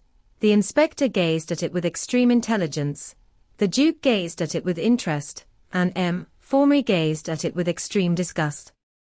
It's part of the same ruse. It was put there to throw us off the scent. It proves nothing, absolutely nothing, he said scornfully. No, it proves nothing at all, said Gertrude quietly. The telegram is the important thing, this telegram, said M. Martin feverishly. It concerns the coronet. Is it going to be disregarded? Oh no, no, said M. Formery in a soothing tone. It will be taken into account. It will certainly be taken into account. M. Martin's butler appeared in the doorway of the drawing room. If you please, sir, lunch is served, he said. At the tidings some of his weight of woe appeared to be lifted from the head of the millionaire. Good, he said, good. Gentlemen, you will lunch with me, I hope. Thank you, said M. Formery. There is nothing else for us to do, at any rate at present, and in the house. I am not quite satisfied about Mademoiselle Critchnorth, at least Gertrude is not. I propose to question her again, about those earlier thefts. I'm sure there's nothing in that, said the Duke quickly. No, no, I don't think there is, said M. Formery.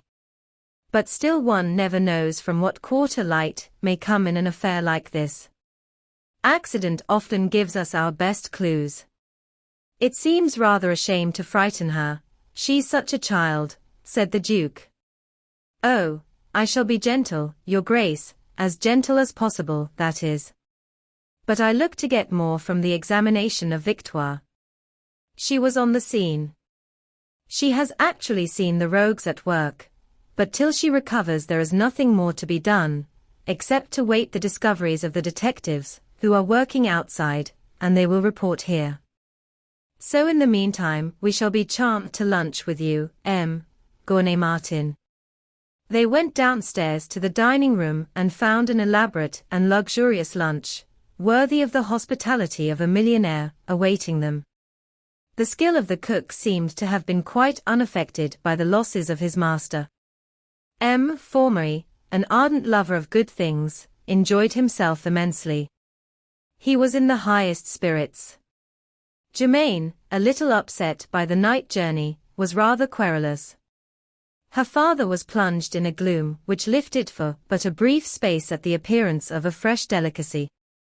Gertrude ate and drank seriously, answering the questions of the Duke in a somewhat absent-minded fashion. The Duke himself seemed to have lost his usual flow of good spirits, and at times his brow was knitted in an anxious frown. His questions to Gertrude showed a far less keen interest in the affair.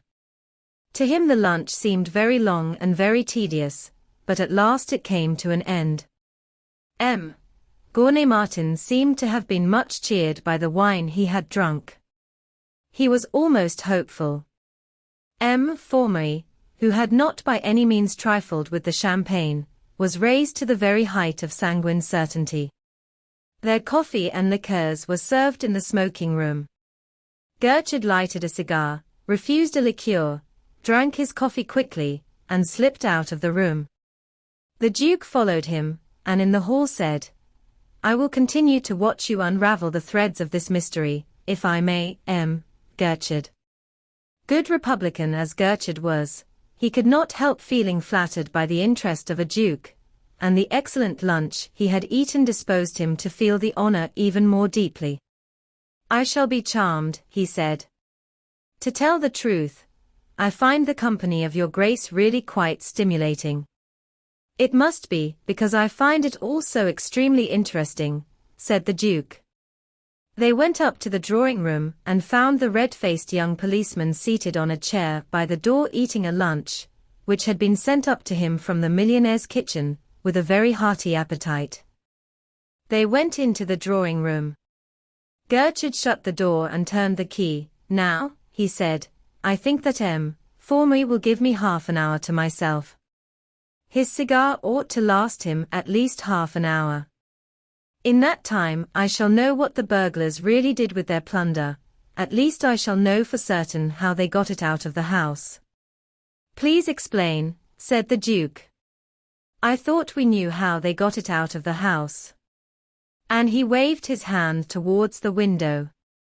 Oh, that's childish, said Gertrude contemptuously. Those are traces for an examining magistrate. The ladder, the table on the window-sill, they lead nowhere. The only people who came up that ladder were the two men who brought it from the scaffolding. You can see their footsteps. Nobody went down it at all. It was mere waste of time to bother with those traces. But the footprint under the book, said the Duke. Oh, that, said Gertrude.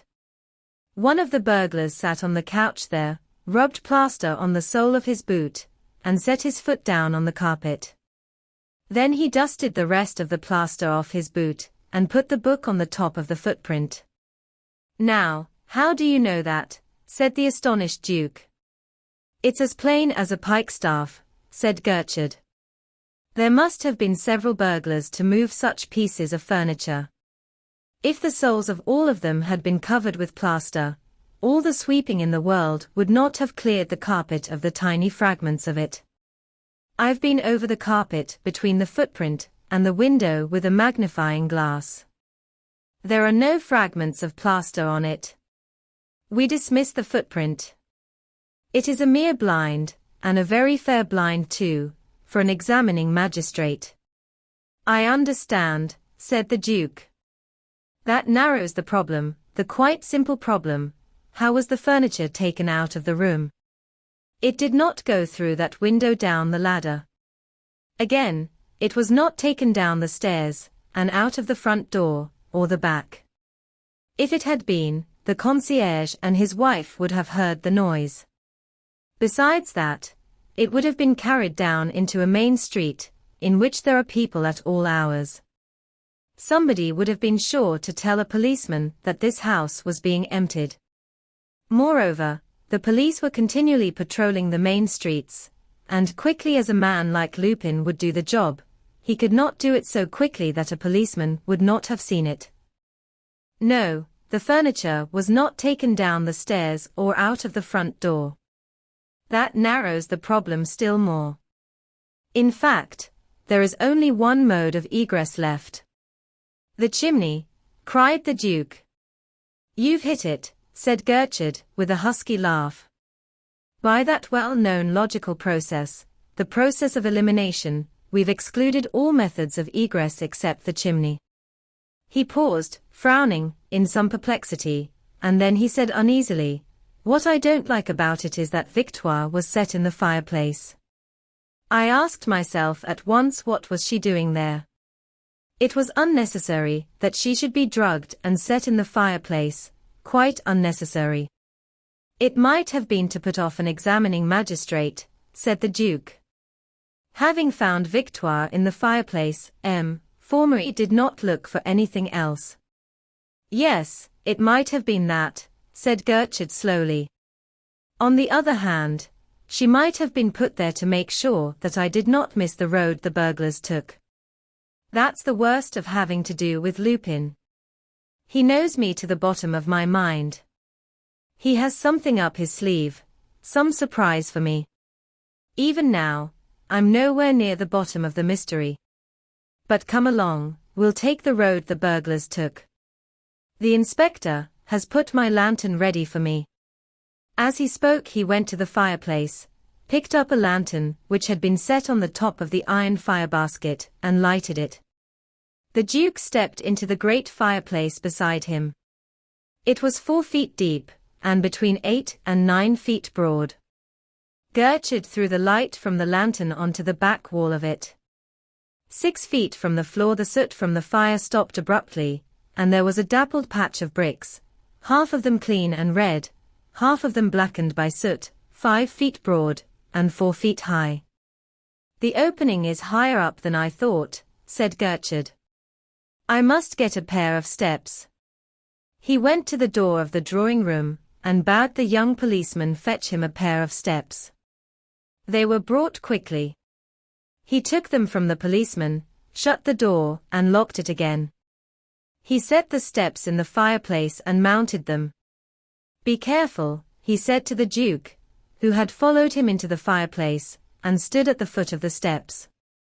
"Some of these bricks may drop inside, and they'll sting you up if they fall on your toes." The Duke stepped back out of reach of any bricks that might fall. Gertrude set his left hand against the wall of the chimneypiece between him and the drawing-room, and pressed hard with his right against the top of the dappled patch of bricks.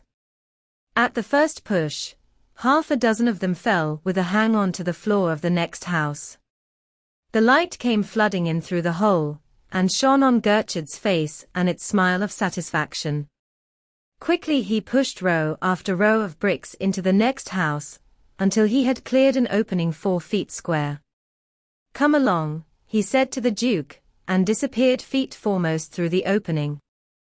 The Duke mounted the steps, and found himself looking into a large empty room of the exact size and shape of the drawing-room of Gentleman-Burglar, save that it had an ordinary modern fireplace instead of one of the antique pattern of that in which he stood. Its chimneypiece was a few inches below the opening. He stepped out onto the chimneypiece and dropped lightly to the floor. "Well," he said, looking back at the opening through which he had come. "That's an ingenious dodge." "Oh, it's common enough," said Gertrude. "Robberies at the big jewelers are sometimes worked by these means. But what is uncommon about it, and what at first sight put me off the track, is that these burglars had the cheek to pierce the wall with an opening large enough to enable them to remove the furniture of a house." "It's true," said the Duke. "The opening's as large as a good-sized window. Those burglars seem capable of everything, even of a first-class piece of mason's work. Oh, this has all been prepared a long while ago. But now I'm really on their track. And after all, I haven't really lost any time." Diuzzi wasted no time in making inquiries in Soho Street. He's been working all this side of the house. Gertrude drew up the blinds, opened the shutters, and let the daylight flood the dim room. He came back to the fireplace and looked down at the heap of bricks, frowning. "I made a mistake there," he said. "I ought to have taken those bricks down carefully, one by one." Quickly he took brick after brick from the pile, and began to range them neatly against the wall on the left. The Duke watched him for 2 or 3 minutes, then began to help him. It did not take them long, and under one of the last few bricks Gertrude found a fragment of a gilded picture frame. "Here's where they ought to have done their sweeping," he said, holding it up to the Duke. "I tell you what," said the Duke, "I shouldn't wonder if we found the furniture in this house still." "Oh, no, no," said Gertrude. "I tell you that Lupin would allow for myself or Ganimard being put in charge of the case, and he would know that we should find the opening in the chimney. The furniture was taken straight out into the side street onto which this house opens." He led the way out of the room onto the landing, and went down the dark staircase into the hall. He opened the shutters of the hall windows, and let in the light. Then he examined the hall. The dust lay thick on the tiled floor. Down the middle of it was a lane formed by many feet. The footprints were faint, but still plain in the layer of dust. Gertrude came back to the stairs and began to examine them. Halfway up the flight he stooped, and picked up a little spray of flowers. "Fresh," he said. "These have not been long plucked." "Salvias," said the Duke. "Salvias they are," said Gertrude. "Pink salvias, and there is only one gardener in France who has ever succeeded in getting this shade. Gentleman-Burglar's gardener at Charmerace. I'm a gardener myself." "Well, then, last night's burglars came from Charmerace." "They must have," said the Duke. "It looks like it," said Gertrude. "The Charolais," said the Duke. It looks like it, said Gertrude. It must be, said the Duke.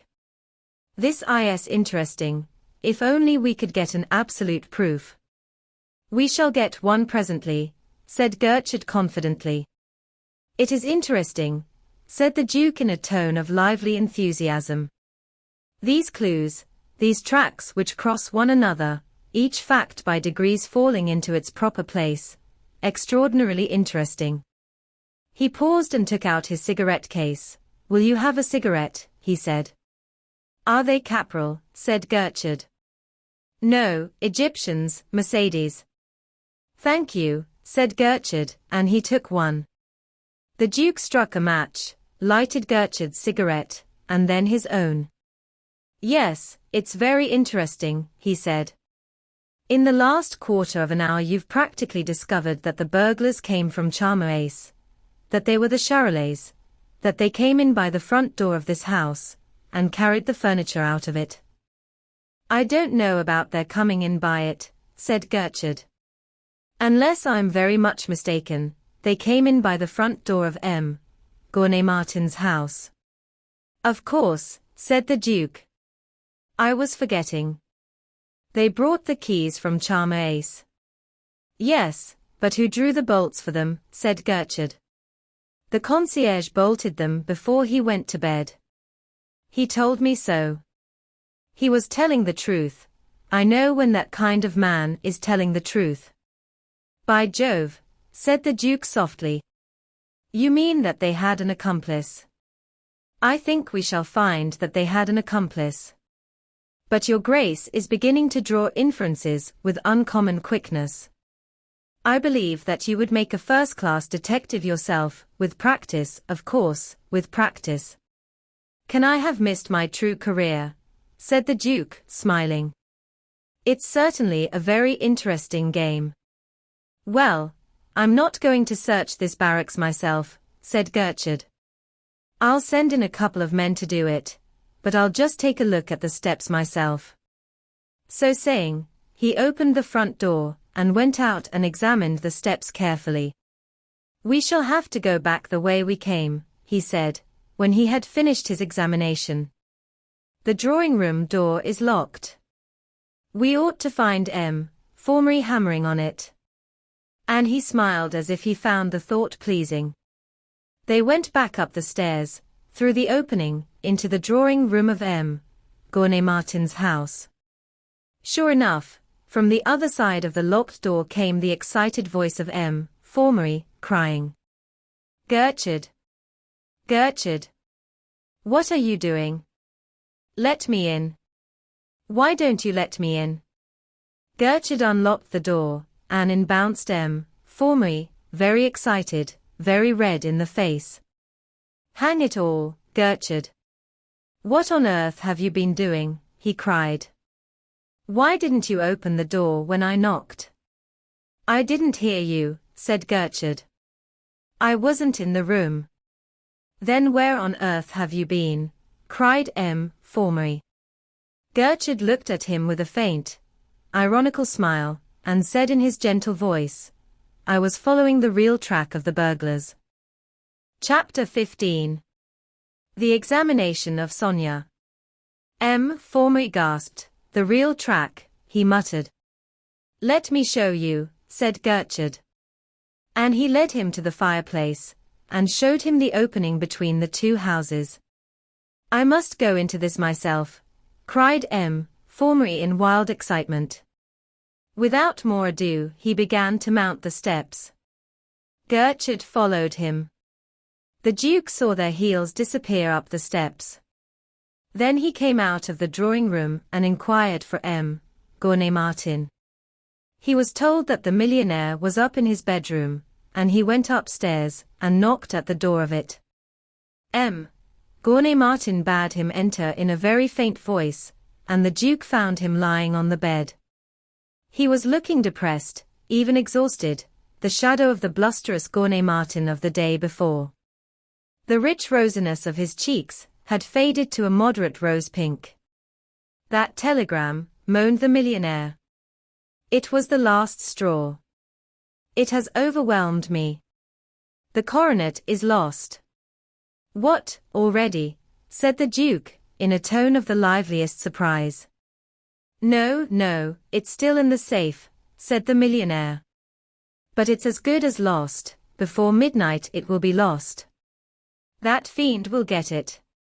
If it's in this safe now, it won't be lost before midnight, said the Duke. But are you sure it's there now? Look for yourself, said the millionaire, taking the key of the safe from his waistcoat pocket, and handing it to the Duke. The Duke opened the safe. The morocco case, which held the coronet, lay on the middle shell in front of him. He glanced at the millionaire, and saw that he had closed his eyes in the exhaustion of despair.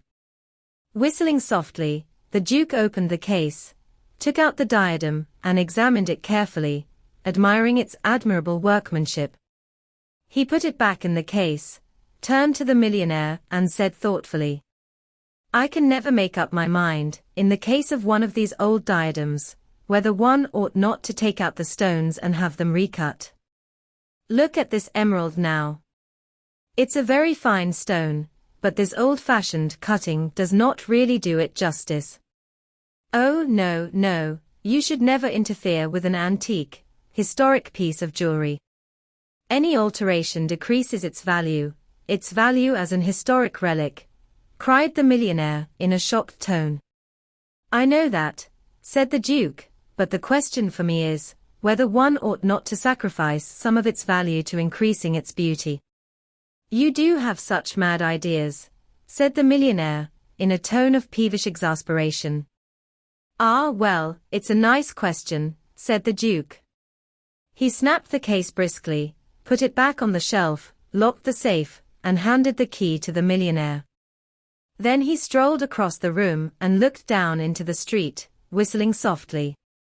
I think, I'll go home and get out of these motoring clothes. And I should like to have on a pair of boots that were a trifle less muddy, he said slowly. Gournay Martin sat up with a jerk and cried, for heaven's sake, don't you go and desert me, my dear chap.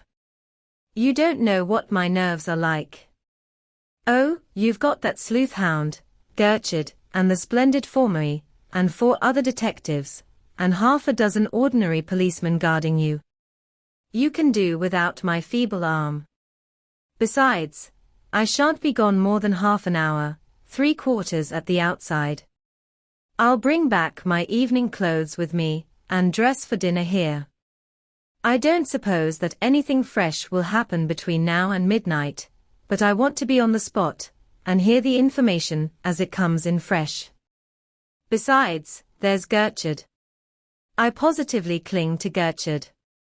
It's an education, though perhaps not a liberal education, to go about with him, said the Duke, and there was a subacid irony in his voice. Well, if you must, said Gournay Martin grumpily. Goodbye for the present, then, said the Duke. And he went out of the room and down the stairs. He took his motor cap from the hall table, and had his hand on the latch of the door, when the policeman in charge of it said, I beg your pardon, sir, but have you Gertrude's permission to leave the house? Gertrude's permission, said the Duke haughtily. What has Gertrude to do with me? I am the Duke of Charmerace. And he opened the door. It was Former's orders, your grace, stammered the policeman doubtfully. Former's orders, said the Duke, standing on the top step. Call me a taxicab, please. The concierge, who stood beside the policeman, ran down the steps and blew his whistle. The policeman gazed uneasily at the Duke, shifting his weight from one foot to the other, but he said no more. A taxicab came up to the door, the Duke went down the steps, stepped into it, and drove away. 3/4 of an hour later he came back, having changed into clothes more suited to a Paris drawing room. He went up to the drawing room, and there he found Gertrude, Formery, and the inspector, who had just completed their tour of inspection of the house next door, and had satisfied themselves that the stolen treasures were not in it. The inspector and his men had searched it thoroughly just to make sure, but, as Gertrude had foretold, the burglars had not taken the chance of the failure of the police to discover the opening between the two houses. Formery told the Duke about their tour of inspection at length. Gertrude went to the telephone and told the exchange to put him through to Charmace. He was informed that the trunk line was very busy, and that he might have to wait half an hour. The Duke inquired if any trace of the burglars, after they had left with their booty, had yet been found. Formery told him that, so far, the detectives had failed to find a single trace. Gertrude said that he had 3 men at work on the search, and that he was hopeful of getting some news before long. The layman is impatient in these matters, said Formery, with an indulgent smile. But we have learnt to be patient, after long experience. He proceeded to discuss with Gertrude the new theories, with which the discovery of the afternoon had filled his mind. None of them struck the Duke as being of great value, and he listened to them with a somewhat absent-minded air. The coming examination of Sonia weighed heavily on his spirit. Gertrude answered only in monosyllables to the questions and suggestions thrown out by Formery. It seemed to the Duke that he paid very little attention to him, that his mind was still working hard on the solution of the mystery, seeking the missing facts, which would bring him to the bottom of it. In the middle of one of Formery's more elaborate dissertations, the telephone bell rang. Gertrude rose hastily and went to it. They heard him say, "Is that Charmace? I want the gardener." "Out? When will he be back?" "Tell him to ring me up at Gournay Martin's house in Paris the moment he gets back." Detective Inspector Gertrude. Gertrude. Detective Inspector. He turned to them with a frown and said, "Of course, since I want him, the confounded gardener has gone out for the day. Still, it's of very little importance, a mere corroboration I wanted." And he went back to his seat and lighted another cigarette. Formery continued his dissertation. Presently Gertrude said, "You might go and see how Victoire is, Inspector, whether she shows any signs of waking." "What did the doctor say?" "The doctor said that she would not really be sensible and have her full wits about her much before 10 o'clock tonight," said the inspector, "but he went to examine her present condition." Formery proceeded to discuss the effects of different anesthetics.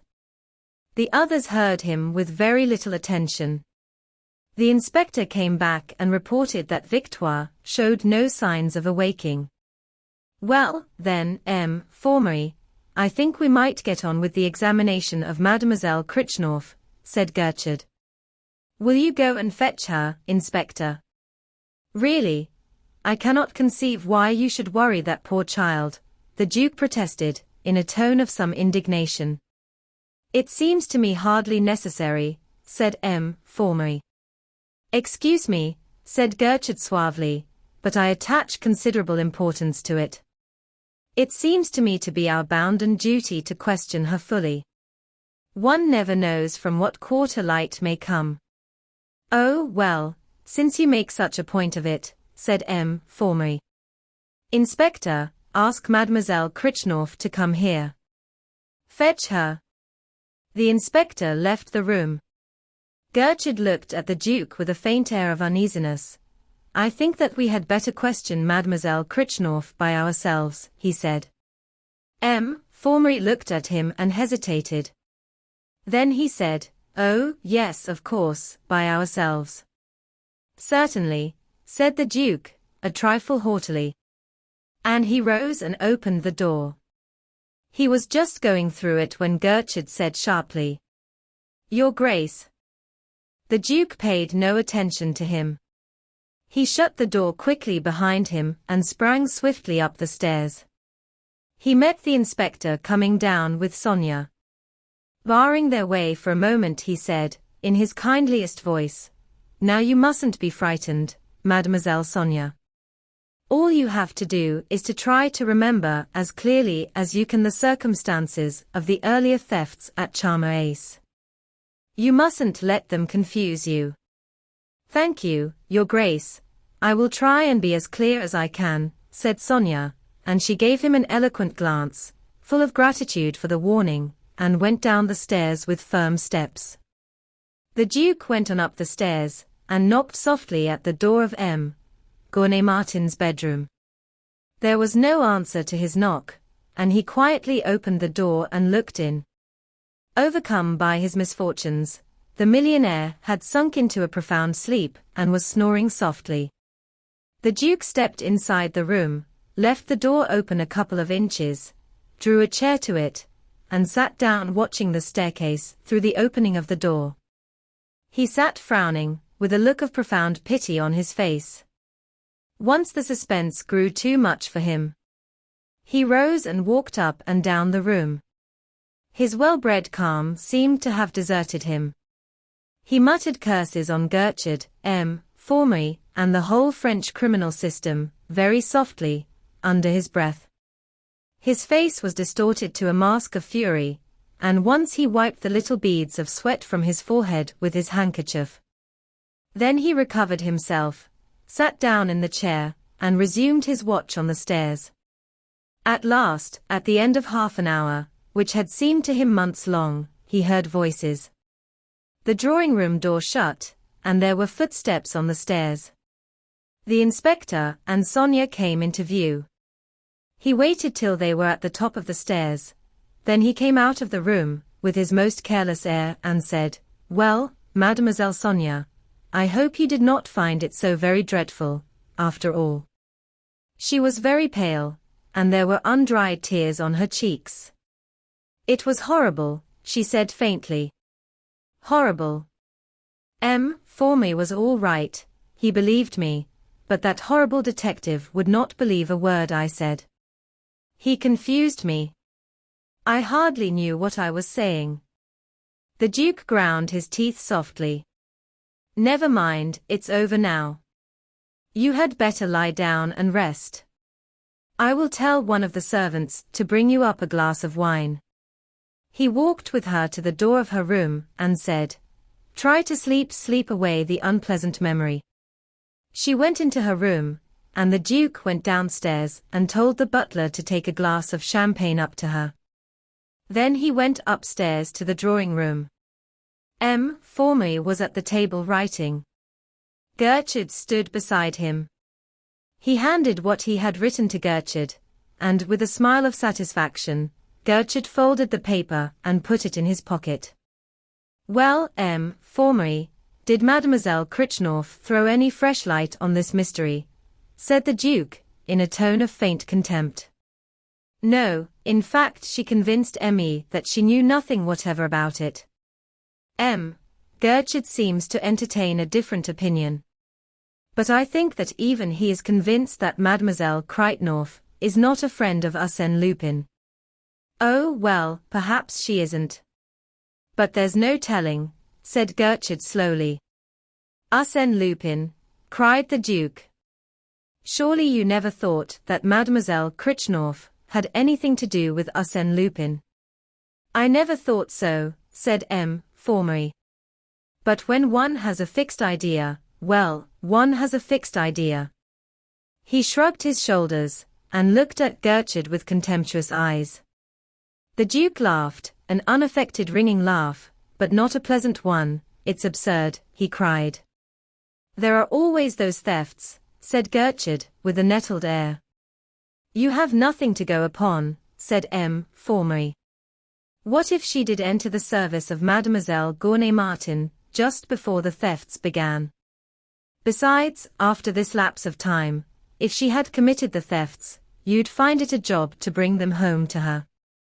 It's not a job worth your doing, anyhow. It's a job for an ordinary detective, Gertrude." "There's always the pendant," said Gertrude. "I am convinced that that pendant is in the house." "Oh, that stupid pendant. I wish I'd never given it to Mademoiselle Gounet-Martin," said the Duke lightly. I have a feeling that if I could lay my hand on that pendant, if I could find who has it, I should have the key to this mystery. The devil you would, said the Duke softly. That is odd. It is the oddest thing about this business I've heard yet.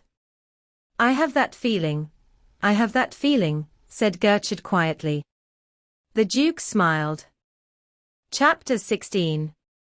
Victoire's Slip. They were silent. The Duke walked to the fireplace, stepped into it, and studied the opening.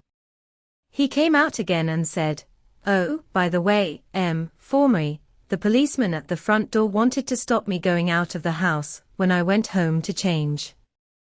I take it that Gertrude's prohibition does not apply to me." Of course not, Your Grace," said Formery quickly. "I saw that you had changed your clothes, Your Grace," said Gertrude. "I thought that you had done it here." "No," said the Duke, "I went home." The policeman protested, but he went no further, so I did not throw him into the middle of the street. "Whatever our station, we should respect the law," said Formery solemnly. "The Republican law, Formery." "I am a royalist," said the Duke, smiling at him. Formery shook his head sadly. "I was wondering," said the Duke, "about Gertrude's theory that the burglars were let in the front door of this house by an accomplice. Why, when they had this beautiful large opening, did they want a front door, too?" "I did not know that that was Gertrude's theory," said Formery, a trifle contemptuously. "Of course they had no need to use the front door." "Perhaps they had no need to use the front door," said Gertrude, "but after all, the front door was unbolted, and they did not draw the bolts to put us off the scent. Their false scent was already prepared." He waved his hand towards the window. "Moreover, you must bear in mind that that opening might not have been made when they entered the house. Suppose that, while they were on the other side of the wall, a brick had fallen onto the hearth and alarmed the concierge. We don't know how skillful they are, they might not have cared to risk it. I'm inclined to think, on the whole, that they did come in through the front door." Formery sniffed contemptuously. "Perhaps you're right," said the Duke. "But the accomplice?" "I think we shall know more about the accomplice when Victoire awakes," said Gertrude. "The family have such confidence in Victoire," said the Duke. "Perhaps Lupin has, too," said Gertrude grimly. "Always Lupin," said Formery contemptuously. There came a knock at the door, and a footman appeared on the threshold. He informed the Duke that Germaine had returned from her shopping expedition, and was awaiting him in her boudoir. He went to her, and tried to persuade her to put in a word for Sonia, and endeavor to soften Gertrude's rigor. She refused to do anything of the kind, declaring that, in view of the value of the stolen property, no stone must be left unturned to recover it. The police knew what they were doing. They must have a free hand. The Duke did not press her with any great vigor. He realized the futility of an appeal to a nature so shallow, so self-centered, and so lacking in sympathy. He took his revenge by teasing her about the wedding presents, which were still flowing in. Her father's business friends were still striving to outdo one another in the costliness of the jewelry they were giving her. The great houses of the Faubourg Saint-Germain were still refraining firmly from anything that savored of extravagance or ostentation.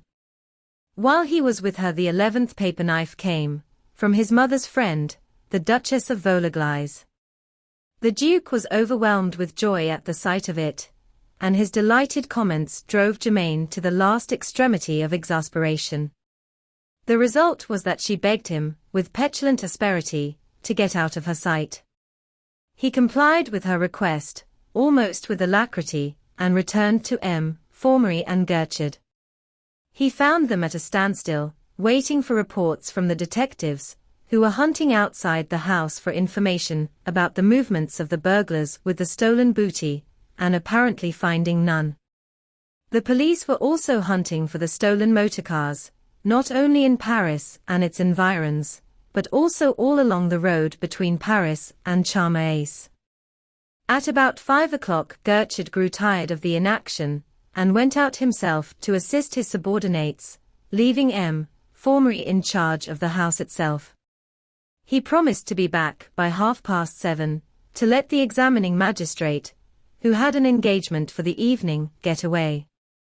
The Duke spent his time between the drawing-room, where M. Formery entertained him with anecdotes of his professional skill, and the boudoir, where Germaine was entertaining envious young friends who came to see her wedding presents. The friends of Germaine were always a little ill at ease in the society of the Duke, belonging as they did to that wealthy middle class, which has made France what she is. His indifference to the doings of the old friends of his family saddened them, and they were unable to understand his airy and persistent trifling. It seemed to them a discord in the cosmic tune. The afternoon wore away, and at 7:30 Gertrude had not returned. M. Formery waited for him, fuming, for 10 minutes, then left the house in charge of the inspector, and went off to his engagement. M. Gentleman-Burglar was entertaining 2 financiers and their wives, 2 of their daughters, and 2 friends of the Duke, the Baron de Vernon and the Comte de Vorvenus, at dinner that night. Thanks to the Duke, the party was of a liveliness to which the gorgeous dining-room had been very little used since it had been so fortunate as to become the property of M. Gentleman-Burglar. The millionaire had been looking forward to an evening of luxurious woe, deploring the loss of his treasures, giving their prices to his sympathetic friends. The Duke had other views, and they prevailed. After dinner the guests went to the smoking-room, since the drawing-rooms were in possession of Gertrude. Soon after 10 the Duke slipped away from them, and went to the detective. Gertrude's was not a face at any time full of expression, and all that the Duke saw on it was a subdued dullness. "Well, Gertrude," he said cheerfully, "what luck? Have any of your men come across any traces of the passage of the burglars with their booty?" "No, Your Grace. So far, all the luck has been with the burglars. For all that any one seems to have seen them, they might have vanished into the bowels of the earth through the floor of the cellars in the empty house next door. That means that they were very quick loading whatever vehicle they used with their plunder. I should think, myself, that they first carried everything from this house down into the hall of the house next door, and then, of course, they could be very quick getting them from hall to their van, or whatever it was. But still, someone saw that van, saw it drive up to the house, or waiting at the house, or driving away from it." "Is M. Formery coming back?" said the Duke. "Not tonight," said Gertrude. "The affair is in my hands now, and I have my own men on it, men of some intelligence, or, at any rate, men who know my ways, and how I want things done." "It must be a relief," said the Duke. "Oh no, I'm used to M. Formery, to all the examining magistrates in Paris, and in most of the big provincial towns. They do not really hamper me, and often I get an idea from them, for some of them are men of real intelligence. And others are not. I understand," said the Duke. The door opened and Bonavent, the detective, came in. "The housekeeper's awake, Gertrude," he said. "Good, bring her down here," said Gertrude. "Perhaps you'd like me to go," said the Duke. "Oh no," said Gertrude. "If it would interest you to hear me question her, please stay." Bonavent left the room. The Duke sat down in an easy chair, and Gertrude stood before the fireplace. "M. Formery told me, when you were out this afternoon, that he believed this housekeeper to be quite innocent," said the Duke idly. "There is certainly one innocent in this affair," said Gertrude, grinning. "Who is that?" said the Duke. "The examining magistrate," said Gertrude. The door opened, and Bonavent brought Victoire in. She was a big, middle-aged woman, with a pleasant, cheerful, ruddy face, black-haired, with sparkling brown eyes, which did not seem to have been at all dimmed by her long, drugged sleep. She looked like a well-to-do farmer's wife, a buxom, good-natured, managing woman. As soon as she came into the room, she said quickly, "I wish, Mr. Inspector, your man would have given me time to put on a decent dress. I must have been sleeping in this one ever since those rascals tied me up and put that smelly handkerchief over my face. I never saw such a nasty-looking crew as they were in my life." "How many were there, Madame Victoire?" said Gertrude. "Dozens. The house was just swarming with them. I heard the noise. I came downstairs, and on the landing outside the door here, one of them jumped on me from behind and nearly choked me, to prevent me from screaming, I suppose." "And they were a nasty-looking crew, were they?" said Gertrude. "Did you see their faces?" "No, I wish I had. I should know them again if I had, but they were all masked," said Victoire. "Sit down, Madame Victoire. There's no need to tire you," said Gertrude. And she sat down on a chair facing him. "Let's see, you sleep in one of the top rooms, Madame Victoire. It has a dormer window, set in the roof, hasn't it?" said Gertrude, in the same polite, pleasant voice. "Yes, yes. But what has that got to do with it?" said Victoire. "Please answer my questions," said Gertrude sharply. "You went to sleep in your room. Did you hear any noise on the roof?" "On the roof? How should I hear it on the roof? There wouldn't be any noise on the roof," said Victoire. "You heard nothing on the roof," said Gertrude. "No, the noise I heard was down here," said Victoire. "Yes, and you came down to see what was making it. And you were seized from behind on the landing, and brought in here," said Gertrude. "Yes, that's right," said Madame Victoire. "And were you tied up and gagged on the landing, or in here?" said Gertrude. "Oh, I was caught on the landing, and pushed in here, and then tied up," said Victoire. "I'm sure that wasn't one man's job," said Gertrude, looking at her vigorous figure with admiring eyes. "You may be sure of that," said Victoire. "It took 4 of them, and at least 2 of them have some nice bruises on their shins to show for it." "I'm sure they have. And it serves them jolly well right," said Gertrude, in a tone of warm approval. "And, I suppose, while those 4 were tying you up the others stood round and looked on?" "Oh no, they were far too busy for that," said Victoire. "What were they doing?" said Gertrude. "They were taking the pictures off the walls and carrying them out of the window down the ladder," said Victoire. Gertrude's eyes flickered towards the Duke, but the expression of earnest inquiry on his face never changed. "Now, tell me, did the man who took a picture from the walls carry it down the ladder himself, or did he hand it through the window to a man who was standing on the top of a ladder ready to receive it?" he said.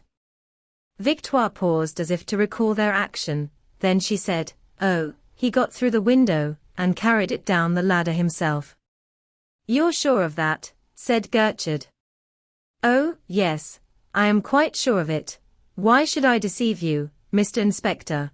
said Victoire quickly, and the Duke saw the first shadow of uneasiness on her face. "Of course not," said Gertrude. "And where were you?" "Oh, they put me behind the screen." No, where were you when you came into the room?" "I was against the door," said Victoire. "And where was the screen?" said Gertrude. "Was it before the fireplace?" "No, it was on one side, the left-hand side," said Victoire. "Oh, will you show me exactly where it stood?" said Gertrude.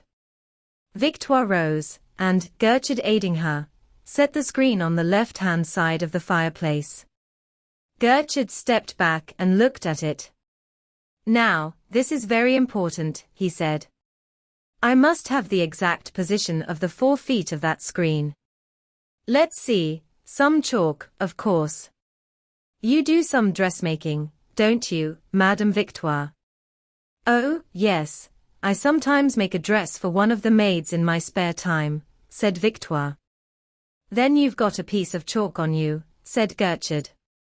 Oh, yes, said Victoire, putting her hand to the pocket of her dress. She paused, took a step backwards, and looked wildly round the room, while the color slowly faded in her ruddy cheeks. What am I talking about?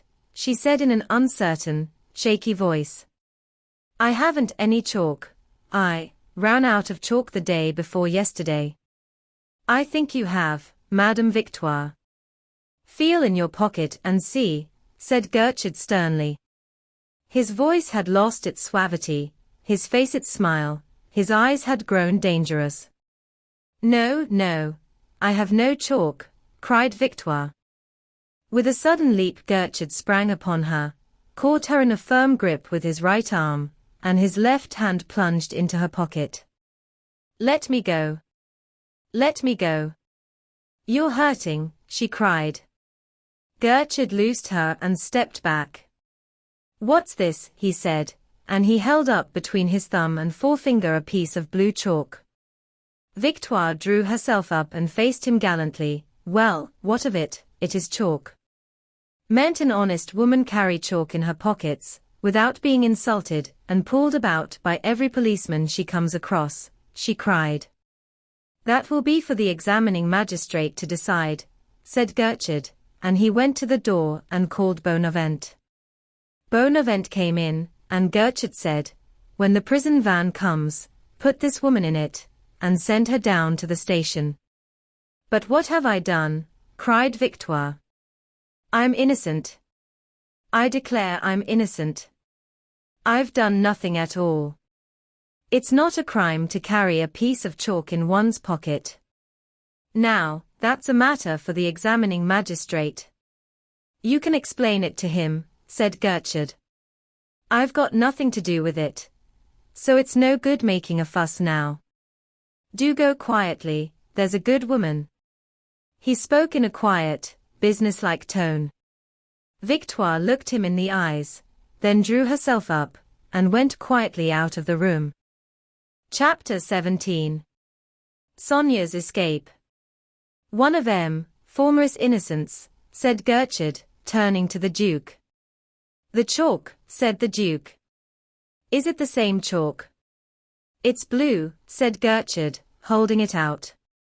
The same as that of the signatures on the walls. Add that fact to the woman's sudden realization of what she was doing, and you'll see that they were written with it. It is rather a surprise, said the Duke. To look at her you would think that she was the most honest woman in the world. Ah, you don't know Lupin, Your Grace, said Gertrude. He can do anything with women, and they'll do anything for him. And, what's more, as far as I can see, it doesn't make a scrap of difference whether they are honest or not.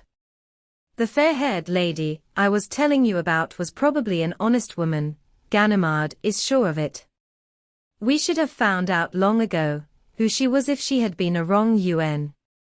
And Ganimard also swears that when he arrested Lupin on board the Provence some woman, some ordinary, honest woman among the passengers, carried away Lady Garland's jewels, which he had stolen, and was bringing to America, and along with them a matter of £800, which he had stolen from a fellow passenger on the voyage.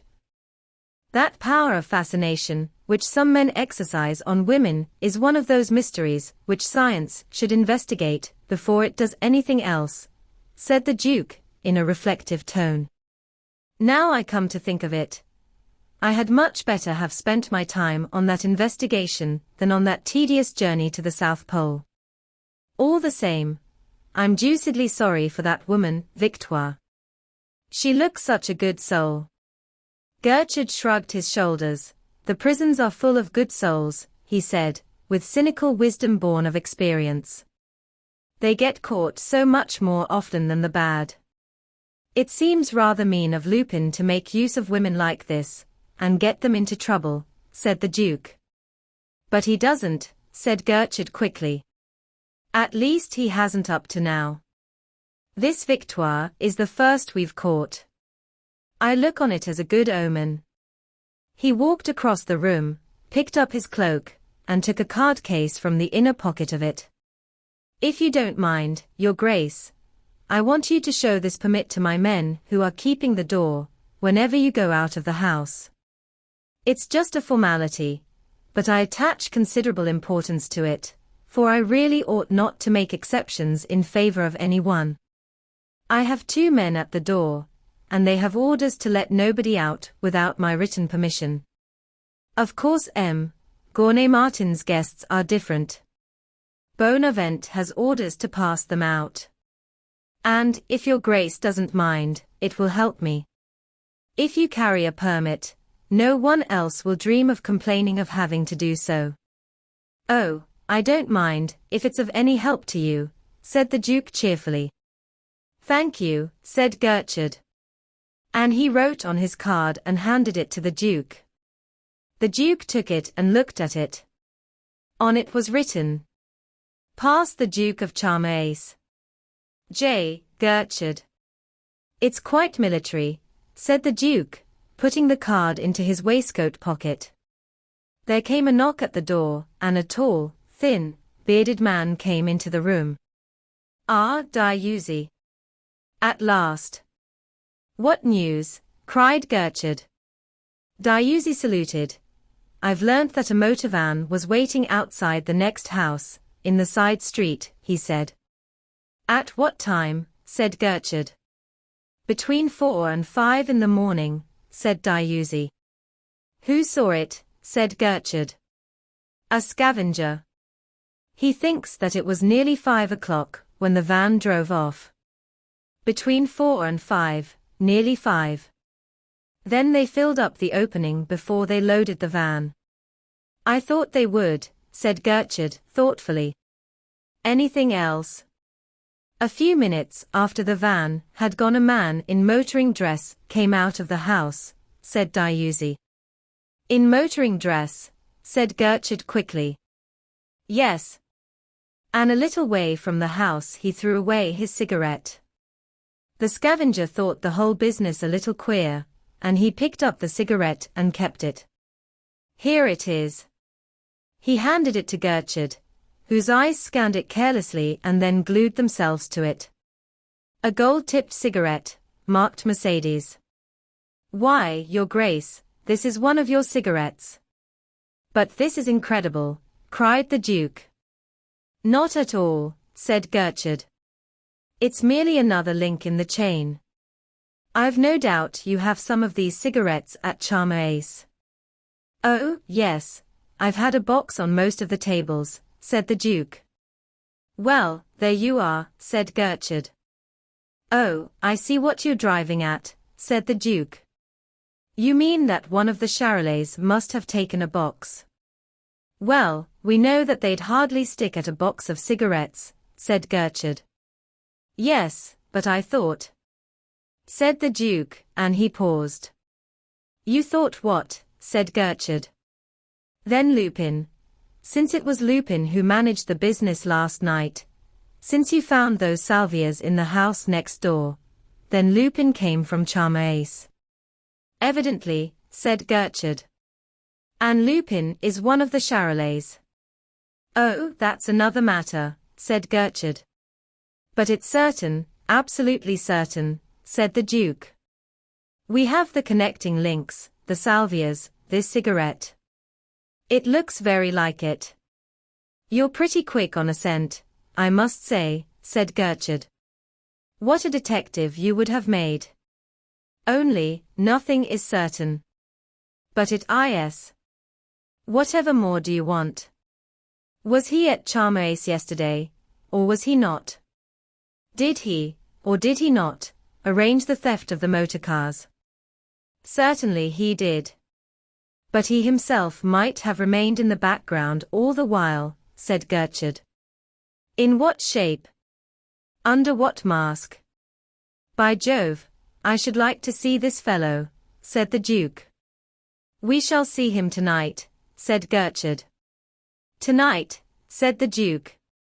Of course we shall, for he will come to steal the coronet between 11:45 and midnight, said Gertrude. Never, said the Duke. You don't really believe that he'll have the cheek to attempt such a mad act? Ah, you don't know this man, Your Grace, his extraordinary mixture of coolness and audacity. It's the danger that attracts him. He throws himself into the fire, and he doesn't get burnt. For the last 10 years I've been saying to myself, here we are, this time I've got him. At last I'm going to nab him. But I've said that day after day, said Gertrude, and he paused. Well, said the Duke. Well, the days pass, and I never nab him. Oh, he is thick, I tell you. He's a joker, he is, a regular artist. He ground his teeth, the damned thief. The Duke looked at him, and said slowly, then you think that tonight Lupin? You've followed the scent with me, Your Grace, Gertrude interrupted quickly and vehemently. We've picked up each clue together. You've almost seen this man at work. You've understood him. Isn't a man like this, I ask you, capable of anything? He is, said the Duke with conviction. Well, then, said Gertrude. Perhaps you're right, said the Duke. Gertrude turned to Dionysi and said, in a quieter voice, and when the scavenger had picked up the cigarette, did he follow the motorist? Yes, he followed him for about 100 yards. He went down into Soho Street, and turned westwards. Then a motorcar came along, he got into it, and went off. What kind of a motorcar, said Gertrude. A big car, and dark red in color, said Dionysi. The limousine, cried the Duke. That's all I've got so far, sir, said Dionysi. Well, off you go, said Gertrude. Now that you've got started, you'll probably get something else before very long. Dionysi saluted and went. Things are beginning to move, said Gertrude cheerfully. First Victoire, and now this motor van. They are indeed, said the Duke. After all, it ought not to be very difficult to trace that motor van, said Gertrude, in a musing tone. At any rate, its movements ought to be easy enough to follow up till about 6.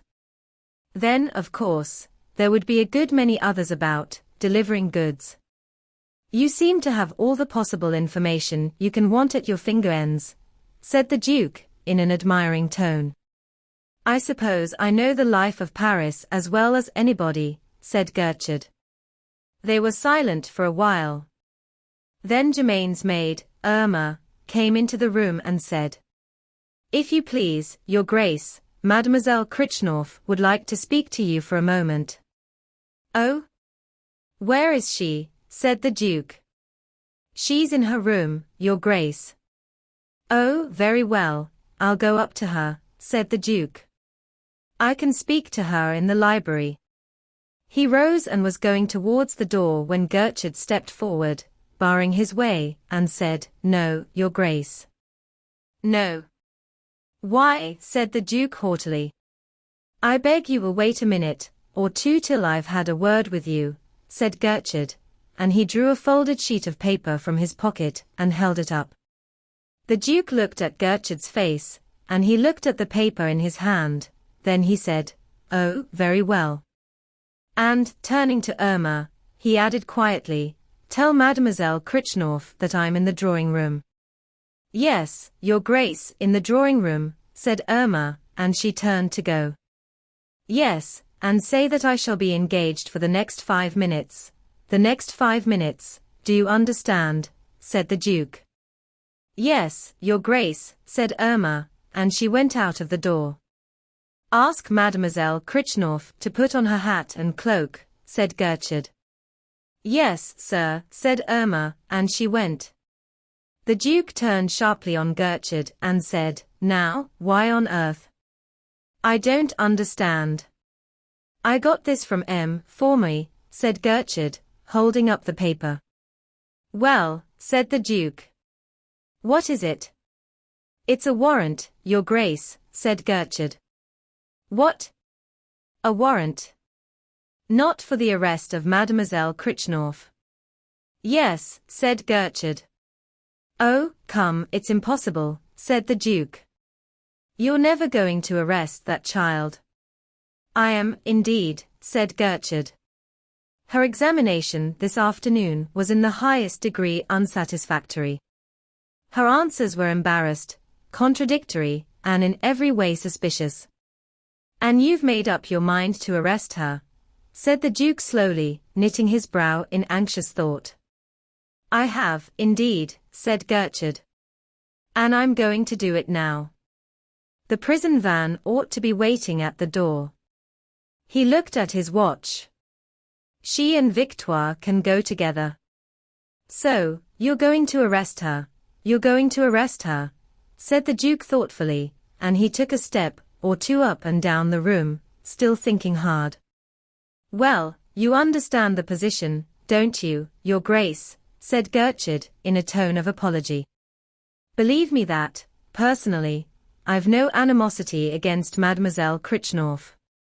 In fact, the child attracts me. Yes, said the Duke softly, in a musing tone.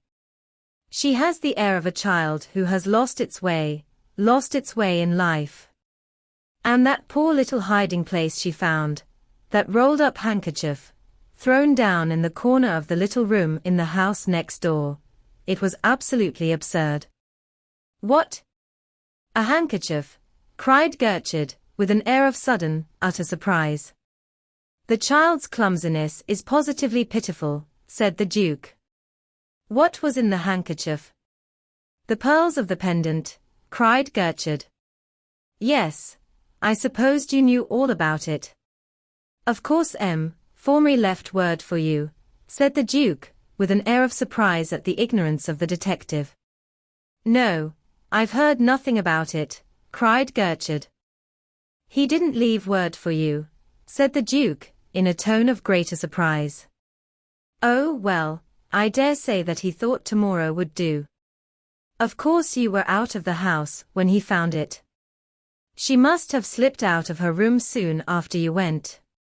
He found a handkerchief belonging to Mademoiselle Krichnoff.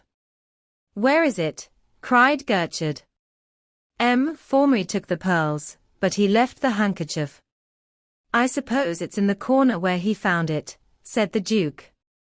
He left the handkerchief, cried Gertrude. If that isn't just like the fool. He ought to keep hens, it's all he's fit for. He ran to the fireplace, seized the lantern, and began lighting it. Where is the handkerchief? He cried. In the left-hand corner of the little room on the right on the second floor. But if you're going to arrest Mademoiselle Krichnoff, why are you bothering about the handkerchief? It can't be of any importance, said the Duke. I beg your pardon, said Gertrude. But it is. But why, said the Duke. I was arresting Mademoiselle Krichnoff all right, because I had a very strong presumption of her guilt. But I hadn't the slightest proof of it, said Gertrude. What? Cried the Duke, in a horrified tone. No, you've just given me the proof, and since she was able to hide the pearls in the house next door, she knew the road which led to it.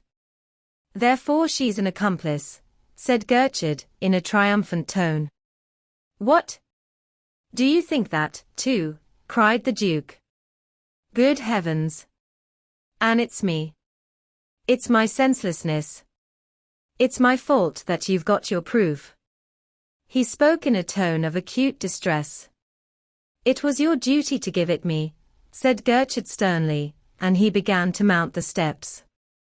Shall I come with you? I know where the handkerchief is, said the Duke quickly. No, thank you, Your Grace, said Gertrude. I prefer to go alone. You'd better let me help you, said the Duke. No, Your Grace, said Gertrude firmly. I must really insist, said the Duke. No, no, no, said Gertrude vehemently, with stern decision. It's no use your insisting, Your Grace. I prefer to go alone. I shall only be gone a minute or two. Just as you like, said the Duke stiffly. The legs of Gertrude disappeared up the steps. The Duke stood listening with all his ears. Directly he heard the sound of Gertrude's heels on the floor. When he dropped from the chimney piece of the next room, he went swiftly to the door, opened it, and went out. Bonavent was sitting on the chair on which the young policeman had sat during the afternoon. Sonia, in her hat and cloak, was halfway down the stairs. The Duke put his head inside the drawing-room door, and said to the empty room, "Here is Mademoiselle Critchnorth, Gertrude." He held open the door.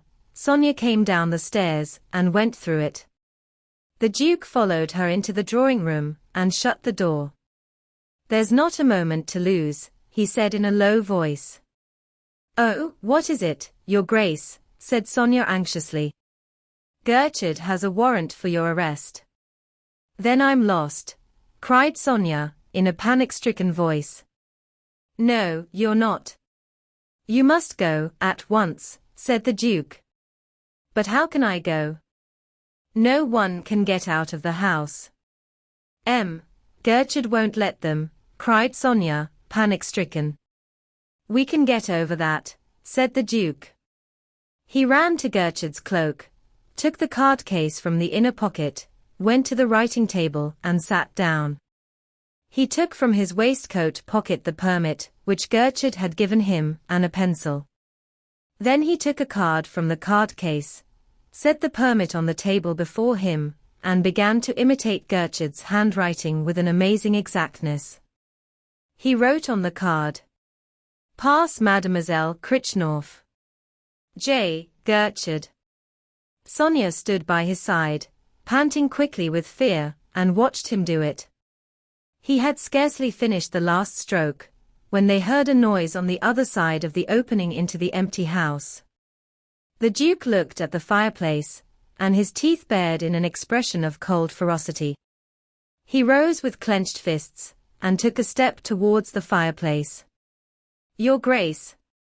Your Grace!" called the voice of Gertrude. "What is it?" answered the Duke quietly. "I can't see any handkerchief," said Gertrude. "Didn't you say it was in the left-hand corner of the little room on the right?" "I told you you'd better let me come with you, and find it," said the Duke, in a tone of triumph. "It's in the right-hand corner of the little room on the left." "I could have sworn you said the little room on the right," said Gertrude. They heard his footfalls die away. "Now, you must get out of the house quickly," said the Duke. "Show this card to the detectives at the door, and they'll pass you without a word." He pressed the card into her hand. But, this card," stammered Sonia. "There's no time to lose," said the Duke. "But this is madness," said Sonia. "When Gertrude finds out about this card, that you...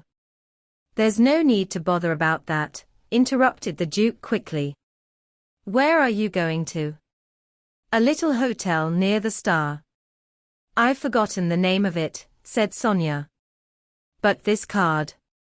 "Has it a telephone?" said the Duke. "Yes, number 555, Central," said Sonia. "If I haven't telephoned to you before 8:30 tomorrow morning, come straight to my house," said the Duke, scribbling the telephone number on his shirt cuff. Yes, said Sonia. "But this card. When Gertrude knows, when he discovers." "Oh, I can't let you get into trouble for me." "I shan't." "But go," said the Duke, and he slipped his right arm round her and drew her to the door. "Oh, how good you are to me," said Sonia softly. The Duke's other arm went round her, he drew her to him and their lips met. He loosed her, and opened the door, saying loudly, "You're sure you won't have a cab, Mademoiselle Critchnorth?" No, thank you, Your Grace." "Good night," said Sonia. And she went through the door with a transfigured face. Chapter 18.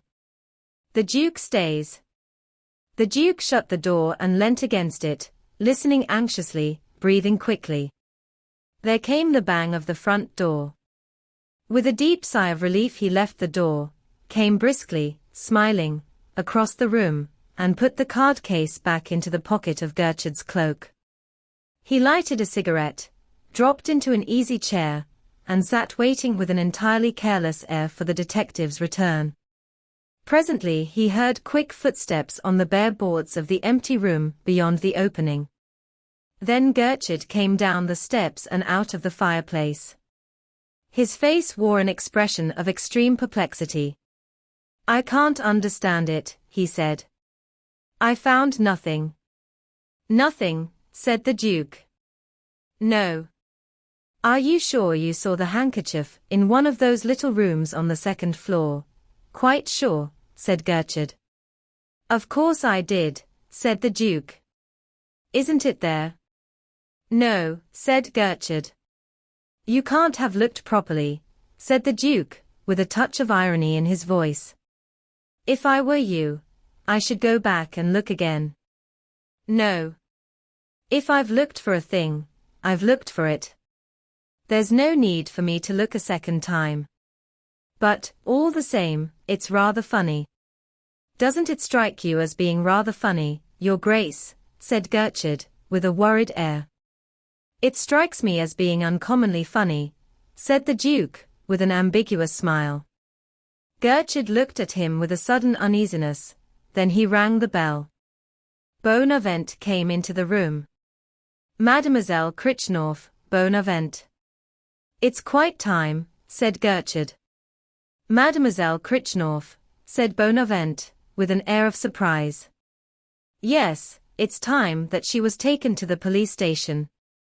"Mademoiselle Critchnorf has gone, sir," said Bonavent, in a tone of quiet remonstrance. "Gone? What do you mean by gone?" said Gertrude. "Gone, sir, gone," said Bonavent patiently. "But you're mad." "Mad?" cried Gertrude. "No, I'm not mad," said Bonavent. "Gone." "But who let her go?" cried Gertrude.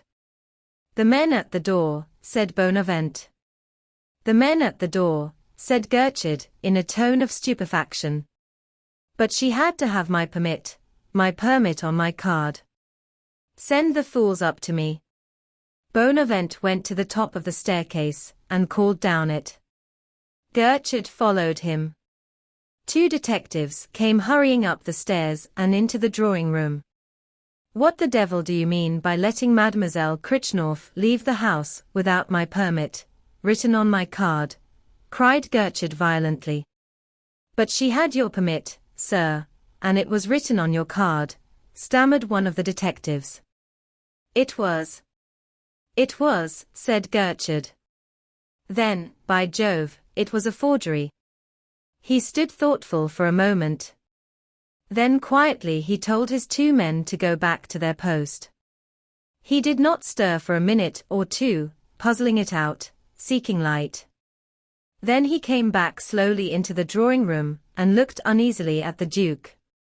The Duke was sitting in his easy chair, smoking a cigarette with a listless air. Gertrude looked at him, almost as if he now saw him for the first time. "Well," said the Duke, "have you sent that poor child off to prison?" "If I'd done a thing like that I don't think I should sleep very well, Gertrude. That poor child has just escaped, by means of a forged permit," said Gertrude very glumly. "By Jove, I am glad to hear that," cried the Duke. "You'll forgive my lack of sympathy, Gertrude, but she was such a child." "Not too young to be Lupin's accomplice," said Gertrude dryly. "You really think she is?" said the Duke, in a tone of doubt. "I'm sure of it," said Gertrude with decision, then he added slowly, with a perplexed air. "But how could she get that forged permit?" The Duke shook his head, and looked as solemn as an owl. Gertrude looked at him uneasily, went out of the drawing room, and shut the door. "How long has Mademoiselle Critchnorf been gone?" he said to Bonavent. "Not much more than 5 minutes," said Bonavent. She came out from talking to you in the drawing room. Talking to me in the drawing room, exclaimed Gertrude. Yes, said Bonavent. She came out and went straight down the stairs and out of the house. A faint, sighing gasp came from Gertrude's lips. He dashed into the drawing room, crossed the room quickly to his cloak, picked it up, took the card case out of the pocket, and counted the cards in it. Then he looked at the Duke. The Duke smiled at him, a charming smile, almost caressing. There seemed to be a lump in Gertrude's throat. He swallowed it loudly. He put the card case into the breast pocket of the coat he was wearing. Then he cried sharply, Bonavent. Bonavent.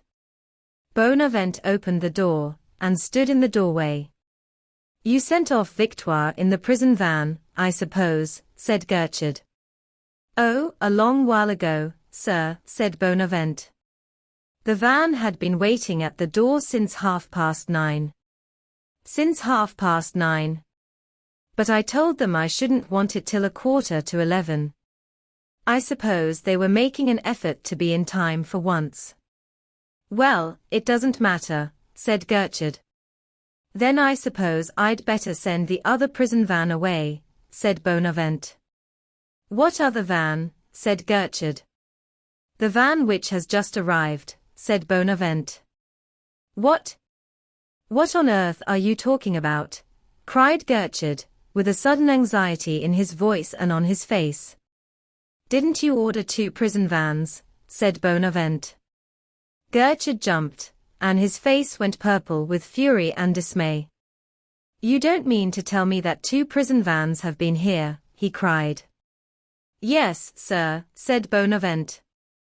Damnation, cried Gertrude. In which of them did you put Victoire?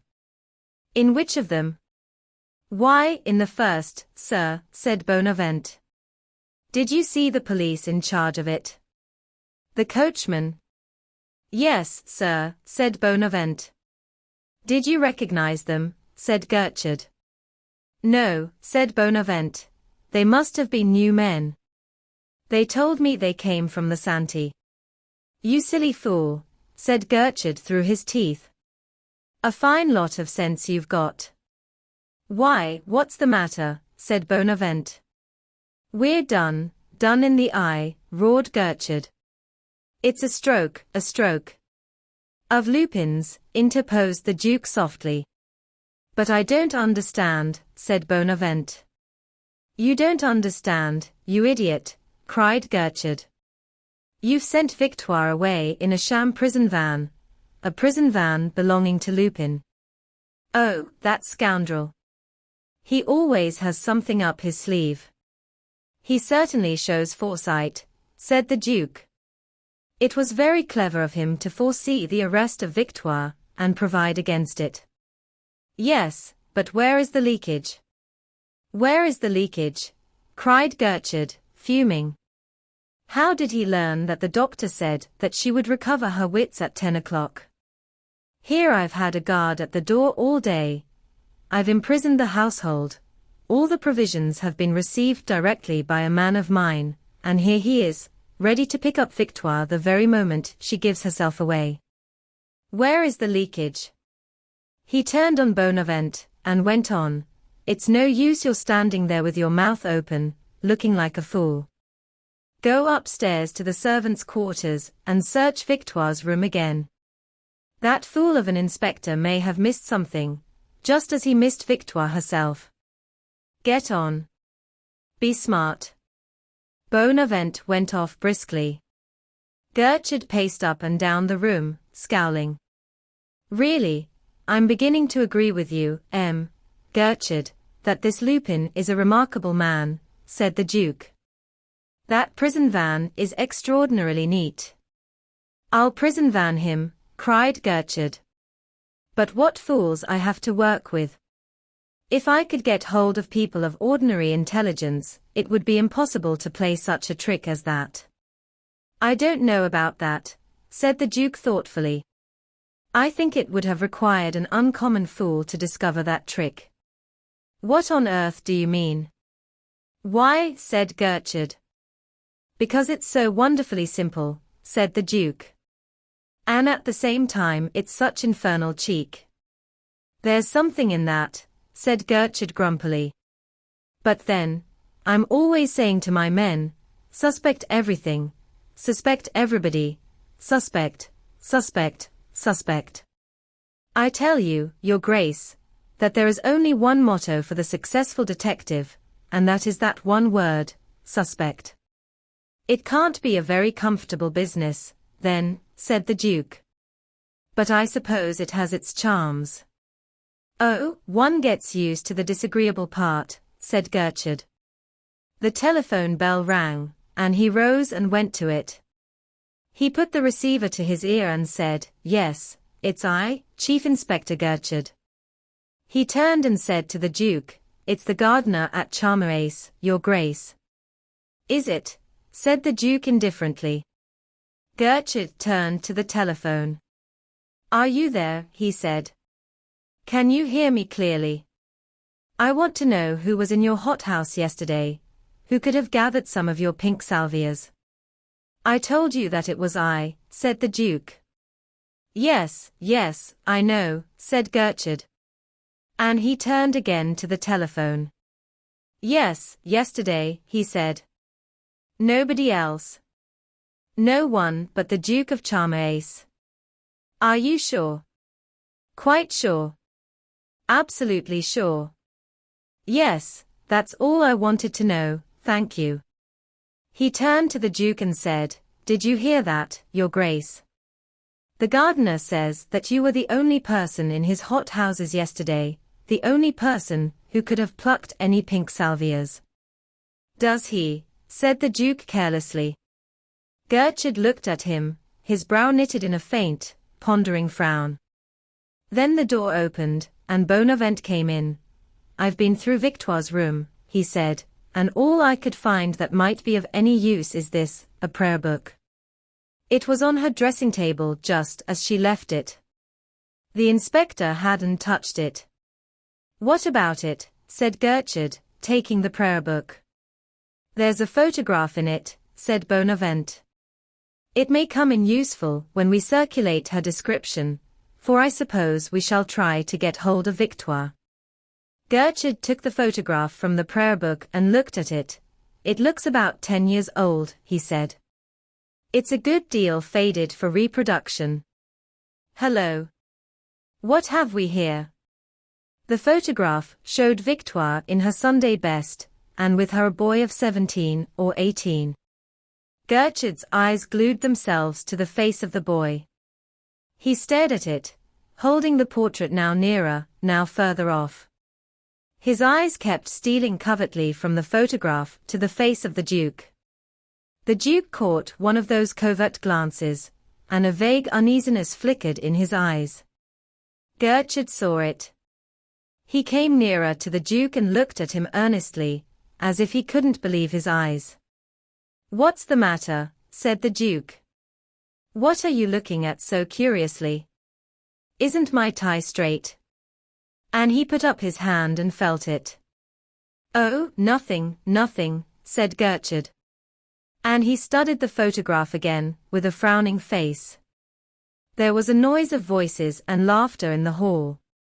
Those people are going, said the Duke. I must go down and say goodbye to them. And he rose and went out of the room.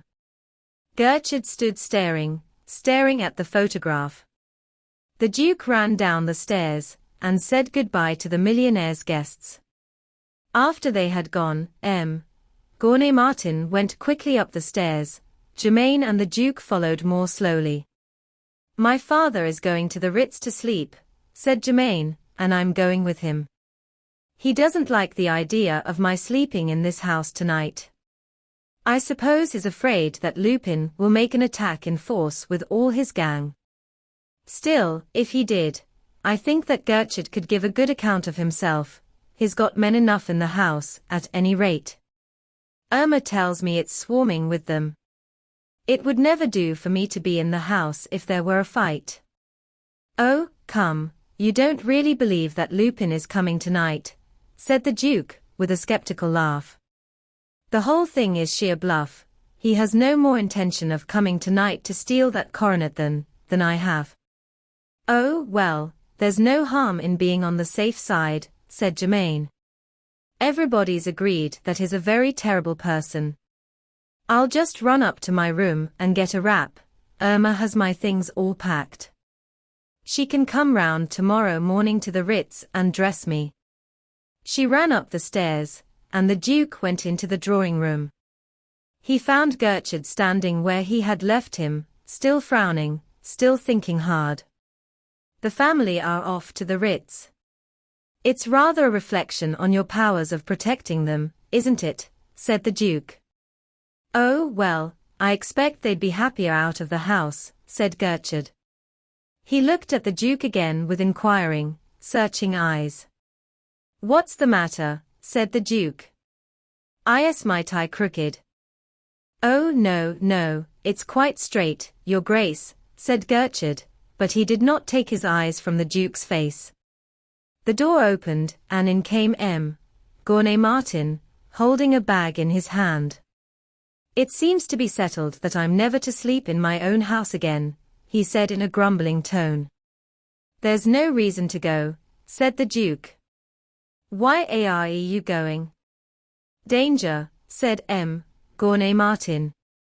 You read Lupin's telegram. I shall come tonight between 11:45 and midnight to take the coronet.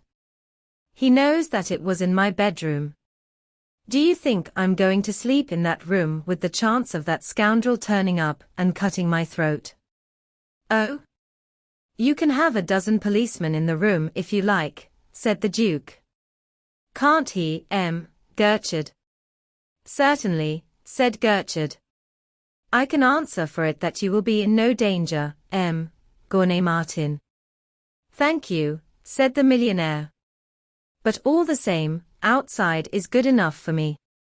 Germaine came into the room, cloaked and ready to start. For once in a way you are ready first, Papa, she said. Are you coming, Jack?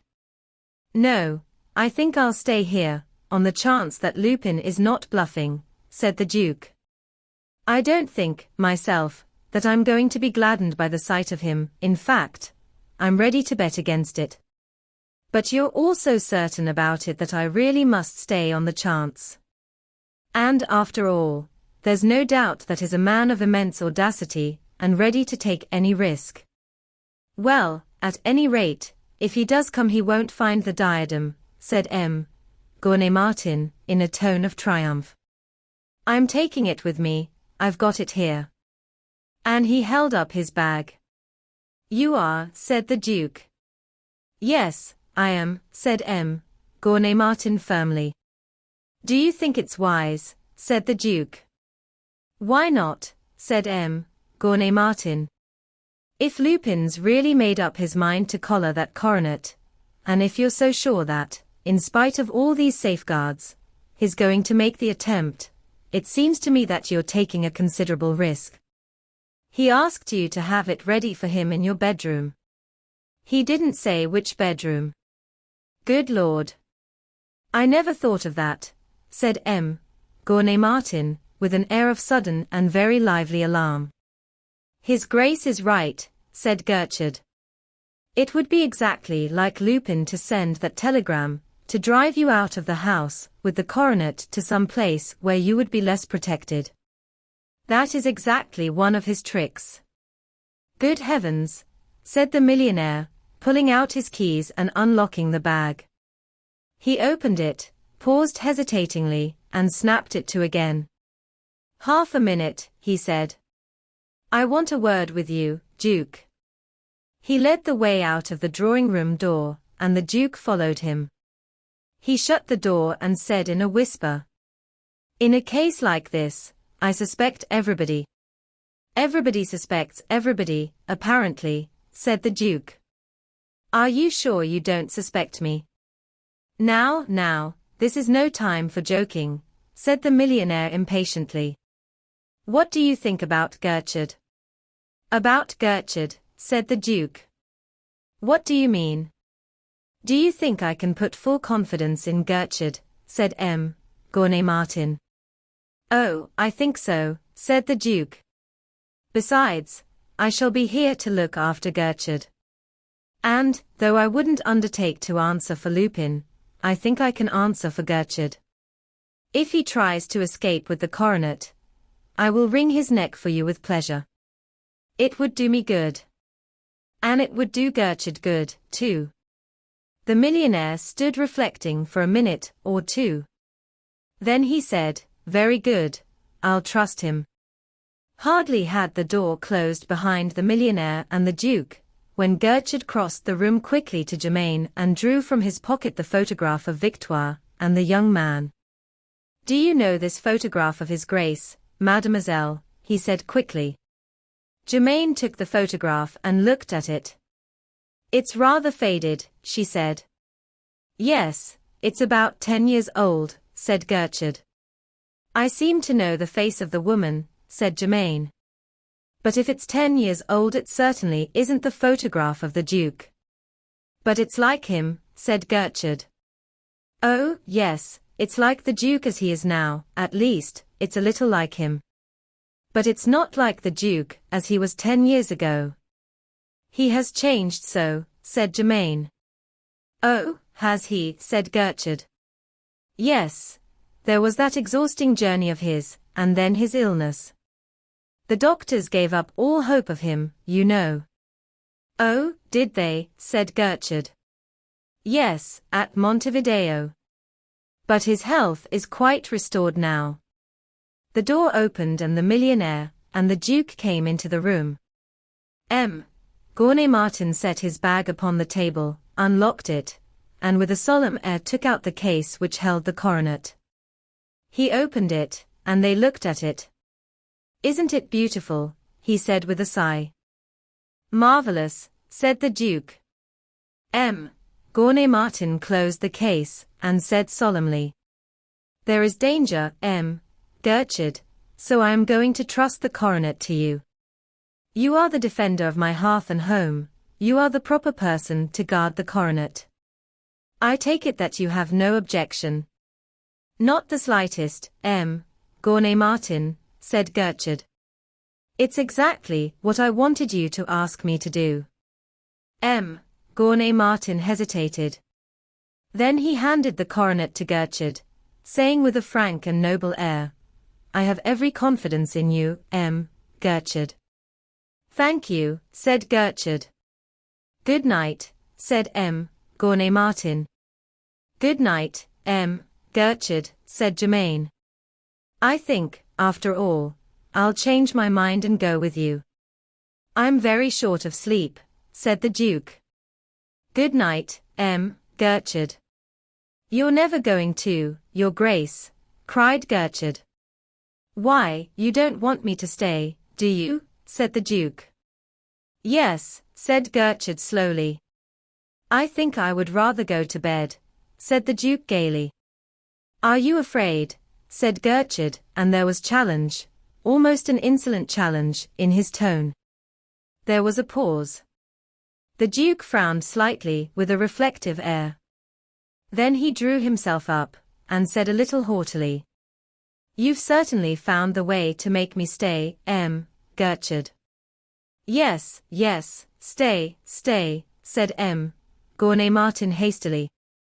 It's an excellent idea, excellent. You're the very man to help Gertrude, Duke. You're an intrepid explorer, used to danger and resourceful, absolutely fearless. Do you really mean to say you're not going home to bed, Jack? Said Germain, disregarding her father's wish with her usual frankness. No, I'm going to stay with Gertrude, said the Duke slowly. Well, you will be fresh to go to the princess's tomorrow night, said Germain petulantly. You didn't get any sleep at all last night, you couldn't have. You left Charmeres at 8 o'clock, you were motoring all the night, and only got to Paris at 6 o'clock this morning. Motoring all night, from 8 o'clock to 6, muttered Gertrude under his breath. Oh, that will be all right, said the Duke carelessly. This interesting affair is to be over by midnight, isn't it? Well, I warn you that, tired or fresh, you will have to come with me to the princess's tomorrow night. All Paris will be there, all Paris, that is, who are in Paris. Oh, I shall be fresh enough, said the Duke. They went out of the drawing room and down the stairs, all four of them. There was an alert readiness about Gertrude, as if he were ready to spring. He kept within a foot of the Duke right to the front door. The detective in charge opened it, and they went down the steps to the taxicab which was awaiting them. The Duke kissed Germaine's fingers and handed her into the taxicab. Martin paused at the cab door, and turned and said, with a pathetic air, "Am I never to sleep in my own house again?" He got into the cab and drove off. The Duke turned and came up the steps, followed by Gertrude. In the hall he took his opera hat and coat from the stand and went upstairs.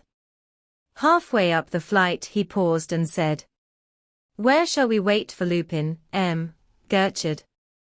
In the drawing room, or in Martin's bedroom?" "Oh, the drawing room," said Gertrude. "I think it very unlikely that Lupin will look for the coronet in Martin's bedroom. He would know very well that that is the last place to find it now." The Duke went on into the drawing room. At the door Gertrude stopped and said, "I will just go and post my men, Your Grace." "Very good," said the Duke, and he went into the drawing room. He sat down, lighted a cigarette, and yawned. Then he took out his watch and looked at it. "Another 20 minutes, he said. Chapter 19. The Duke Goes. When Gertrude joined the Duke in the drawing room, he had lost his calm air and was looking more than a little nervous. He moved about the room uneasily, fingering the bric-a-brac, glancing at the Duke and looking quickly away from him again. Then he came to a standstill on the hearthrug with his back to the fireplace. "Do you think it's quite safe to stand there, at least with your back to the hearth? If Lupin dropped through that opening suddenly, he'd catch you from behind before you could wink twice," said the Duke, in a tone of remonstrance. "There would always be Your Grace to come to my rescue," said Gertrude, and there was an ambiguous note in his voice, while his piercing eyes now rested fixed on the Duke's face. They seemed never to leave it. They explored and explored it. "It's only a suggestion," said the Duke. "This is rather nervous work, don't you know?" "Yes, and of course you're hardly fit for it," said Gertrude. "If I'd known about your breakdown in your car last night, I should have hesitated about asking you." "A breakdown?" interrupted the Duke. "Yes, you left Charmeuse at 8 o'clock last night. And you only reached Paris at 6 this morning. You couldn't have had a very high-power car," said Gertrude. "I had a 100 HP car," said the Duke. "Then you must have had a devil of a breakdown," said Gertrude. "Yes, it was pretty bad, but I've known worse," said the Duke carelessly. "It lost me about 3 hours, at least 3 hours. I'm not a first-class repairer, though I know as much about an engine as most motorists." "And there was nobody there to help you repair it," said Gertrude. "No, Martin could not let me have his chauffeur to drive me to Paris, because he was keeping him to help guard the chateau. And of course there was nobody on the road, because it was 2 o'clock in the morning." "Yes, there was no one," said Gertrude slowly. "Not a soul," said the Duke. "It was unfortunate," said Gertrude, and there was a note of incredulity in his voice. "My having to repair the car myself," said the Duke. "Yes, of course," said Gertrude, hesitating a little over the assent. The Duke dropped the end of his cigarette into a tray, and took out his case. He held it out towards Gertrude and said, "A cigarette? Or perhaps you prefer your Capril?" "Yes, I do, but all the same I'll have one," said Gertrude, coming quickly across the room. And he took a cigarette from the case, and looked at it. All the same, all this is very curious, he said in a new tone, a challenging, menacing, accusing tone. What? Said the Duke, looking at him curiously. Everything, your cigarettes, the salvias, the photograph that Bonavent found in Victoire's prayer book, that man in motoring dress, and finally, your breakdown, said Gertrude, and the accusation and the threat rang clearer. The Duke rose from his chair quickly and said haughtily, in icy tones, Gertrude. You've been drinking. He went to the chair on which he had set his overcoat and his hat, and picked them up. Gertrude sprang in front of him, barring his way, and cried in a shaky voice, No, don't go. You mustn't go. What do you mean? Said the Duke, and paused. What do you mean? Gertrude stepped back, and ran his hand over his forehead. He was very pale, and his forehead was clammy to his touch. No. I beg your pardon. I beg your pardon, Your Grace. I must be going mad, he stammered.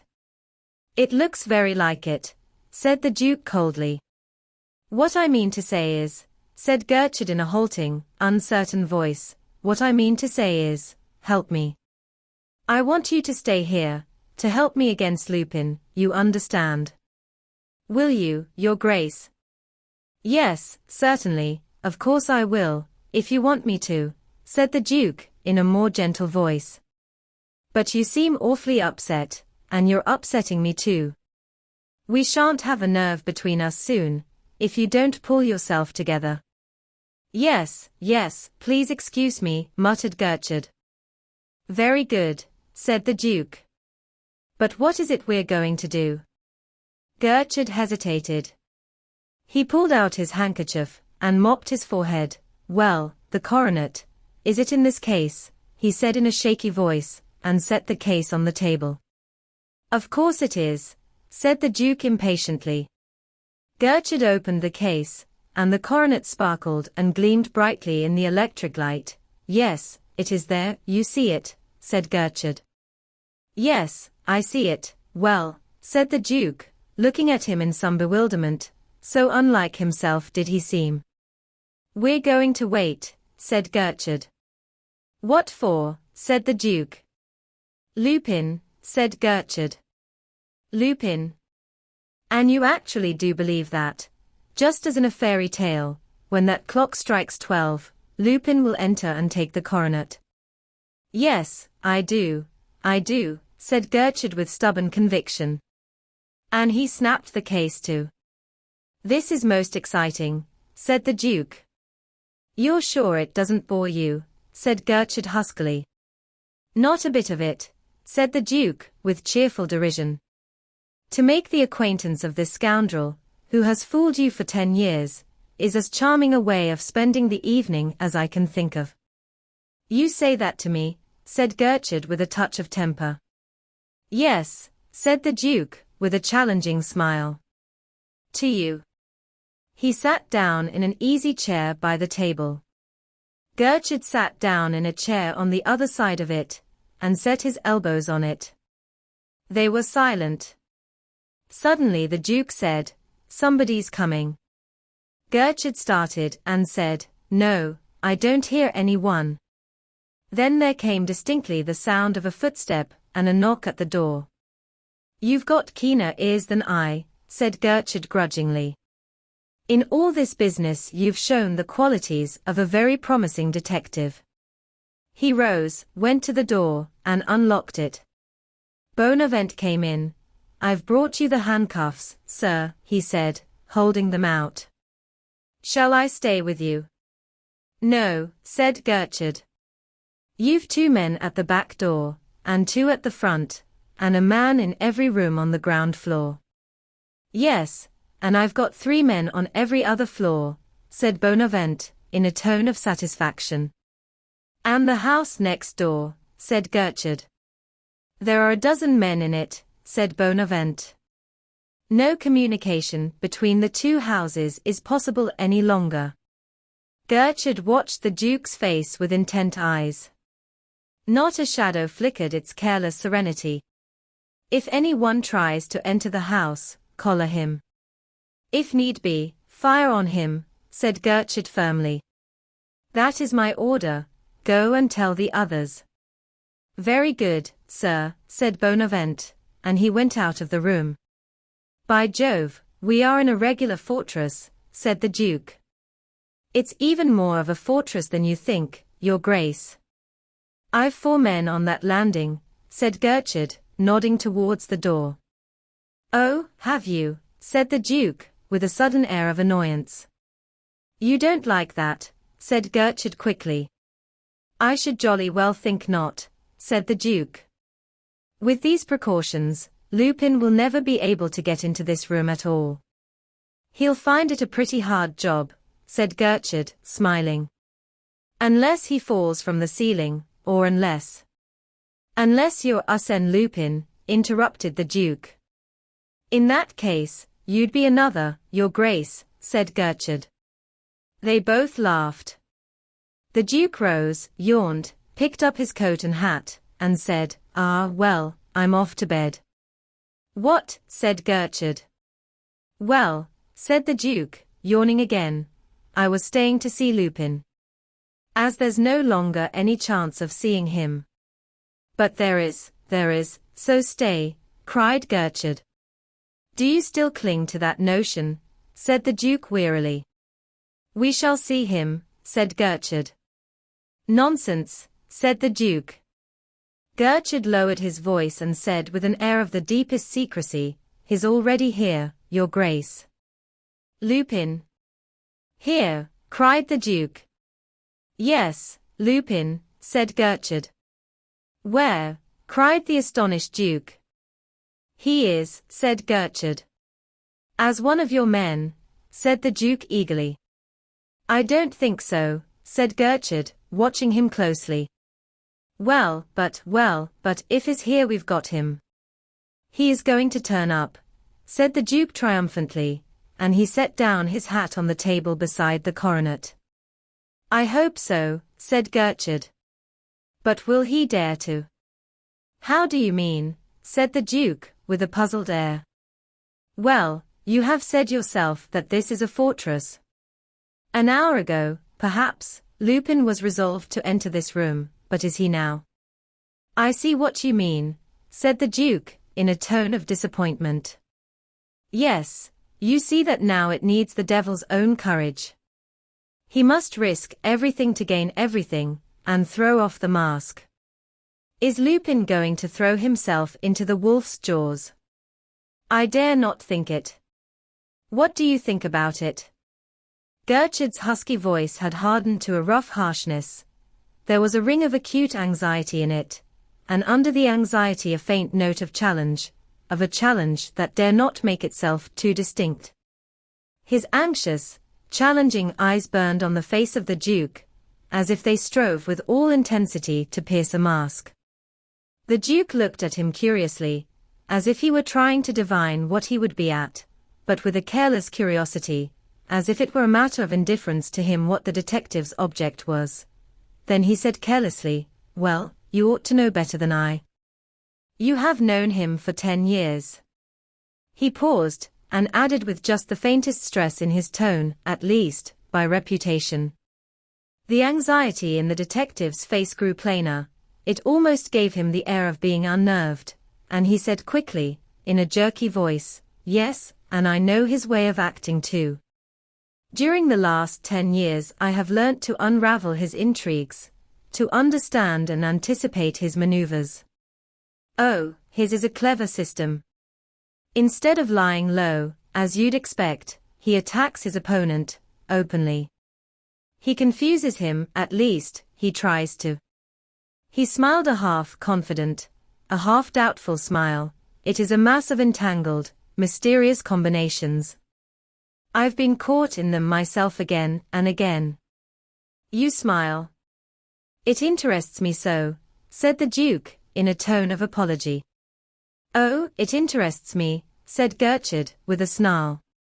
But this time I see my way clearly. No more tricks, no more secret paths. We're fighting in the light of day. He paused and said in a clear, sneering voice, Lupin has pluck, perhaps, but it's only thief's pluck. Oh, is it? Said the Duke sharply, and there was a sudden faint glitter in his eyes. Yes, rogues have very poor qualities, sneered Gertrude.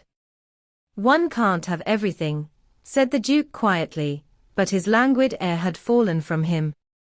Their ambushes, their attacks, their fine tactics aren't up to much, said Gertrude, smiling contemptuously. You go a trifle too far, I think, said the Duke, smiling with equal contempt. They looked one another in the eyes with a long, lingering look. They had suddenly the air of fencers who have lost their tempers, and are twisting the buttons off their foils. Not a bit of it, Your Grace, said Gertrude, and his voice lingered on the words, Your Grace, with a contemptuous stress. This famous Lupin is immensely overrated. However, he has done some things which aren't half bad, said the Duke, with his old charming smile. He had the air of a duelist drawing his blade lovingly through his fingers before he falls to. Oh, has he, said Gertrude scornfully. Yes, one must be fair. Last night's burglary, for instance, it is not unheard of, but it wasn't half bad. And that theft of the motorcars. It was a neat piece of work, said the Duke in a gentle, insolent voice, infinitely aggravating. Gertrude snorted scornfully. And a robbery at the British Embassy, another at the Treasury, and a third at Lupin's, all in the same week. It wasn't half bad, don't you know, said the Duke, in the same gentle, irritating voice. Oh no, it wasn't. But. And the time when he contrived to pass as Gertrude, the great Gertrude, do you remember that? The Duke interrupted. Come to give the devil his due, between ourselves, it wasn't half bad. No, snarled Gertrude. But he has done better than that lately. Why don't you speak of that? Of what? Said the Duke. Of the time when he passed as the Duke of Charmerace, snapped Gertrude. What? Did he do that? Cried the Duke, and then he added slowly, but, you know, I'm like you. I'm so easy to imitate. What would have been amusing, Your Grace, would have been to get as far as actual marriage, said Gertrude more calmly. Oh, if he had wanted to, said the Duke, and he threw out his hands. But you know, married life, for Lupin. A large fortune, a pretty girl, said Gertrude in a mocking tone. He must be in love with someone else, said the Duke. A thief, perhaps, sneered Gertrude. Like himself. And then, if you wish to know what I think, he must have found his fiancée rather trying, said the Duke, with his charming smile. After all, it's pitiful, heartrending, you must admit it, that, on the very eve of his marriage, he was such a fool as to throw off the mask. And yet at bottom it's quite logical, it's Lupin coming out through Charmerace.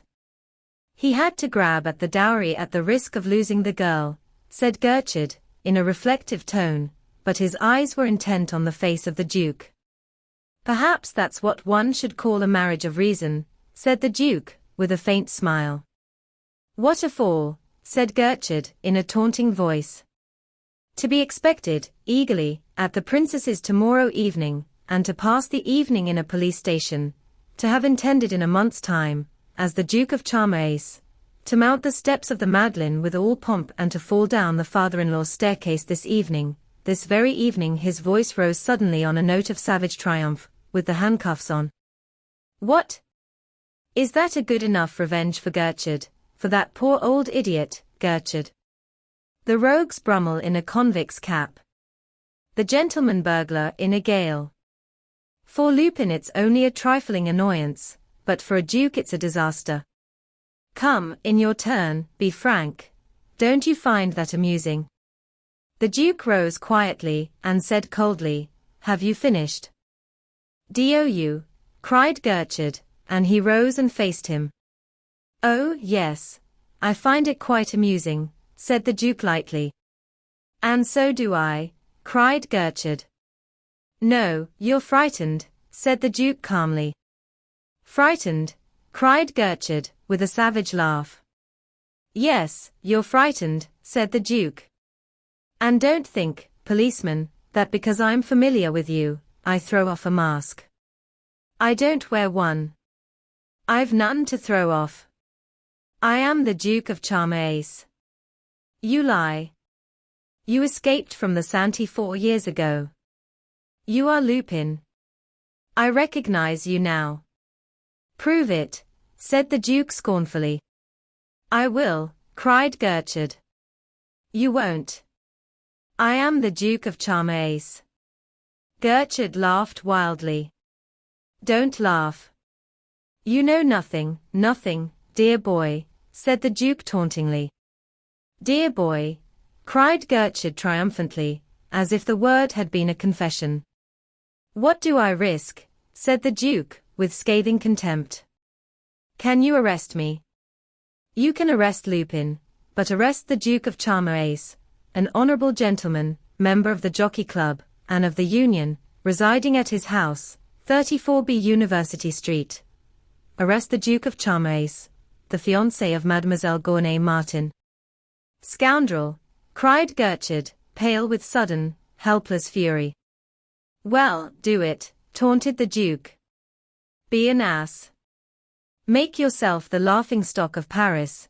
Call your coppers in. Have you a proof, one single proof?" "Not one." "Oh, I shall get them," howled Gertrude, beside himself. "I think you may," said the Duke coolly. "And you might be able to arrest me next week, the day after tomorrow perhaps never, but not tonight, that's certain." "Oh, if only somebody could hear you," gasped Gertrude. "Now, don't excite yourself," said the Duke. "That won't produce any proofs for you. The fact is, Formery told you the truth when he said that, when it is a case of Lupin, you lose your head." "Ah, that Formery, there is an intelligent man if you like. At all events, the coronet is safe, tonight." "Wait, my good chap, wait," said the Duke slowly, and then he snapped out. "Do you know what's behind that door?" And he flung out his hand towards the door of the inner drawing-room, with a mysterious, sinister air. "What?" cried Gertrude, and he whipped round and faced the door, with his eyes starting out of his head. "Get out, you funk," said the Duke, with a great laugh. "Hang you," said Gertrude shrilly. "I said that you were going to be absolutely pitiable," said the Duke, and he laughed again cruelly. "Oh, go on talking, do," cried Gertrude, mopping his forehead. "Absolutely pitiable," said the Duke, with a cold, disquieting certainty. "As the hand of that clock moves nearer and nearer midnight, you will grow more and more terrified." He paused and then shouted violently, "Attention!" Gertrude jumped, and then he swore. "Your nerves are on edge," said the Duke, laughing. "Joker," snarled Gertrude. "Oh, you're as brave as the next man. But who can stand the anguish of the unknown thing which is bound to happen? I'm right. You feel it, you're sure of it. At the end of these few fixed minutes an inevitable, fated event must happen. Don't shrug your shoulders, man, you're green with fear." The Duke was no longer a smiling, cynical dandy. There emanated from him an impression of vivid, terrible force. His voice had deepened. It thrilled with a consciousness of irresistible power. It was overwhelming, paralyzing. His eyes were terrible. "My men are outside. I'm armed," stammered Gertrude. "Child. Bear in mind that it is always when you have foreseen everything, arranged everything, made every combination, bear in mind that it is always then that some accident dashes your whole structure to the ground," said the Duke, in the same deep, thrilling voice.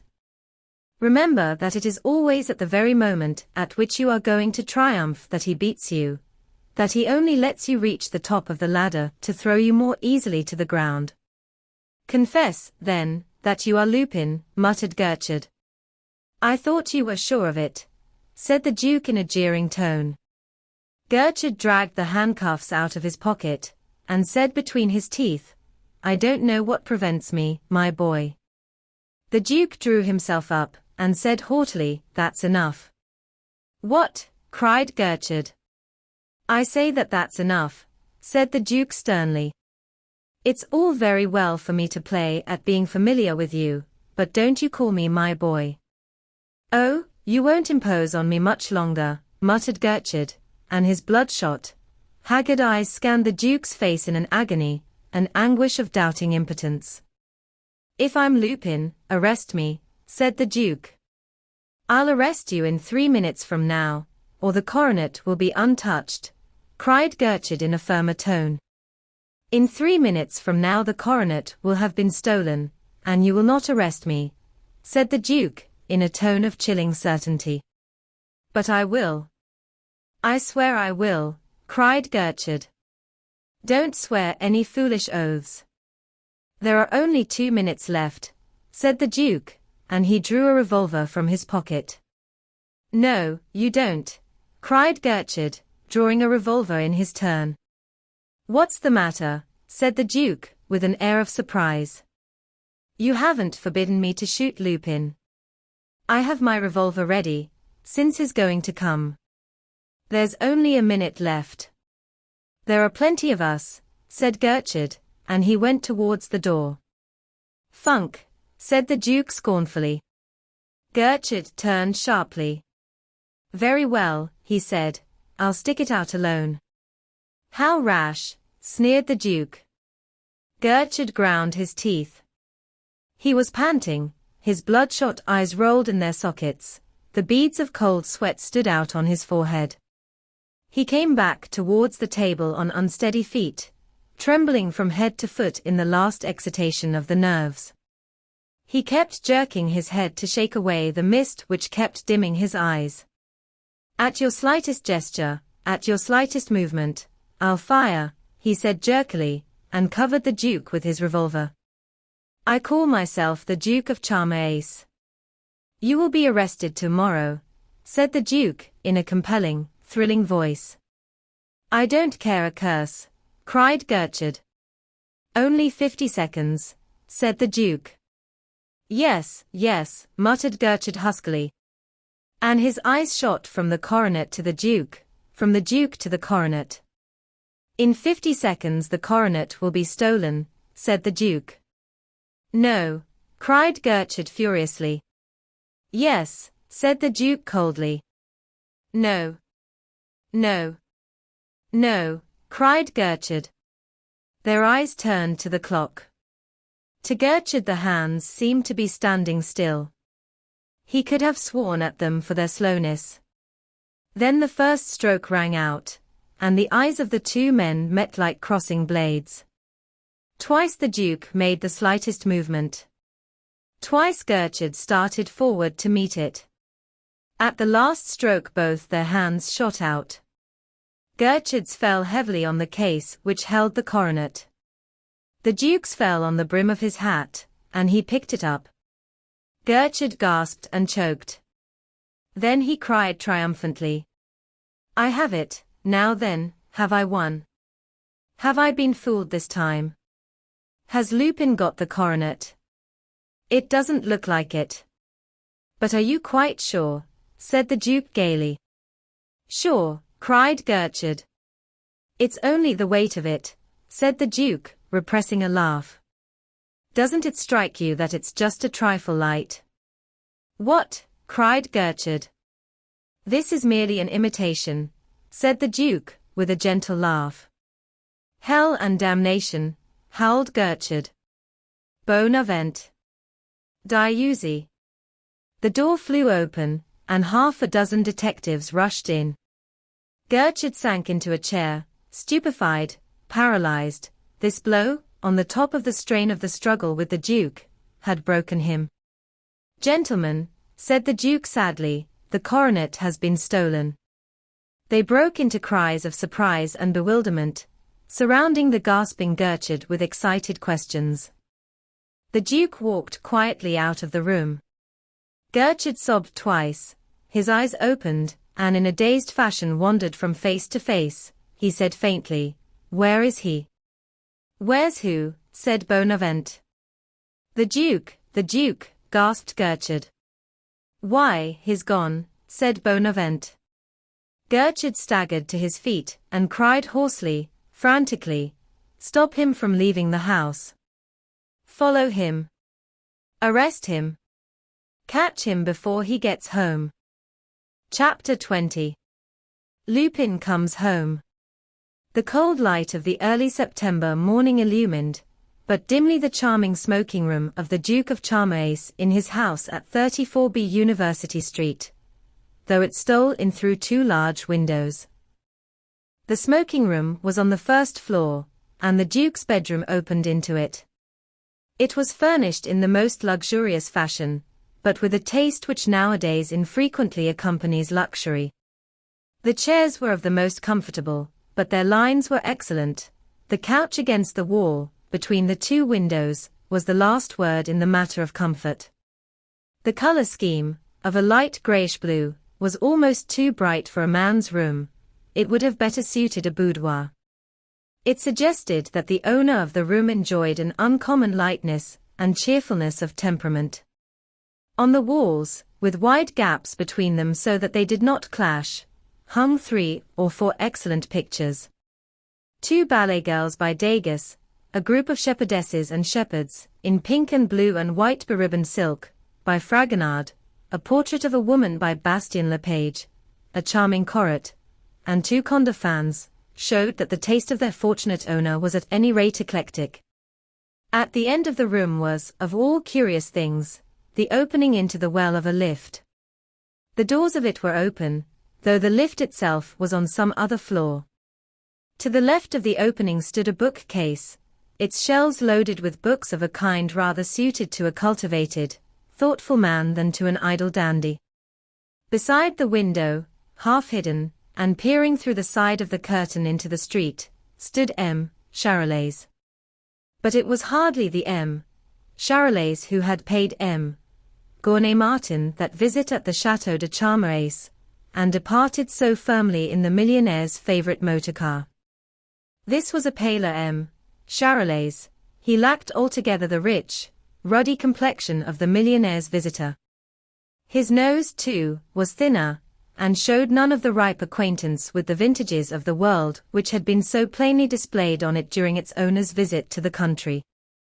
Again, hair and eyebrows were no longer black, but fair, and his hair was no longer curly and luxuriant, but thin and lank.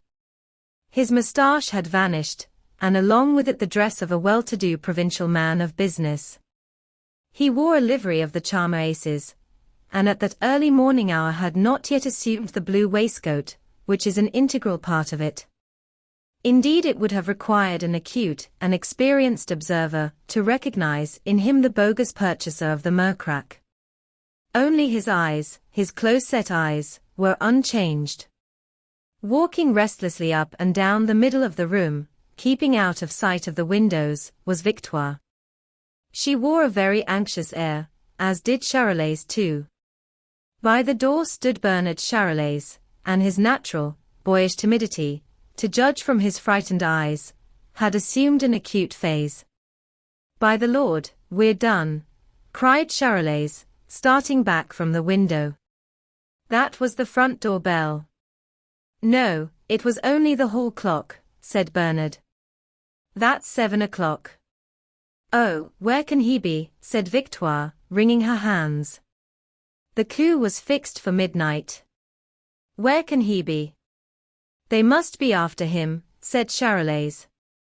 "And he daren't come home." Gingerly, he drew back the curtain and resumed his watch.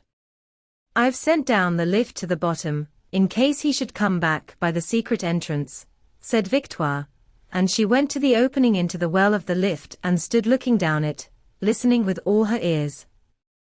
"Then why, in the devil's name," Have you left the doors open? Cried Charolais irritably. How do you expect the lift to come up if the doors are open? I must be off my head, cried Victoire. She stepped to the side of the lift and pressed a button. The doors closed, and there was a grunting click of heavy machinery settling into a new position. Suppose we telephone to Justin at the Parsi house, said Victoire. What on earth's the good of that? Said Charolais impatiently. Justin knows no more than we do. How can he know any more? The best thing we can do is to get out, said Bernard, in a shaky voice. No, he will come. I haven't given up hope, Victoire protested. He's sure to come, and he may need us. But, hang it all. Suppose the police come. Suppose they ransack his papers. He hasn't told us what to do, we are not ready for them. What are we to do? Cried Charolais, in a tone of despair. Well, I'm worse off than you are, and I'm not making a fuss. If the police come they'll arrest me, said Victoire. Perhaps they've arrested him, said Bernard, in his shaky voice. Don't talk like that, said Victoire fretfully. Isn't it bad enough to wait and wait, without your croaking like a scared crow? She started again, her pacing up and down the room, twisting her hands, and now and again moistening her dry lips with the tip of her tongue. Presently she said, Are those two plainclothes men still there watching? And in her anxiety, she came a step nearer the window. Keep away from the window, snapped Charolais. Do you want to be recognized, you great idiot? Then he added, more quietly, They're still there all right, curse them, in front of the cafe. Hello. What is it, now? Cried Victoire, starting. A copper and a detective running, said Charolais. They are running for all they are worth. Are they coming this way? Said Victoire, and she ran to the door and caught hold of the handle. No, said Charolais. Thank goodness, said Victoire. They are running to the two men watching the house, they are telling them something. Oh, hang it, they are all running down the street. This way. Are they coming this way? Cried Victoire faintly, and she pressed her hand to her side. They are, cried Charolais. They are. And he dropped the curtain with an oath. And he isn't here. Suppose they come. Suppose he comes to the front door. They'll catch him, cried Victoire. There came a startling peal at the front door bell. They stood frozen to stone, their eyes fixed on one another, staring. The bell had hardly stopped ringing, when there was a slow, whirring noise. The doors of the lift flew open, and the Duke stepped out of it. But what a changed figure from the admirably dressed dandy, who had walked through the startled detectives, and out of the house of M. Martin at midnight. He was pale, exhausted, almost fainting. His eyes were dim in a livid face, his lips were grey. He was panting heavily. He was splashed with mud from head to foot. One sleeve of his coat was torn along half its length. The sole of his left-hand pump was half off, and his cut foot showed white and red through the torn sock. The master! The master! Cried Charolais in a tone of extravagant relief, and he danced round the room snapping his fingers. You're wounded, cried Victoire. No, said Arsène Lupin. The front door bell rang out again, startling, threatening, terrifying. The note of danger seemed to brace Lupin, to spur him to a last effort. He pulled himself together, and said in a hoarse, but steady voice, Your waistcoat, Charolais. Go and open the door, not too quickly, fumble the bolts. Bernard, shut the bookcase. Victoire, get out of sight, do you want to ruin us all? Be smart now, all of you. Be smart. He staggered past them into his bedroom, and slammed the door. Victoire and Charolais hurried out of the room, through the anteroom, onto the landing. Victoire ran upstairs. Charolais went slowly down. Bernard pressed the button.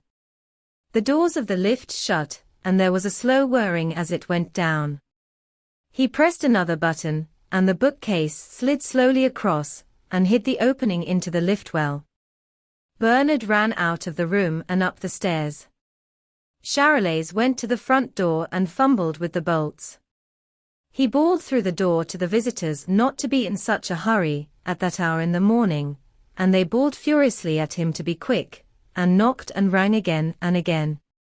He was fully 3 minutes fumbling with the bolts, which were already drawn. At last he opened the door an inch or two, and looked out. On the instant the door was dashed open, flinging him back against the wall, and Bonavent and Dieuzy rushed past him, up the stairs, as hard as they could pelt. A brown-faced, nervous, active policeman followed them in and stopped to guard the door. On the landing the detectives paused, and looked at one another, hesitating. "Which way did he go?" said Bonavent. "We were on his very heels." "I don't know, but we've jolly well stopped his getting into his own house, and that's the main thing," said Dieuzy triumphantly. "But are you sure it was him?" said Bonavent, stepping into the anteroom. "I can swear to it," said Dieuzy confidently, and he followed him. Charolais came rushing up the stairs and caught them up as they were entering the smoking room. "Here! What's all this?" he cried. "You mustn't come in here. His Grace isn't awake yet." "Awake? Awake? Your precious Duke has been galloping all night," cried Dieuzy. "And he runs devilish well, too." The door of the bedroom opened, and Lupin stood on the threshold in slippers and pajamas. "What's all this?" he snapped, with the irritation of a man whose sleep has been disturbed, and his tousled hair and eyes dim with exhaustion gave him every appearance of being still heavy with sleep. The eyes and mouths of Bonavent and Dieuzy opened wide, and they stared at him blankly, in utter bewilderment and wonder. "Is it you who are making all this noise?" said Lupin, frowning at them. "Why, I know you too, you're in the service of M. Gertrude." "Yes, Your Grace," stammered Bonavent. "Well, what are you doing here?" "What is it you want?" said Lupin. "Oh, nothing, Your Grace, nothing, there's been a mistake," stammered Bonavent. "A mistake?" said Lupin haughtily. "I should think there had been a mistake. But I take it that this is Gertrude's doing. I'd better deal with him directly. You two can go." He turned to Charolais and added curtly, "Show them out." Charolais opened the door, and the two detectives went out of the room with the slinking air of whipped dogs. They went down the stairs in silence, slowly, reflectively, and Charolais let them out of the front door. As they went down the steps Dieuzy said, "What a howler. Gertrude risks getting the sack for this." "I told you so," said Bonavent. "A duke's a duke." When the door closed behind the two detectives Lupin tottered across the room, dropped onto the couch with a groan of exhaustion, and closed his eyes. Presently the door opened, Victoire came in, saw his attitude of exhaustion, and with a startled cry ran to his side. "Oh, dearie. Dearie," she cried. "Pull yourself together. Oh, do try to pull yourself together." She caught his cold hands and began to rub them, murmuring words of endearment like a mother over a young child. Lupin did not open his eyes. Charolais came in. "Some breakfast," she cried. "Bring his breakfast, he's faint, he's had nothing to eat this morning. Can you eat some breakfast, dearie?" "Yes," said Lupin faintly. "Hurry up with it," said Victoire in urgent, imperative tones, and Charolais left the room at a run. "Oh, what a life you lead," said Victoire, or, to be exact, she wailed it. "Are you never going to change? You're as white as a sheet." Can't you speak, dearie? She stooped and lifted his legs onto the couch. He stretched himself, and, without opening his eyes, said in a faint voice, "Oh, Victoire, what a fright I've had." You've been frightened," cried Victoire, amazed. "Yes. You needn't tell the others, though. But I've had a night of it. I did play the fool so.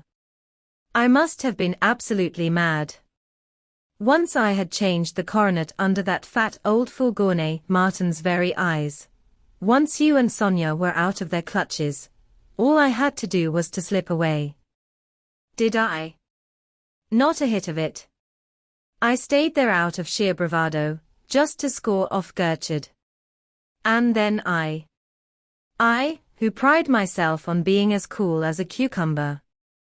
I did the one thing I ought not to have done. Instead of going quietly away as the Duke of Charmace, what do you think I did? I bolted. I started running like a thief. In about 2 seconds I saw the slip I had made. It did not take me longer, but that was too long. Gertrude's men were on my track. I was done for. Then Gertrude understood. He recognized you, said Victoire anxiously. As soon as the first paralysis had passed, Gertrude dared to see clearly, to see the truth, said Lupin. And then it was a chase. There were 10, 15 of them on my heels. Out of breath, grunting, furious, a regular mob. I had passed the night before in a motorcar. I was dead beat. In fact, I was done for before I started, and they were gaining ground all the time. Why didn't you hide? Said Victoire. For a long while they were too close. They must have been within 5 feet of me. I was done. Then I was crossing one of the bridges. There was the Seine, handy. I made up my mind that, rather than be taken, I'd make an end of it. I'd throw myself over. Good Lord, and then, cried Victoire. Then I had a revulsion of feeling. At any rate, I'd stick it out to the end. I gave myself another minute, 1 more minute, the last, and I had my revolver on me, but during that minute I put forth every ounce of strength I had left. I began to gain ground. I had them pretty well strung out already, they were blown too. The knowledge gave me back my courage, and I plugged on. My feet did not feel so much as though they were made of lead. I began to run away from them, they were dropping behind, all of them but one. He stuck to me. We went at a jog trot, a slow jog trot, for I don't know how long. Then we dropped to a walk, we could run no more, and on we went. My strength and wind began to come back. I suppose my pursuers did too, for exactly what I expected happened. He gave a yell and dashed for me. I was ready for him. I pretended to start running, and when he was within 3 yards of me I dropped on one knee, caught his ankles, and chucked him over my head. I don't know whether he broke his neck or not. I hope he did. Splendid, said Victoire. Splendid. Well, there I was, outside Paris, and I'm hanged if I know where. I went on half a mile, and then I rested. Oh, how sleepy I was. I would have given 100,000 francs for an hour's sleep, cheerfully. But I dared not let myself sleep. I had to get back here unseen. There were you and Sonia. Sonia. Another woman, cried Victoire. Oh, it's then that I'm frightened, when you get a woman mixed up in your game. Always, when you come to grief, when you really get into danger, there's a woman in it. Oh, but she's charming, protested Lupin. They always are, said Victoire dryly. But go on. Tell me how you got here. Well, I knew it was going to be a tough job, so I took a good rest an hour, I should think. And then I started to walk back. I found that I had come a devil of a way. I must have gone at marathon pace. I walked and walked, and at last I got into Paris, and found myself with still a couple of miles to go. It was all right now. I should soon find a cab. But the luck was dead against me. I heard a man come round the corner of a side street into a long street I was walking down. He gave a yell, and came bucketing after me. It was that hound Diuzi. He had recognized my figure. Off I went, and the chase began again. I led him a dance, but I couldn't shake him off. All the while I was working my way towards home. Then, just at last, I spurted for all I was worth, got out of his sight, bolted round the corner of the street into the secret entrance, and here I am. He smiled weakly, and added, "Oh, my dear Victoire, what a profession it is." Chapter 21. The cutting of the telephone wires. The door opened, and in came Charolais, bearing a tray. "Here's your breakfast, master," he said. "Don't call me master," that's how his men address Gertrude. "It's a disgusting practice," said Lupin severely. Victoire and Charolais were quick laying the table. Charolais kept up a running fire of questions as he did it, but Lupin did not trouble to answer them. He lay back, relaxed, drawing deep breaths. Already his lips had lost their grayness, and were pink. There was a suggestion of blood under the skin of his pale face. They soon had the table laid, and he walked to it on fairly steady feet.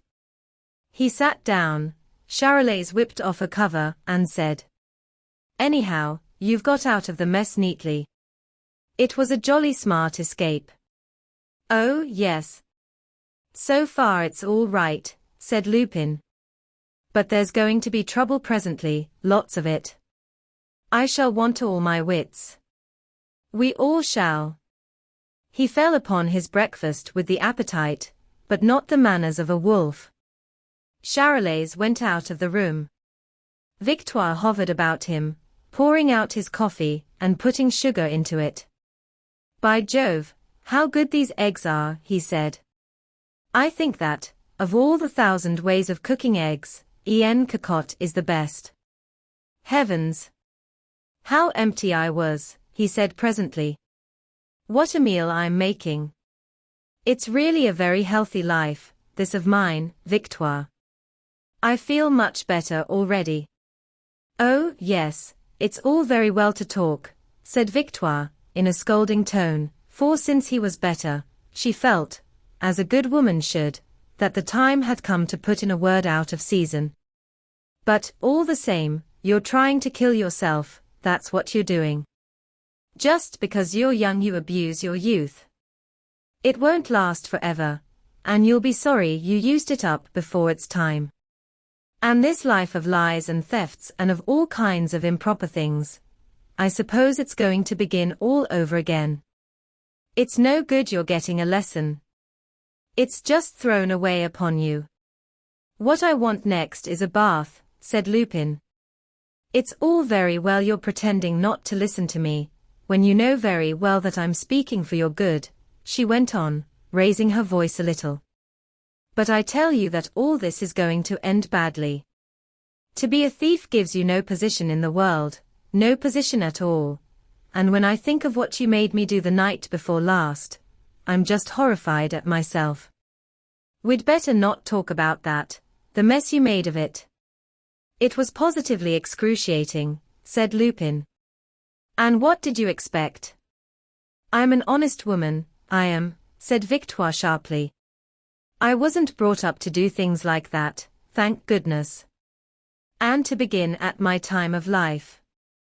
It's true, and I often ask myself how you bring yourself to stick to me," said Lupin, in a reflective, quite impersonal tone.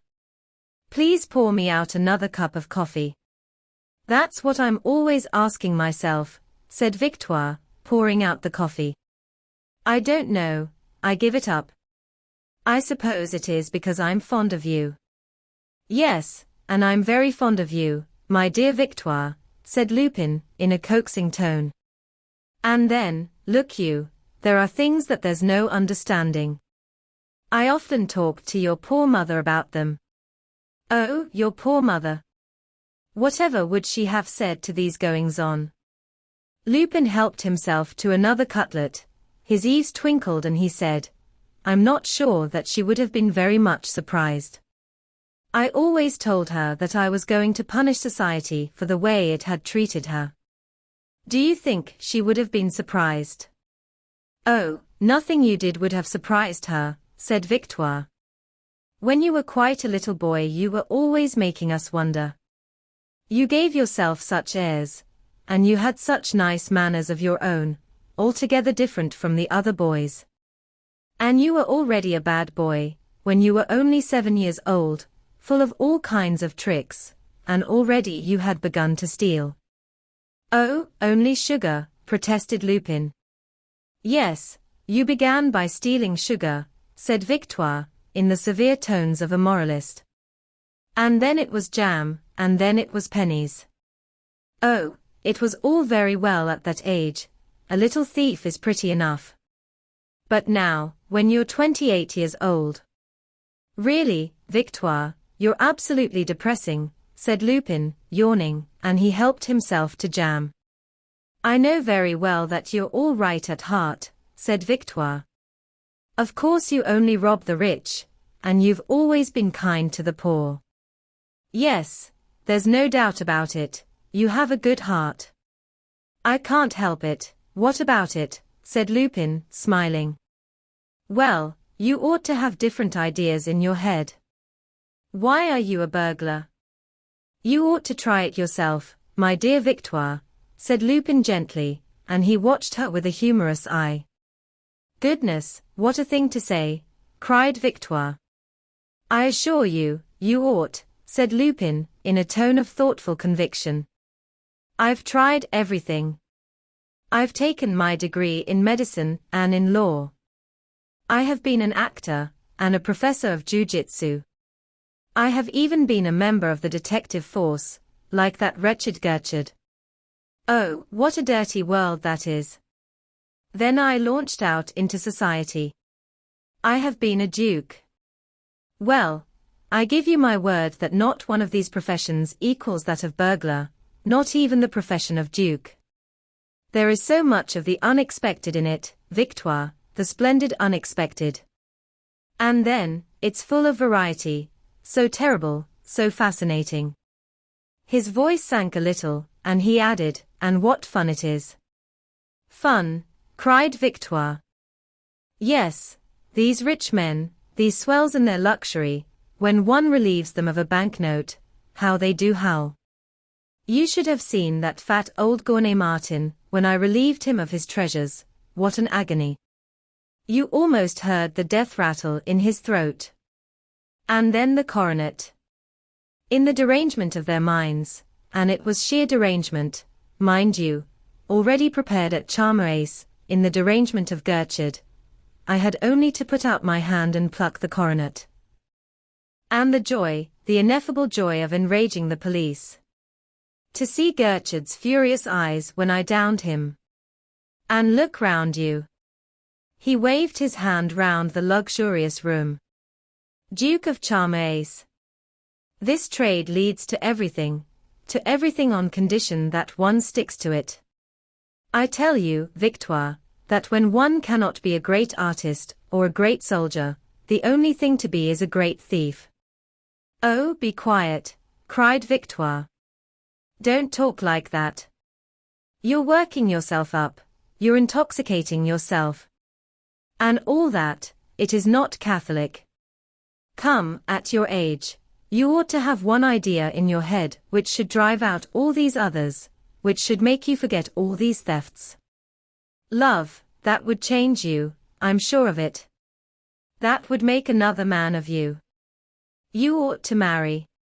Yes, perhaps, that would make another man of me. That's what I've been thinking. I believe you're right, said Lupin thoughtfully. Is that true? Have you really been thinking of it? Cried Victoire joyfully. Yes, said Lupin, smiling at her eagerness. I have been thinking about it, seriously. No more messing about, no more intrigues. But a real woman, a woman for life, cried Victoire. Yes, said Lupin softly, and his eyes were shining in a very grave face. Is it serious, is it real love, dearie, said Victoire. What's she like? She's beautiful, said Lupin. Oh, trust you for that. Is she a blonde or a brunette? She's very fair and delicate, like a princess in a fairy tale, said Lupin softly. What is she? What does she do, said Victoire. Well, since you ask me, she's a thief, said Lupin with a mischievous smile. Good heavens, cried Victoire. But she's a very charming thief, said Lupin, and he rose smiling. He lighted a cigar, stretched himself and yawned. She had ever so much more reason for stealing than ever I had, he said. And she has always hated it like poison. Well, that's something, said Victoire, and her blank and fallen face brightened a little. Lupin walked up and down the room, breathing out long luxurious puffs of smoke from his excellent cigar, and watching Victoire with a humorous eye. He walked across to his bookshelf, and scanned the titles of his books with an appreciative, almost affectionate smile. This is a very pleasant interlude, he said languidly. But I don't suppose it's going to last very long. As soon as Gertrude recovers from the shock of learning that I spent a quiet night in my ducal bed as an honest duke should, he'll be getting to work with positively furious energy, confound him. I could do with a whole day's sleep, 24 solid hours of it. I'm sure you could, dearie, said Victoire sympathetically. The girl I'm going to marry is Sonia Krichnoff, he said. Sonia. That dear child. But I love her already, cried Victoire. Sonia, but why did you say she was a thief? That was a silly thing to say. It's my extraordinary sense of humor, said Lupin. The door opened and Charolais bustled in. Shall I clear away the breakfast, he said. Lupin nodded, and then the telephone bell rang. He put his finger on his lips and went to it. Are you there, he said. Oh, it's you, Germaine. Good morning. Oh, yes, I had a good night, excellent, thank you. You want to speak to me presently? You're waiting for me at the Ritz. Don't go, it isn't safe, said Victoire, in a whisper. All right, I'll be with you in about half an hour, or perhaps 3/4. I'm not dressed yet, but I'm ever so much more impatient than you. Goodbye for the present. He put the receiver on the stand.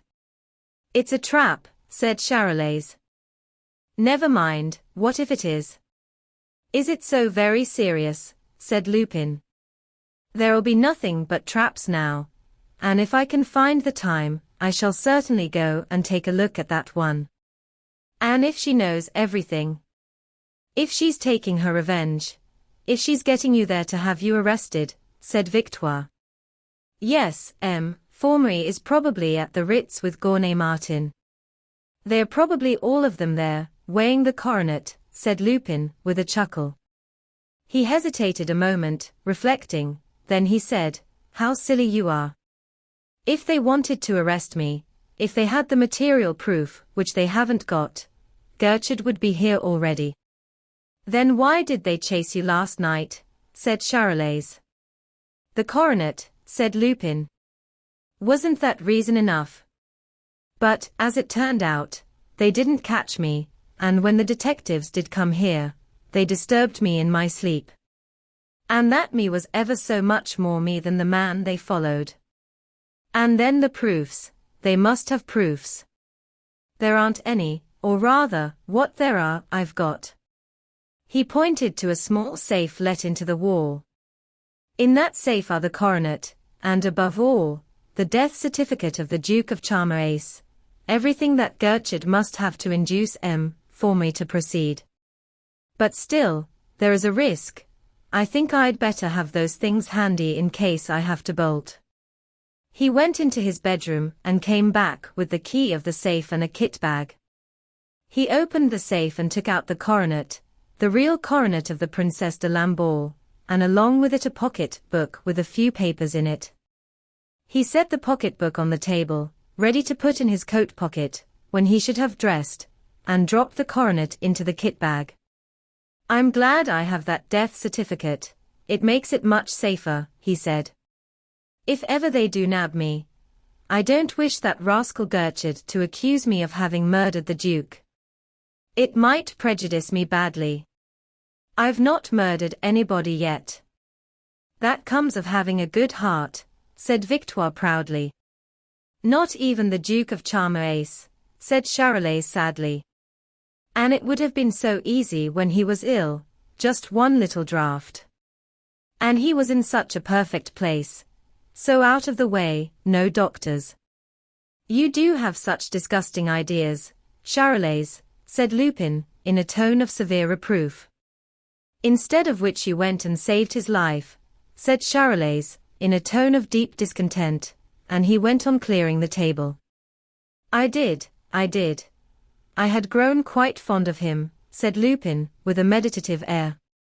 For one thing, he was so very like one. I'm not sure that he wasn't even better looking. No, he was just like you, said Victoire, with decision. Anyone would have said you were twin brothers. It gave me quite a shock the first time I saw his portrait, said Lupin. You remember, Charolais? It was 3 years ago, the day, or rather the night, of the first Gentleman-Martin burglary at Charmerace. Do you remember? Do I remember, said Charolais. It was I who pointed out the likeness to you. I said, he's the very spit of you, master. And you said, there's something to be done with that, Charolais. And then off you started for the ice and snow and found the Duke, and became his friend, and then he went and died, not that you'd have helped him to, if he hadn't. Poor Charmerace.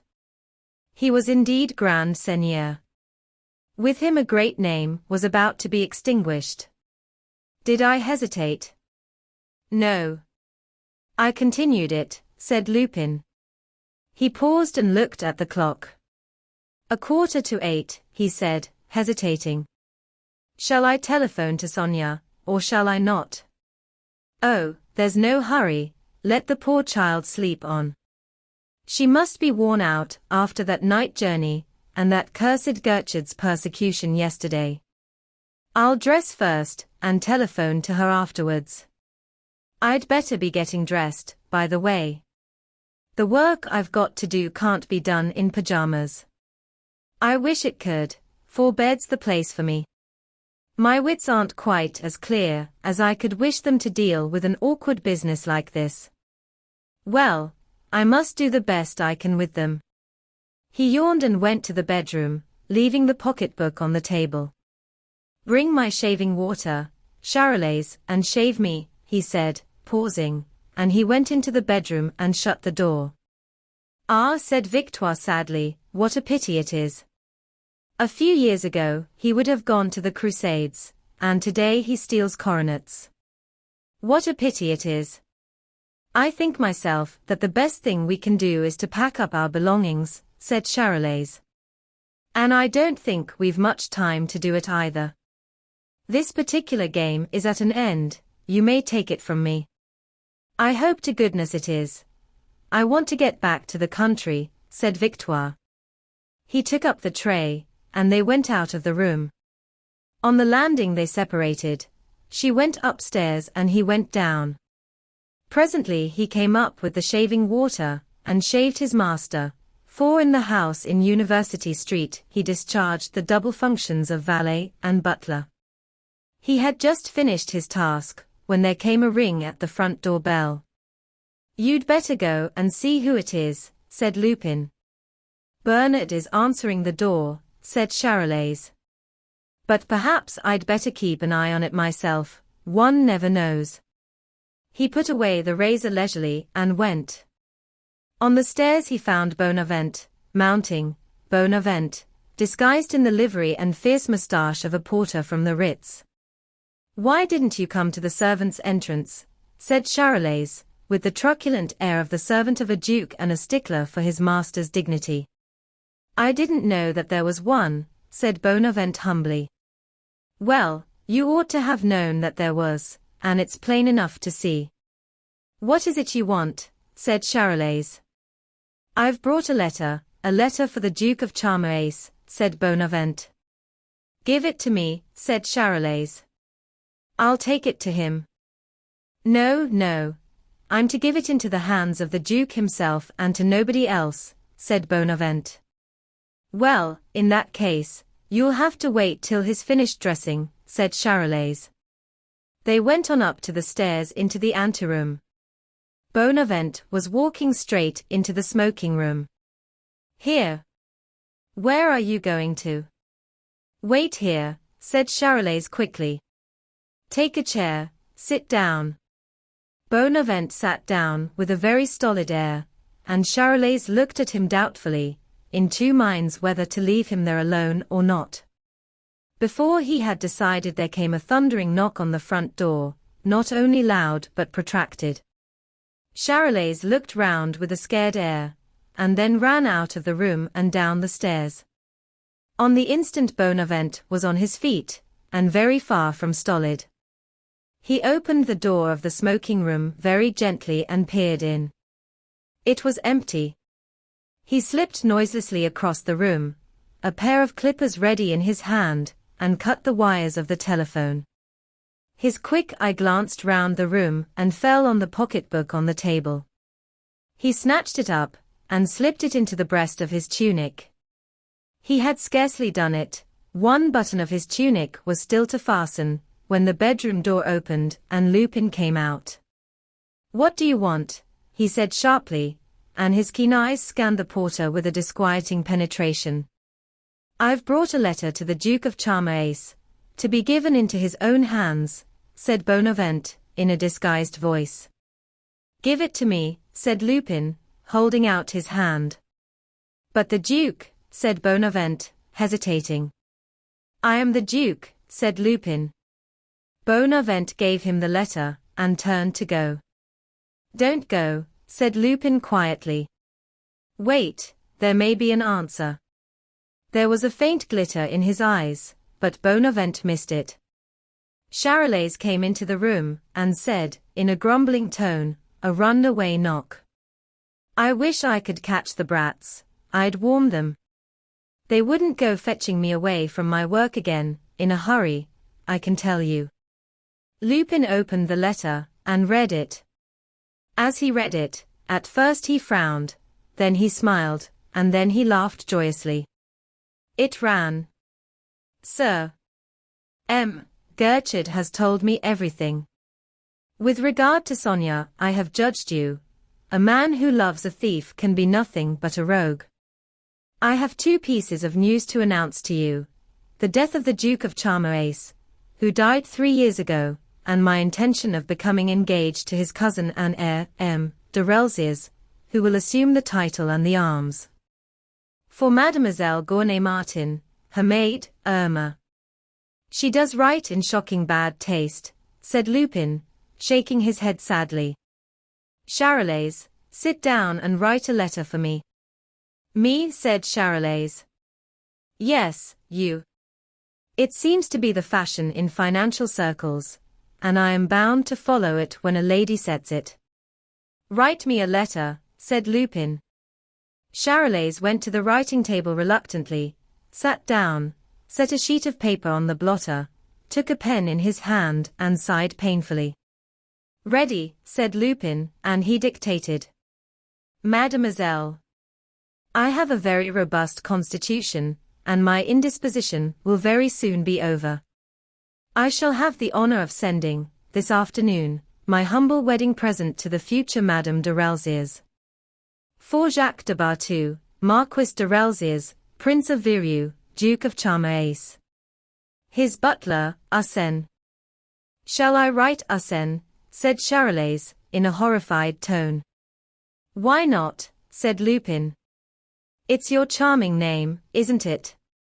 Bonavent pricked up his ears and looked at Charolais with a new interest. Charolais shrugged his shoulders, finished the letter, blotted it, put it in an envelope, addressed it, and handed it to Lupin.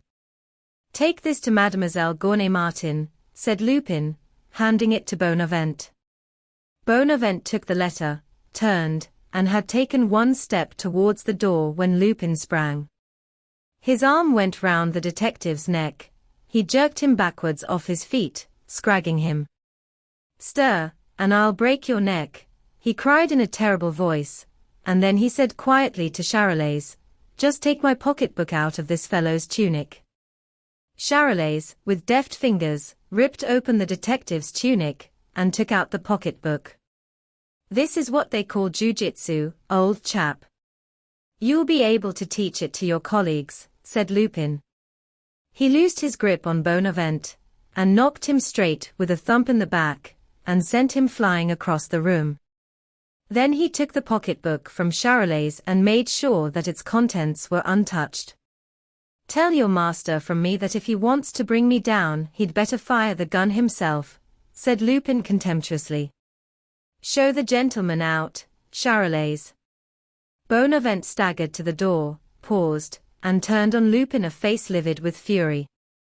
He will be here himself in 10 minutes, he said. Many thanks for the information, said Lupin quietly. Chapter 22. The Bargain. Charolais conducted the detective down the stairs and let him out of the front door, cursing and threatening vengeance as he went. Charolais took no notice of his words. He was the well-trained servant. He came back upstairs, and on the landing called to Victoire and Bernard. They came hurrying down, and the three of them went into the smoking room. Now we know where we are, said Lupin, with cheerful briskness. Gertrude will be here in 10 minutes, with a warrant for my arrest. All of you clear out. It won't be so precious easy. The house is watched, said Charolais. And I'll bet it's watched back and front. Well, slip out by the secret entrance. They haven't found that yet, said Lupin. And meet me at the house at Passy. Charolais and Bernard wanted no more telling. They ran to the bookcase and pressed the buttons. The bookcase slid aside. The doors opened and disclosed the lift. They stepped into it. Victoire had followed them. She paused and said, "And you? Are you coming?" "In an instant I shall slip out the same way," he said. "I'll wait for him." "You go on," said Victoire, and the lift went down. Lupin went to the telephone, rang the bell, and put the receiver to his ear. "You've no time to waste telephoning. They may be here at any moment," cried Victoire anxiously. "I must. If I don't telephone, Sonia will come here. She will run right into Gertrude's arms.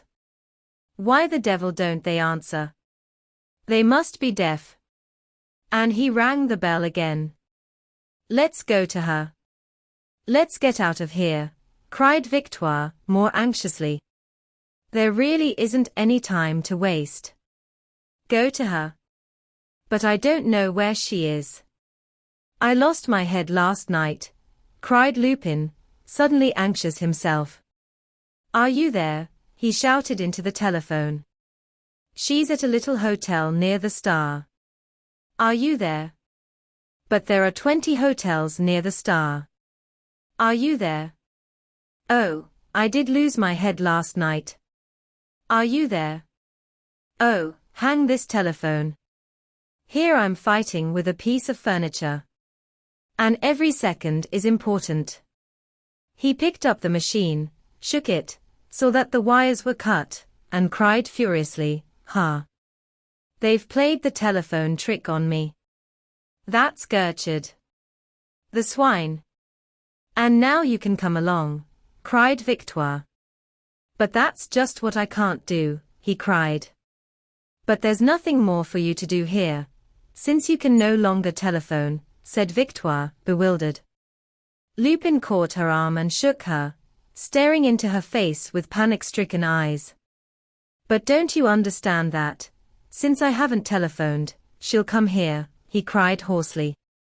5:20 minutes past 8. At 8:30 she will start to come here. His face had suddenly grown haggard. This new fear had brought back all the exhaustion of the night. His eyes were panic-stricken. But what about you? Said Victoire, wringing her hands. What about her? Said Lupin, and his voice thrilled with anguished dread. But you'll gain nothing by destroying both of you, nothing at all. I prefer it, said Lupin slowly, with a suddenly stubborn air. But they're coming to take you, cried Victoire, gripping his arm. Take me, cried Lupin, freeing himself quietly from her grip. And he stood frowning, plunged in deep thought, weighing the chances, the risks, seeking a plan, saving devices.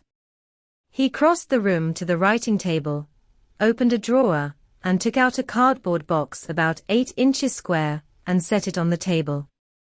They shall never take me alive, he said gloomily. Oh, hush, hush, said Victoire. I know very well that you're capable of anything, and they too, they'll destroy you. No, look you must go. They won't do anything to her, a child like that, so frail. She'll get off quite easily. You're coming, aren't you? No, I'm not, said Lupin stubbornly. Oh, well, if you won't, said Victoire, and with an air of resolution she went to the side of the lift well, and pressed the buttons. The doors closed, the bookcase slid across. She sat down and folded her arms. What, you're not going to stop here, cried Lupin. Make me stir if you can. I'm as fond of you as she is, you know I am, said Victoire, and her face set stonily obstinate. Lupin begged her to go, ordered her to go, he seized her by the shoulder, shook her, and abused her like a pickpocket. She would not stir.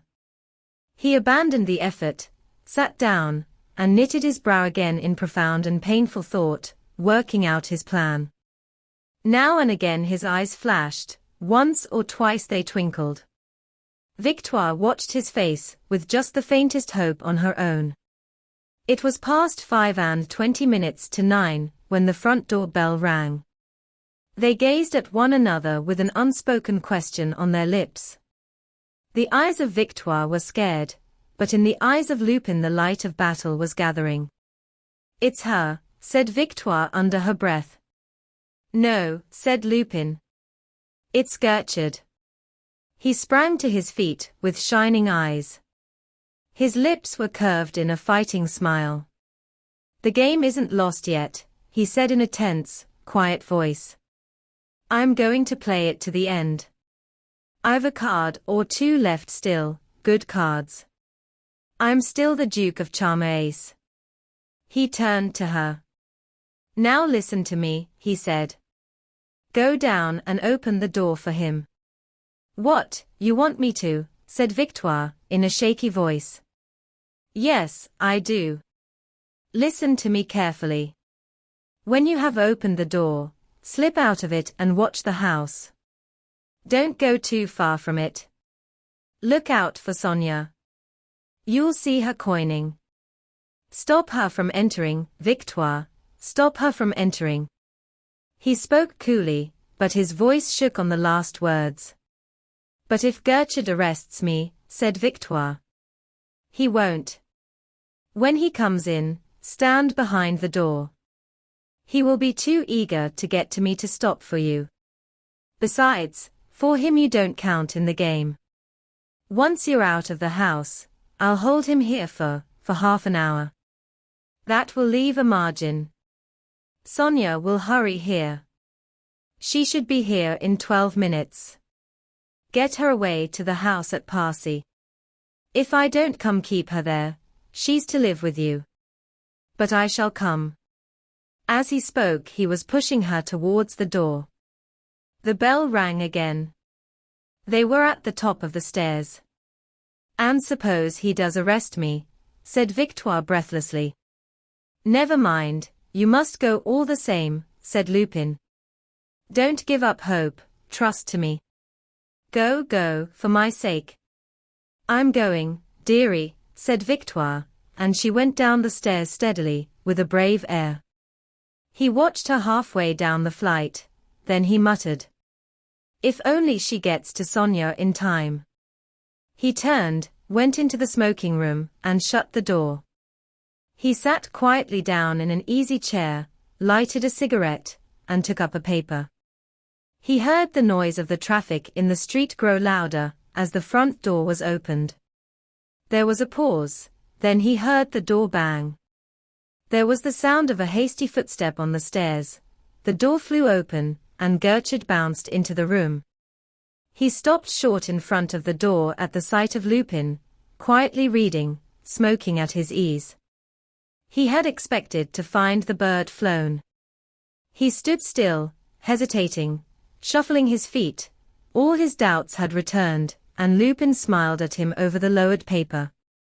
Gertrude pulled himself together by a violent effort, and said jerkily, "Good morning, Lupin." "Good morning, Gertrude," said Lupin, with an ambiguous smile and all the air of the Duke of Charmerace. "You were expecting me." "I hope I haven't kept you waiting," said Gertrude, with an air of bravado. "No, thank you, the time has passed quite quickly." "I have so much to do in the morning always," said Lupin. "I hope you had a good night after that unfortunate business of the coronet." "That was a disaster, and so unexpected too."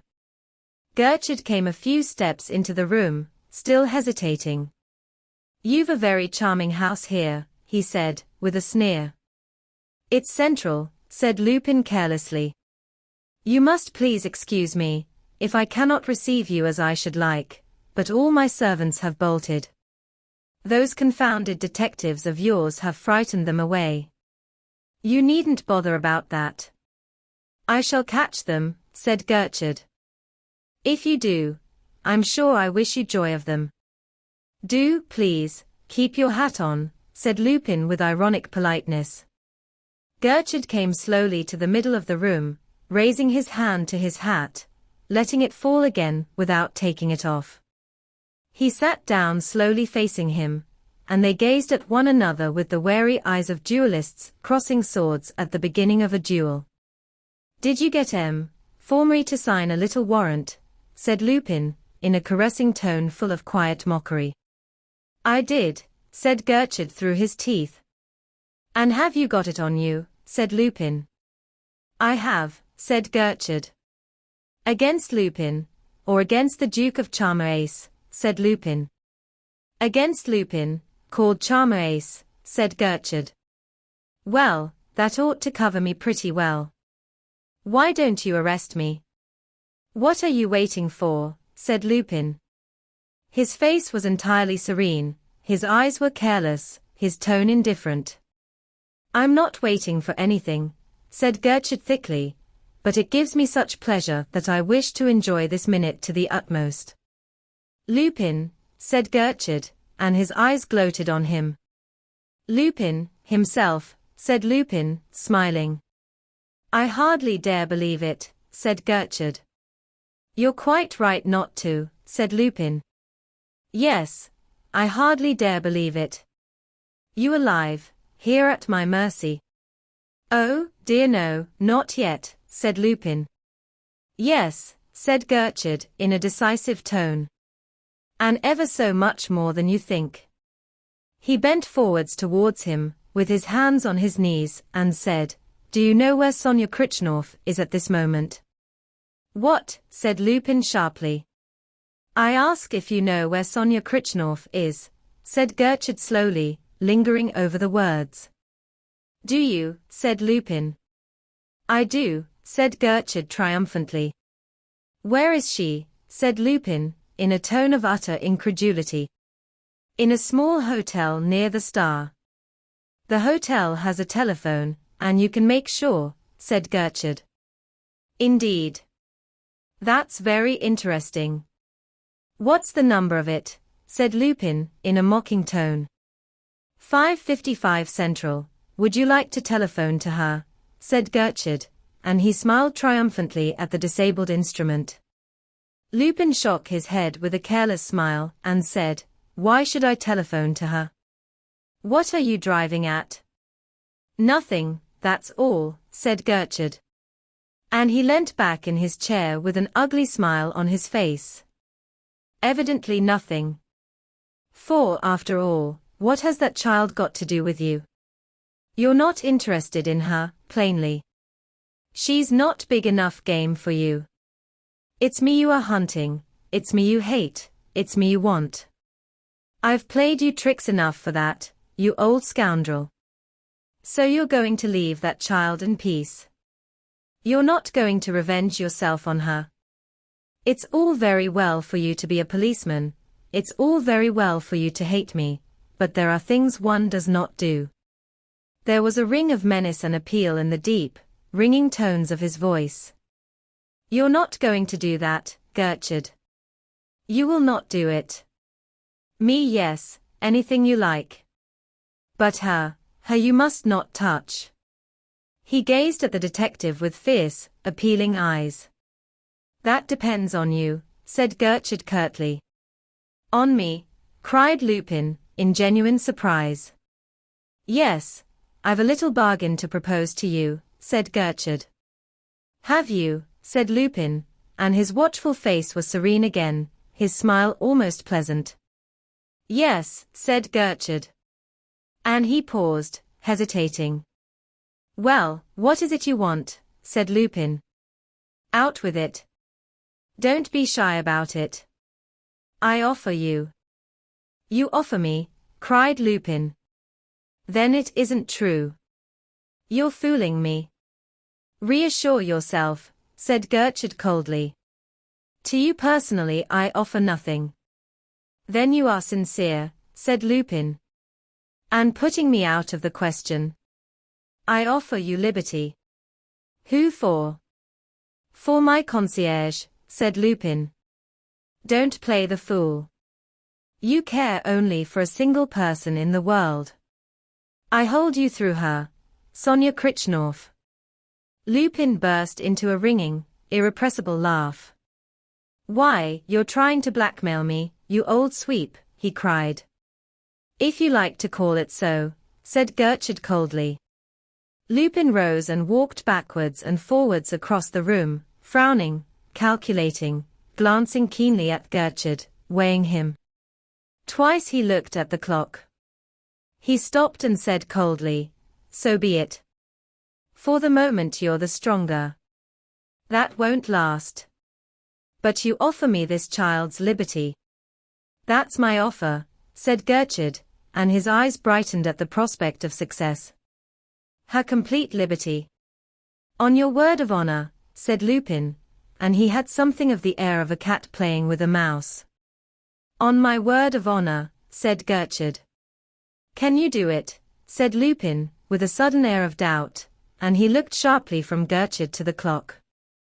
I undertake to do it, said Gertrude confidently. But how? Said Lupin, looking at him with an expression of the gravest doubt. Oh, I'll put the thefts on your shoulders. That will let her out all right, said Gertrude. I've certainly good broad shoulders, said Lupin, with a bitter smile. He walked slowly up and down with an air that grew more and more depressed. It was almost the air of a beaten man. Then he stopped and faced Gertrude and said, and what is it you want in exchange? Everything, said Gertrude, with the air of a man who is winning. You must give me back the pictures, tapestry, Renaissance cabinets, the coronet, and all the information about the death of the Duke of Charmace. Did you kill him? If ever I commit suicide, you'll know all about it, my good Gertrude. You'll be there. You may even join me, said Lupin grimly. He resumed his pacing up and down the room. Done for, yes. I shall be done for, he said presently. The fact is, you want my skin.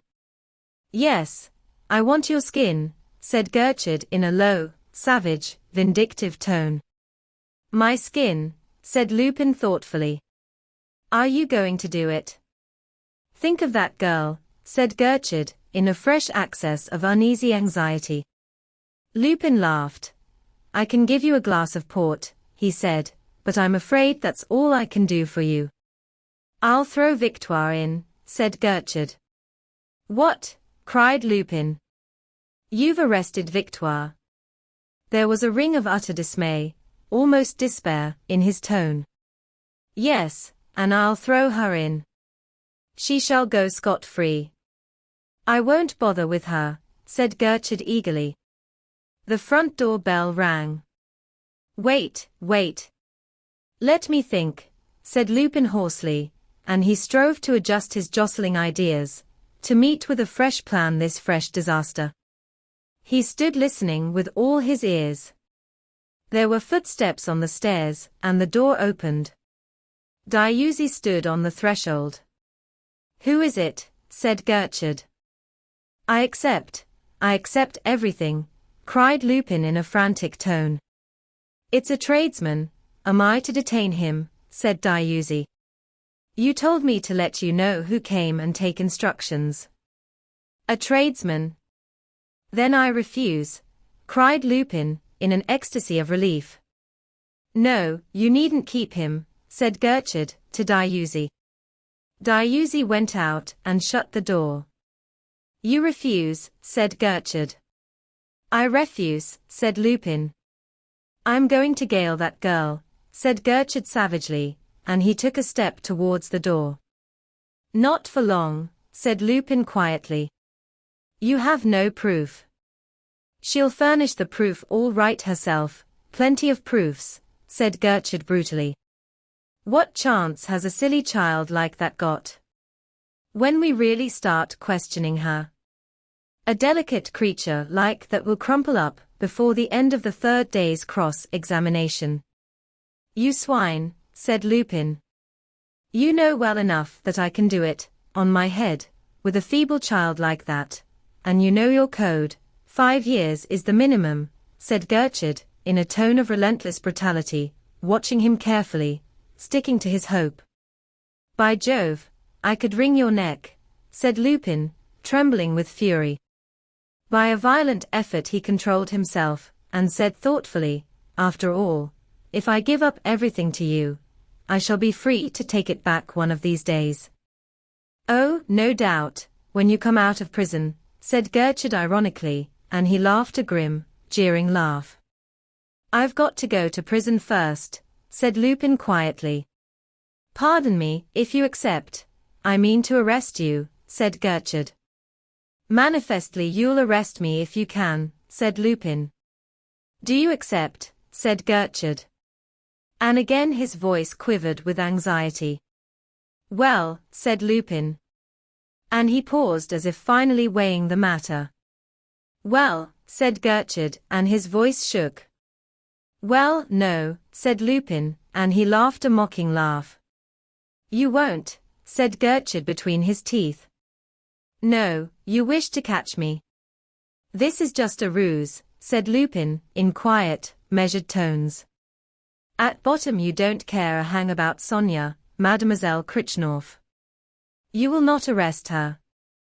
And then, if you did, you have no proofs. There are no proofs. As for the pendant, you'd have to prove it. You can't prove it. You can't prove that it was in her possession one moment. Where is the pendant? He paused and then went on in the same quiet tone. No, Gertrude. After having kept out of your clutches for the last 10 years, I'm not going to be caught to save this child, who is not even in danger. She has a very useful friend in the Duke of Charmace. I refuse. Gertrude stared at him, scowling, biting his lips, seeking a fresh point of attack. For the moment he knew himself baffled, but he still clung tenaciously to the struggle in which victory would be so precious. The front door bell rang again. There's a lot of ringing at your bell this morning, said Gertrude, under his breath, and hope sprang afresh in him. Again they stood silent, waiting. Diuzi opened the door, put in his head, and said, "It's Mademoiselle Krichnoff." "Collar her." "Here's the warrant." "Collar her," shouted Gertrude, with savage, triumphant joy. "Never. You shan't touch her." "By heaven, you shan't touch her," cried Lupin frantically, and he sprang like a tiger at Gertrude. Gertrude jumped to the other side of the table. "Will you accept, then?" he cried. Lupin gripped the edge of the table with both hands, and stood panting, grinding his teeth, pale with fury. He stood silent and motionless for perhaps half a minute, gazing at Gertrude with burning, murderous eyes. Then he nodded his head. "Let Mademoiselle Krichnoff wait," said Gertrude, with a sigh of deep relief. Diuzi went out of the room. "Now let us settle exactly how we stand," said Lupin, in a clear, incisive voice. "The bargain is this: if I give you the pictures, the tapestry, the cabinets, the coronet, and the death certificate of the Duke of Charmace, you give me your word of honor that Mademoiselle Krichnoff shall not be touched." "That's it," said Gertrude eagerly. "Once I deliver these things to you, Mademoiselle Krichnoff passes out of the game." "Yes," said Gertrude. "Whatever happens afterwards.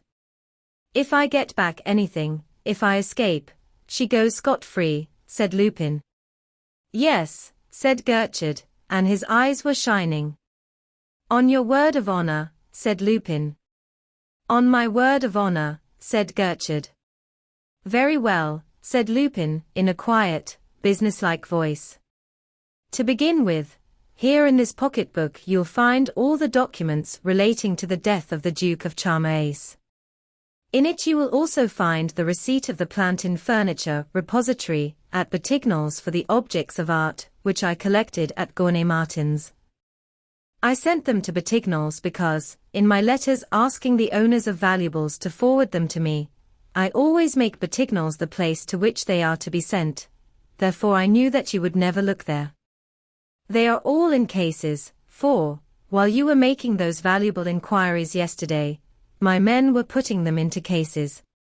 You'll not find the receipt in the name of either the Duke of Charmace, or my own. It is in the name of a respected proprietor of Batignolles, A.M., Pierre Servien. But he has lately left that charming suburb, and I do not think he will return to it." Gertrude almost snatched the pocketbook out of his hand. He verified the documents in it with greedy eyes, and then he put them back in it, and stuffed it into the breast pocket of his coat. "And where's the coronet?" he said, in an excited voice. "You're nearly standing on it," said Lupin. "It's in that kit bag at your feet, on the top of the change of clothes in it." Gertrude snatched up the kit bag, opened it, and took out the coronet.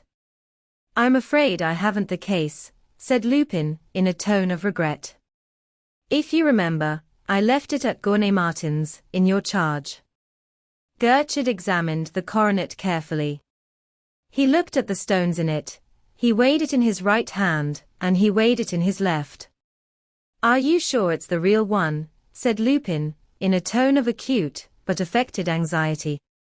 Do not let us have any more of these painful mistakes about it. They are so wearing." Yes, this is the real one," said Gertrude, with another deep sigh of relief. "Well, have you done bleeding me?" said Lupin contemptuously. "Your arms," said Gertrude quickly. "They weren't in the bond," said Lupin. "But here you are." And he threw his revolver on the table. Gertrude picked it up and put it into his pocket. He looked at Lupin as if he could not believe his eyes, gloating over him.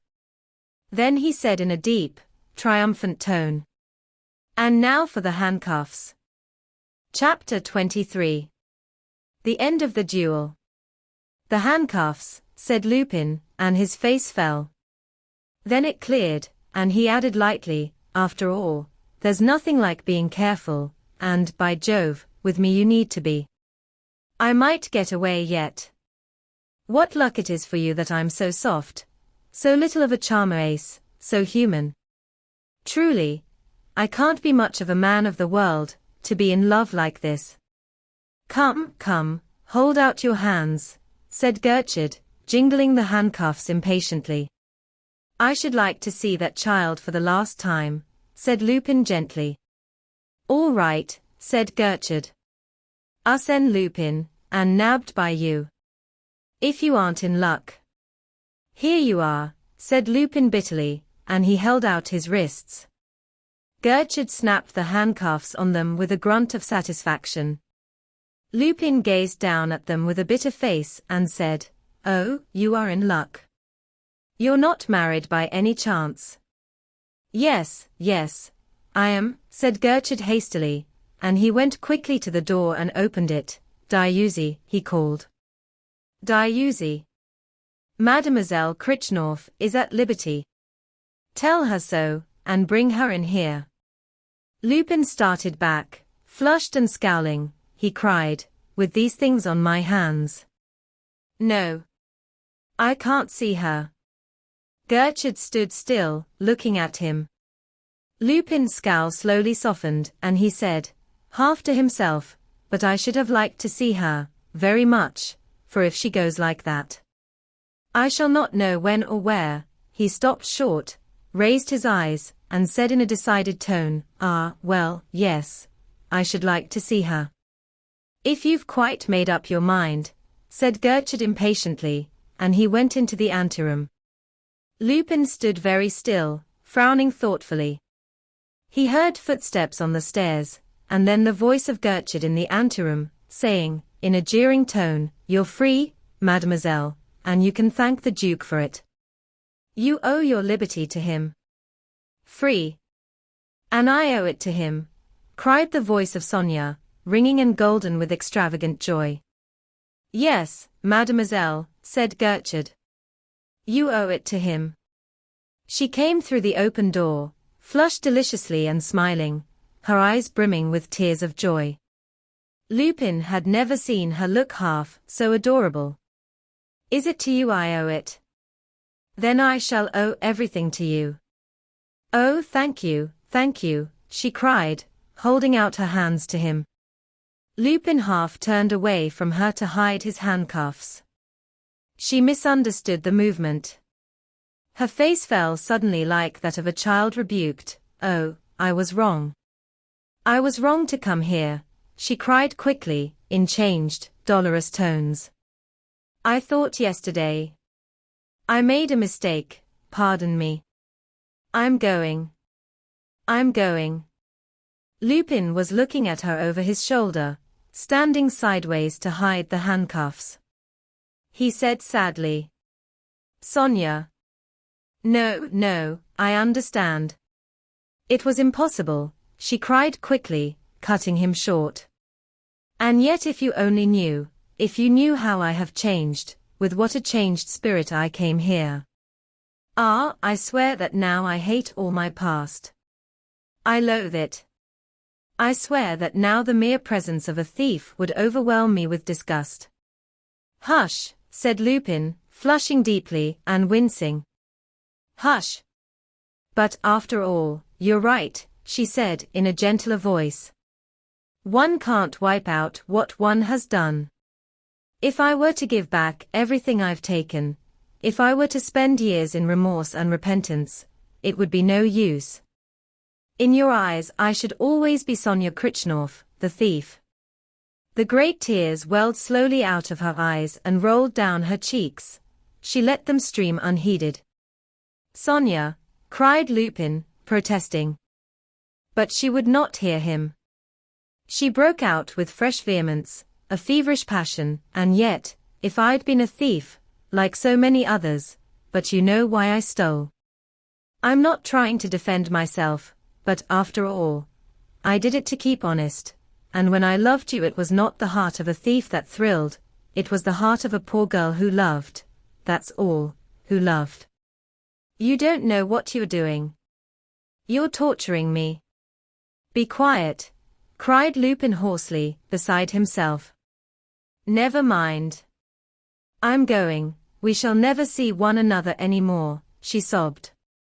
But will you shake hands just for the last time? No, cried Lupin. You won't, wailed Sonia in a heartrending tone. I can't, cried Lupin. You ought not to be like this. Last night, if you were going to let me go like this, last night, it was wrong, she wailed and turned to go. Wait, Sonia. Wait, cried Lupin hoarsely. A moment ago you said something. You said that the mere presence of a thief would overwhelm you with disgust. Is that true? Yes, I swear it is, cried Sonia. Gertrude appeared in the doorway. And if I were not the man you believe, said Lupin somberly. What, said Sonia, and a faint bewilderment mingled with her grief. If I were not the Duke of Charmace. Not the Duke. If I were not an honest man, said Lupin. You, cried Sonia. If I were a thief. If I were. Arsène Lupin, jeered Gertrude from the door. Lupin turned and held out his manacled wrists for her to see. Arsène Lupin. It's true, stammered Sonia. But then, it must be for my sake that you've given yourself up. And it's for me you're going to prison. Oh, heavens. How happy I am. She sprang to him, threw her arms round his neck, and pressed her lips to his. And that's what women call repenting, said Gertrude. He shrugged his shoulders, went out onto the landing, and called to the policeman in the hall to bid the driver of the prison van, which was waiting, bring it up to the door. Oh, this is incredible, cried Lupin, in a trembling voice, and he kissed Sonia's lips and eyes and hair. To think that you love me enough to go on loving me in spite of this, in spite of the fact that I'm Arsène Lupin. Oh, after this, I'll become an honest man. It's the least I can do. I'll retire. You will, cried Sonia. Upon my soul, I will, cried Lupin, and he kissed her again and again. Gertrude came back into the room. He looked at them with a cynical grin and said, Time's up. Oh, Gertrude, after so many others, I owe you the best minute of my life, cried Lupin.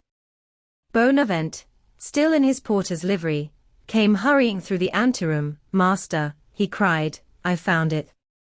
Found what? Said Gertrude. The secret entrance. It opens into that little side street. We haven't got the door open yet, but we soon shall. The last link in the chain, said Gertrude, with warm satisfaction. Come along, Lupin. But he's going to take you away. We're going to be separated, cried Sonia, in a sudden anguish of realization.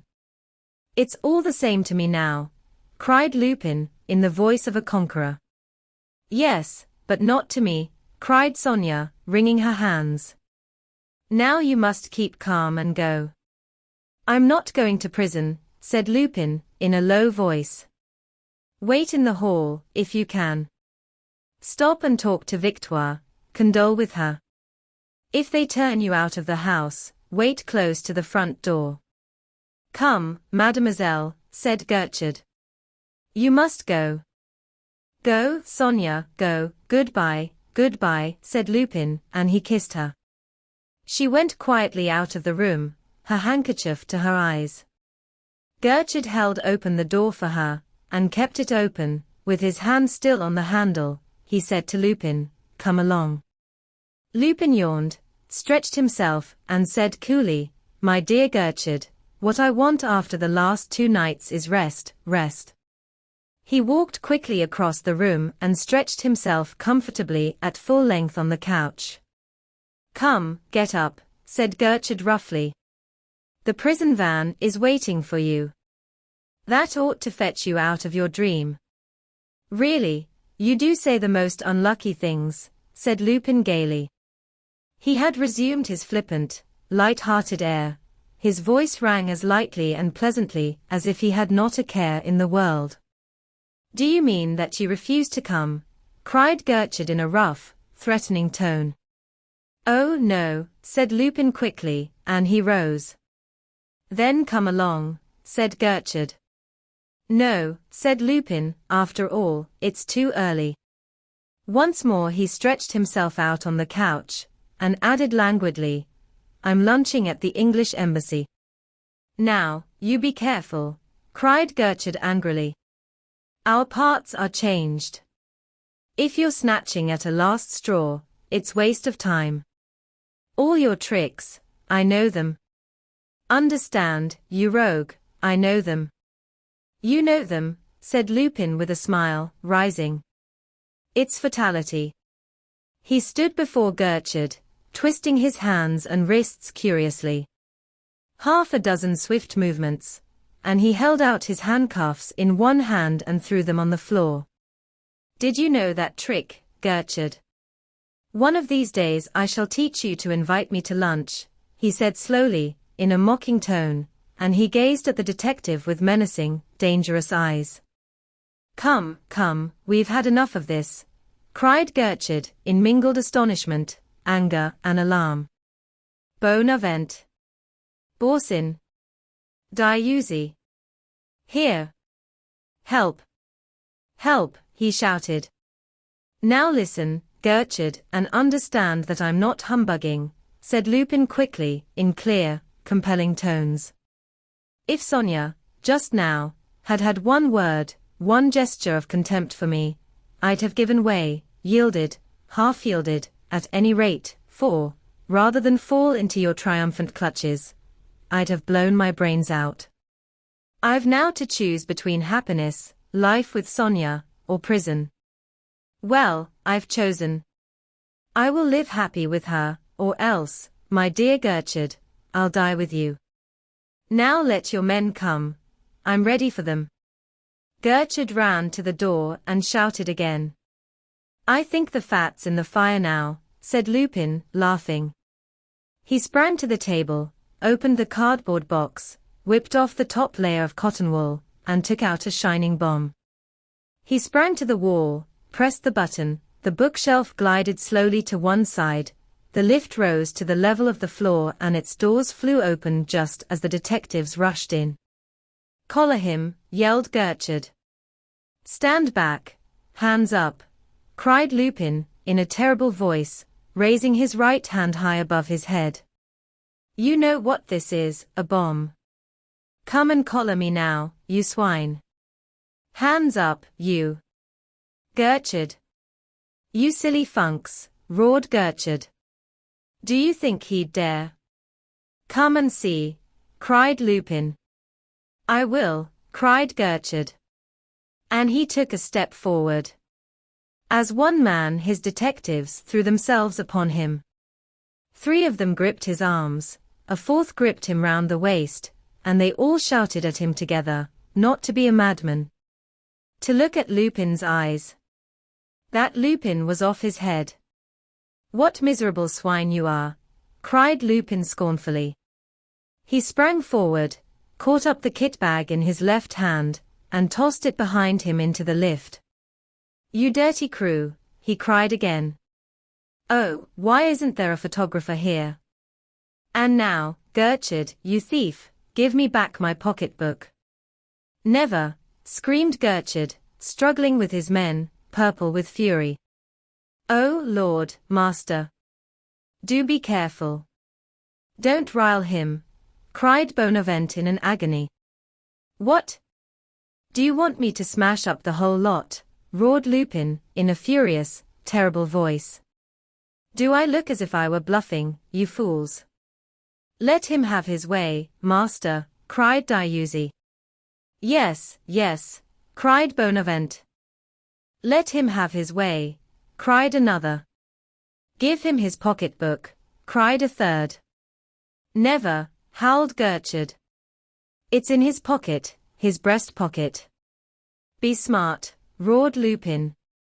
Come, come, it's got to be given to him, cried Bonavent. Hold the master tight. And he thrust his hand into the breast of Gertrude's coat, and tore out the pocketbook. Throw it on the table, cried Lupin. Bonavent threw it onto the table, and it slid along it right to Lupin. He caught it in his left hand, and slipped it into his pocket. Good, he said. And then he yelled ferociously, look out for the bomb, and made a feint of throwing it. The whole group fell back with an odd, unanimous, sighing groan. Lupin sprang into the lift, and the doors closed over the opening. There was a great sigh of relief from the frightened detectives, and then the chunking of machinery as the lift sank. Their grip on Gertrude loosened. He shook himself free, and shouted after him. You've got to make up for this. Down into the cellars, some of you. Others go to the secret entrance. Others to the servants' entrance.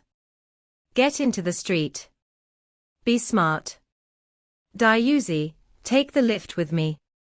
The others ran out of the room and down the stairs, but with no great heartiness, since their minds were still quite full of the bomb, and Lupin still had it with him. Gertrude and Diuzi dashed at the doors of the opening of the lift well, pulling and wrenching at them.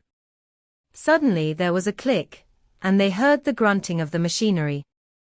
There was a little bump and a jerk, the doors flew open of themselves, and there was the lift, empty, ready for them. They jumped into it. Gertrude's quick eye caught the button, and he pressed it. The doors banged to, and to his horror, the lift shot upwards about 8 feet, and stuck between the floors. As the lift stuck, a second compartment, exactly like the one Gertrude and Diuzi were in, came up to the level of the floor of the smoking room, the doors opened, and there was Lupin. But again how changed. The clothes of the Duke of Charmaes littered the floor, the kit bag was open, and he was wearing the very clothes of Chief Inspector Gertrude, his seedy top hat, his cloak. He wore also Gertrude's sparse, lank, black hair, his little, bristling, black moustache. His figure, hidden by the cloak, seemed to have shrunk to the size of Gertrude's. He sat before a mirror in the wall of the lift, a makeup box on the seat beside him. He darkened his eyebrows, and put a line or two about his eyes. That done, he looked at himself earnestly for 2 or 3 minutes, and as he looked, a truly marvelous transformation took place. The features of Arsène Lupin, of the Duke of Charmaes, decomposed, actually decomposed, into the features of Jean Gertrude. He looked at himself and laughed, the gentle, husky laugh of Gertrude. He rose, transferred the pocketbook to the coat he was wearing, picked up the bomb, came out into the smoking room, and listened. A muffled roaring thumping came from the well of the lift. It almost sounded as if, in their exasperation, Gertrude and Diuzi were engaged in a struggle to the death. Smiling pleasantly, he stole to the window and looked out. His eyes brightened at the sight of the motorcar, Gertrude's car, waiting just before the front door and in charge of a policeman.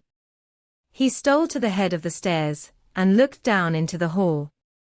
Victoire was sitting huddled together on a chair. Sonia stood beside her, talking to her in a low voice, and, keeping guard on Victoire, stood a brown-faced, active, nervous policeman, all alertness, briskness, keenness. "Hi, officer. Come up here. Be smart," cried Lupin over the banisters, in the husky, gentle voice of Chief Inspector Gertrude. The policeman looked up, recognized the great detective, and came bounding zealously up the stairs. Lupin led the way through the anteroom into the sitting room. Then he said sharply, "You have your revolver?" "Yes," said the young policeman.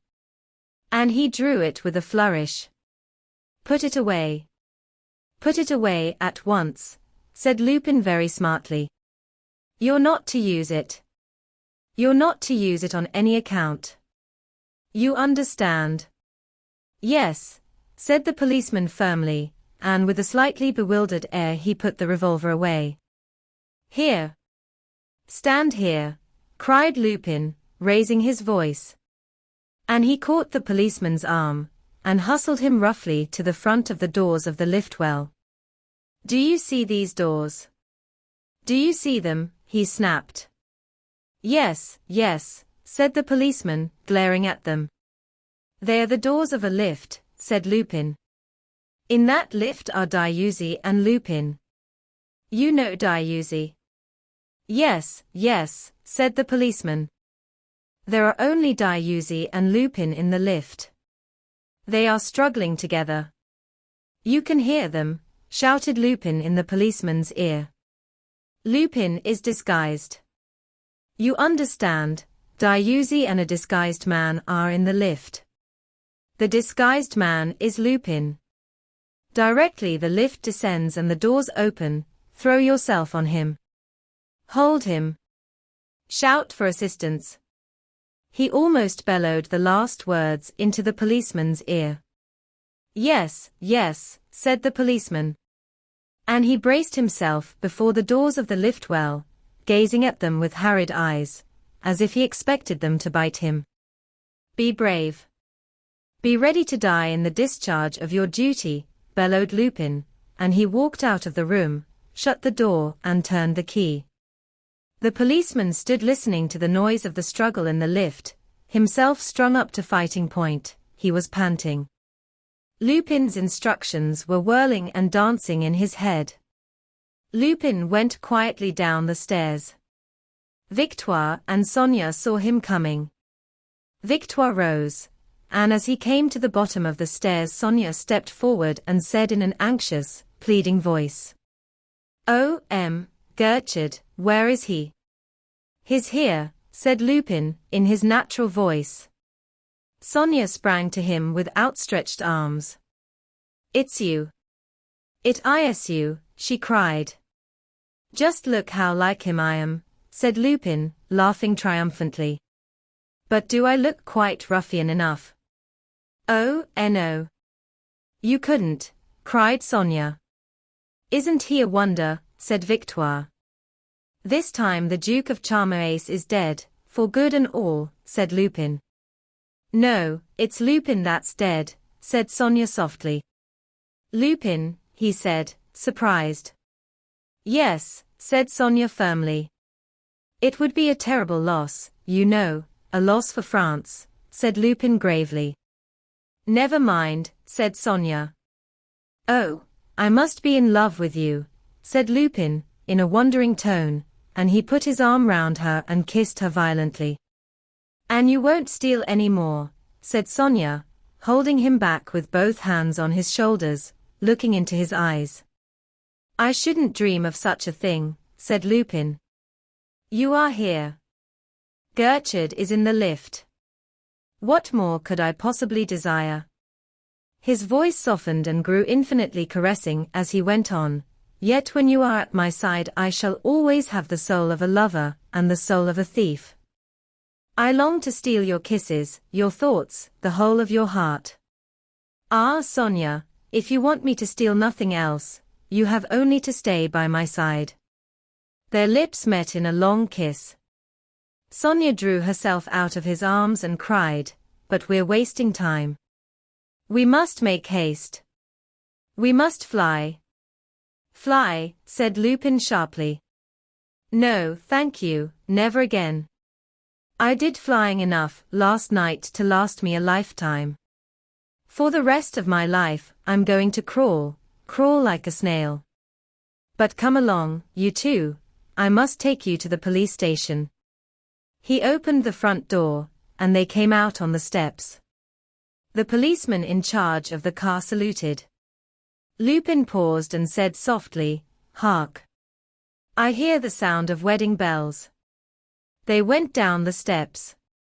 Even as they were getting into the car, some chance blow of Gertrude or Dieuzy struck a hidden spring and released the lift. It sank to the level of Lupin's smoking room and stopped.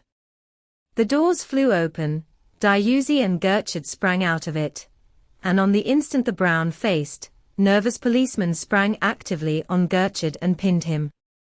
Taken by surprise, Gertrude yelled loudly, "You stupid idiot!" somehow entangled his legs in those of his captor, and they rolled on the floor. Dieuzy surveyed them for a moment with blank astonishment. Then, with swift intelligence, grasped the fact that the policeman was Lupin in disguise. He sprang upon them, tore them asunder, fell heavily on the policeman, and pinned him to the floor with a strangling hand on his throat. Gertrude dashed to the door, tried it, and found it locked, dashed for the window, threw it open, and thrust out his head. 40 yards down the street a motorcar was rolling smoothly away, rolling to a honeymoon. "Oh, hang it," he screamed. "He's doing a bunk in my motorcar."